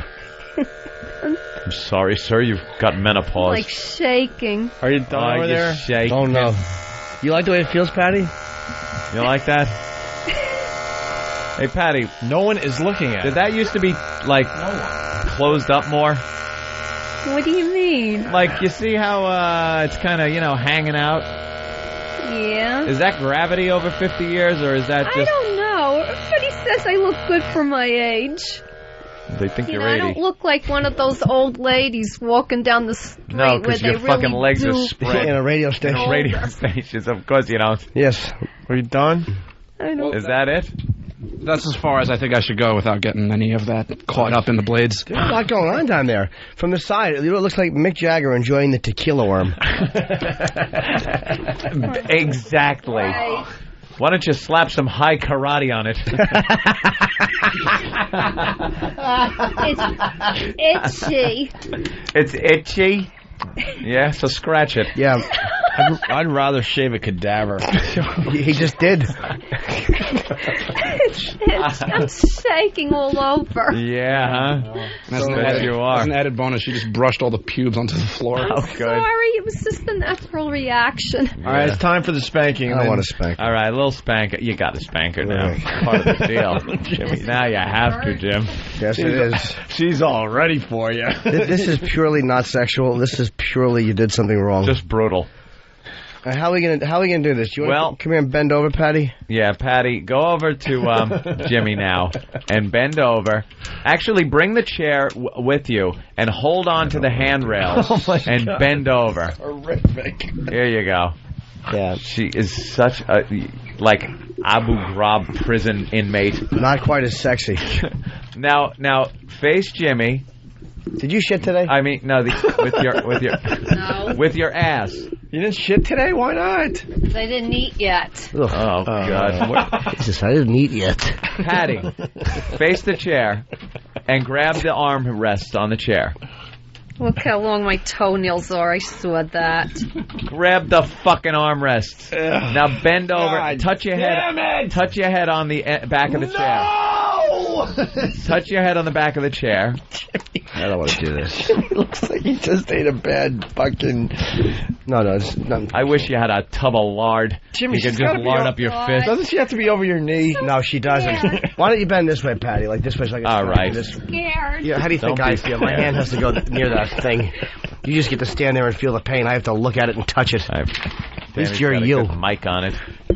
You want a glove or something? No, I'm not fucking doing a prostate check. I wouldn't touch Does she have a prostate? I thought you did it. Oh my God. You thought I did it already? What? No, I thought you were doing it. No. But Danny's pointing. There's a long hair hanging off your ass. Is there a hair on your ass? Jimmy. No. No. Lift your shirt up. Yeah. Jimmy, lick your pointer finger and just give it the old wet willy. Jimmy. I can't do it. Put the glove on. All right, put the glove on. Put the glove on and give her a little spanking. That'll give you a little more security. All right, Jimmy's... We have any... Yeah, just to make sure. No. Just baby powder. All right. Yeah. Okay. Jimmy's got a little glove on or something. He's cracking his knuckles. Let me have 2 gloves, please. Just see where. Why? Because sometimes I want to hold open the crack. He's got to be able to touch your thigh and then smack your ass. Don't you know how ass smacking stuff? Well, of course you don't. It's so itchy. Yeah, I know. They'll take care of that. Believe me. Itchy it is. Yes, I do. Hey, the little mic thing. Someone's gonna have to mic Patty. It's got to go down below. The little sting. Get an intern to help you out there. There you go. You ready? Yeah. Now, first thing I'm going to do, this mic stay. How long is it going to fix this? Maybe like they did in prison. What? Nothing. Now, this is really hard to do with the mic like this. Is it? All right, someone hold the mic. No, it's not Eric's fault. It's now, what I'm going to do first, I'm going to place both hands there. Atta girl. I got both hands on your backside. Yeah. Very sexy when you're hunched over, by the way, like you're fucking touching your toes in gym when you're 5. Jimmy, you gotta take your index finger and just jam it up her ass. Little spanking. Scared the hell out I know. Shh. Little spank. Okay, little girl. Little spank. It's okay. That's okay. Little spanking. Get that bottom nice and red. Why is he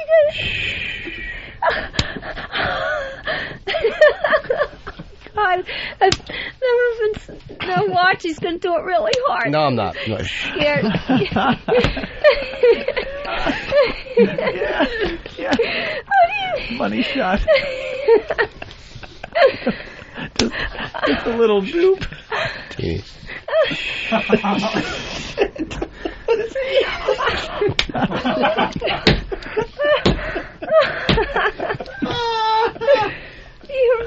That doesn't hurt, does it?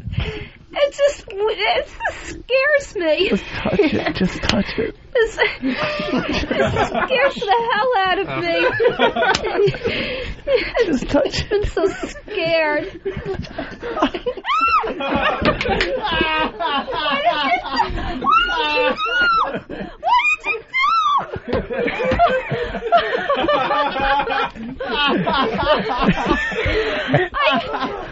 went right up my... No, it didn't. Believe me. I just touched the tip of my finger. I knew it was a surprise. To the brown eye. Now smell it. No. Where's our newest intern? Honestly, God, I didn't put it in. I just touched the hole. Yeah, I know. But where's our newest intern? Get Pat Duffy. Oh no! Have Pat Duffy lick that finger on the glove. Well, can I? I didn't do it right. Can I do it? I won't hurt you. I promise you. Just let him touch it. Bend over a little bit. All I know was Shut up. unexpected. I know. Bend over. Bend over. Daddy has one more thing to do. Just let him touch. Daddy Just let him touch. All right. Jimmy, got one more thing. Daddy has one more thing. Just gonna touch. I'm not gonna hurt you.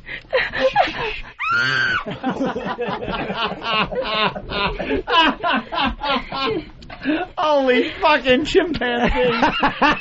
You sounded like a chimp. I feel like I'm going to pass out. You and me both. No. You're so lightheaded. Well, sit down, Patty. Go ahead. Take a seat. And get her clothes on before she passes out. Now, he's going to suck this, but he's not sucking it off my finger. No. Take the glove off. All right. What? I got to say. All right, put your pants on. Put your clothes back on before you pass out. Place other than my... Your asshole. Oh, yeah. Really? Wow. Some other place. I felt it. There's the finger. Pat, would you put that finger of that glove in your mouth? Sure. All right. Oh, shit. Oh. It's a little... There's an essence on it, if you want to call it that. I just tickled the out. She screamed because she was surprised. I wouldn't jam my finger up. That's like an assault. No, of course not. I touched the asshole, almost like when Sam will come in and I'll just give his head a little touch, like how you doing, buddy? Yeah, you get a little touch. Nothing sexual. You just touched your little bunghole. I'm so lightheaded. Yeah. No, I'm lightheaded. You probably haven't eaten yet, and your asshole just got touched. Yeah. Get some clothes on. He didn't just spank me, though. He did something else. I know, we've said it 8 times. It's not a mystery. I tickled your asshole. You never had. So sneaky. You never had your asshole touched? No. By a doctor? What are you, a communist? I don't remember. Who'd you vote for? Fucking Gorbachev? I've never so much as had a gynecology exam. All right. What? No. Because the last time they tried to do it, and I almost passed out, that they decided the doctor was too afraid to do it. Just said, get uterus cancer, we don't care. He didn't give you a pap smear? No, he went with the instrument inside my, vagina, and it hurt so bad that I almost passed out. Did you yell? Yeah, I did. Oh, what did he put in? He put that metal thing in? Yeah, and it hurt so bad. The speculum?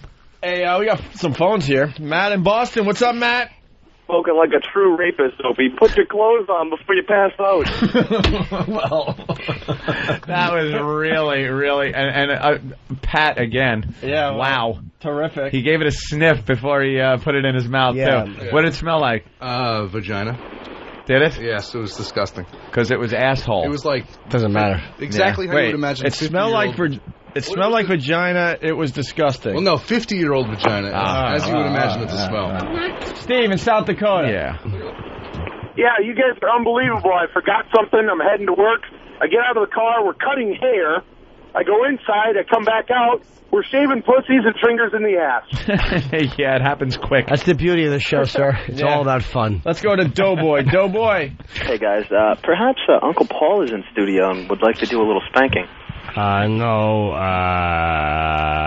she's 45 years too late. Thank you, Uncle Paul. Whack bag rules. Certainly does. All right, well. Wow, man. Yeah, well. Full-blown age is nothing to shake a stick at either. Oh. Ooh. We're making divisions here in the studio No, now? I was being inclusive as opposed to exclusive. Inclusive? Ooh. All right, Patty, scram. Bye, Patty. Patty, you want some raw almonds? No, thank You're hungry. You want to eat? No, thank you. You're not hungry? No. Go splash some water on your face. Yeah, exactly. Go sit in the tub and shake until the water's cold. Sit on the bottom of a shower and run on you. And just so people can see what was going on behind the scenes, everyone in the studio was signaling to me to jam a finger up her ass, and these fucking guys actually passed out lube. Like I was going to lube my finger and sexually assault the virgin. You guys out of your minds? I'm not fingering the ass of a fucking unsuspecting virgin. Not on camera. Anyway, that's a fucking... It's awful. It's called a felony, is what you're looking for. It. Yeah. You give it a little touch. Yeah, just to surprise her. Yeah. But no, to finger someone's ass is kind of fucking borderline assault. Touch. Bordering on assault? Yeah, I mean, it's just awful. Yeah, it really is. Jam your finger up a person's ass? When they don't expect it. Even when they do, it's not nice. When they don't... Imagine that you're at the doctor or at the dentist, because then you really wouldn't expect it. Yeah, sometimes you do, though. And then you just get a finger jammed up your ass. As punishment for those cavities. They'll show you about not brushing those teeth. The show is fucked up. She just came by to say hi. Yeah. We just assaulted her. There we go. Shaved her pubes and cut a bunch of her hair off. And tickled her asshole. We all laughed about it. That was a little tickle. I have no idea. Sally Field looks good, by the way.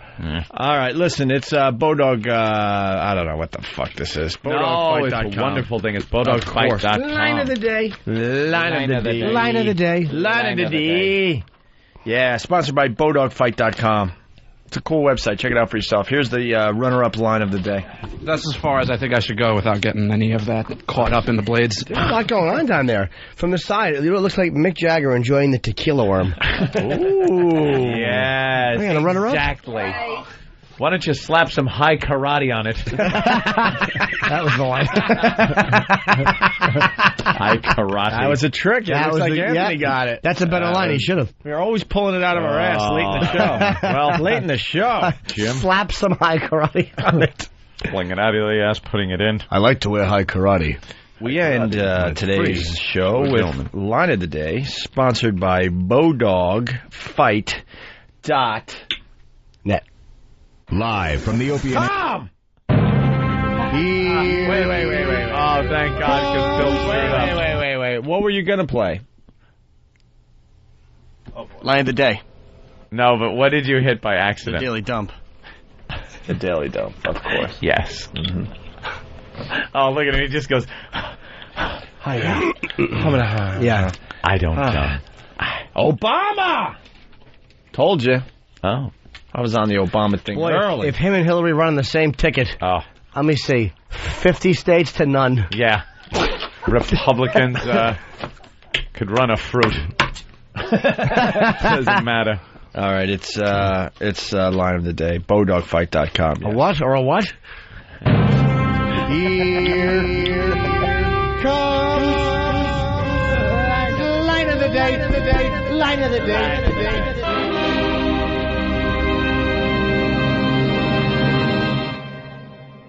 That's the type of water dump she's going to go in there and say, thank God I have my hair shit. The system is too nervous to process it. So it's just a fucking watery evacuation like an animal.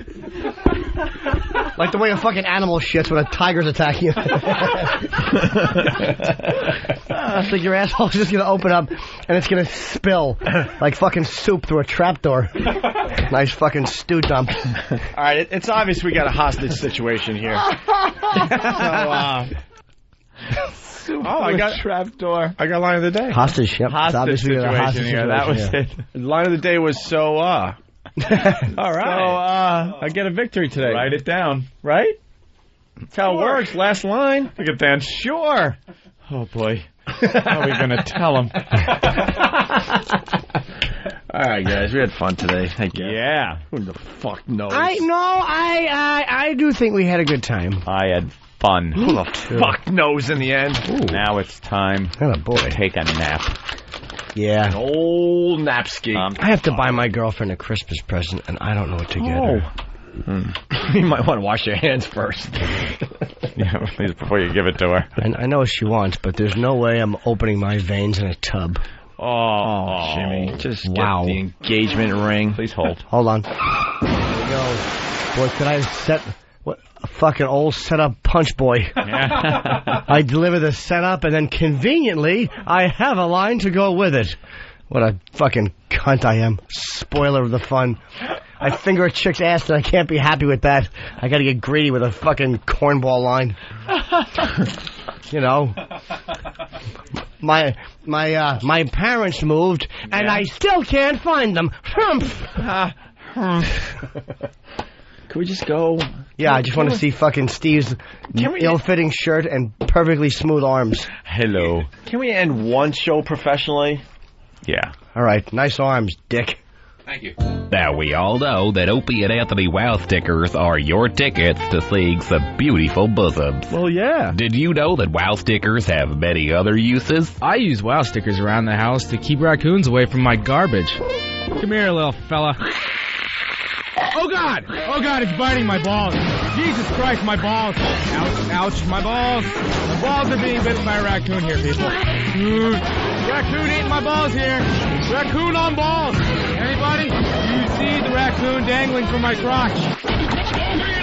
today. Get your official Opie and Anthony wow stickers at opieandanthony.com. Derek, there's something hanging off your balls, man.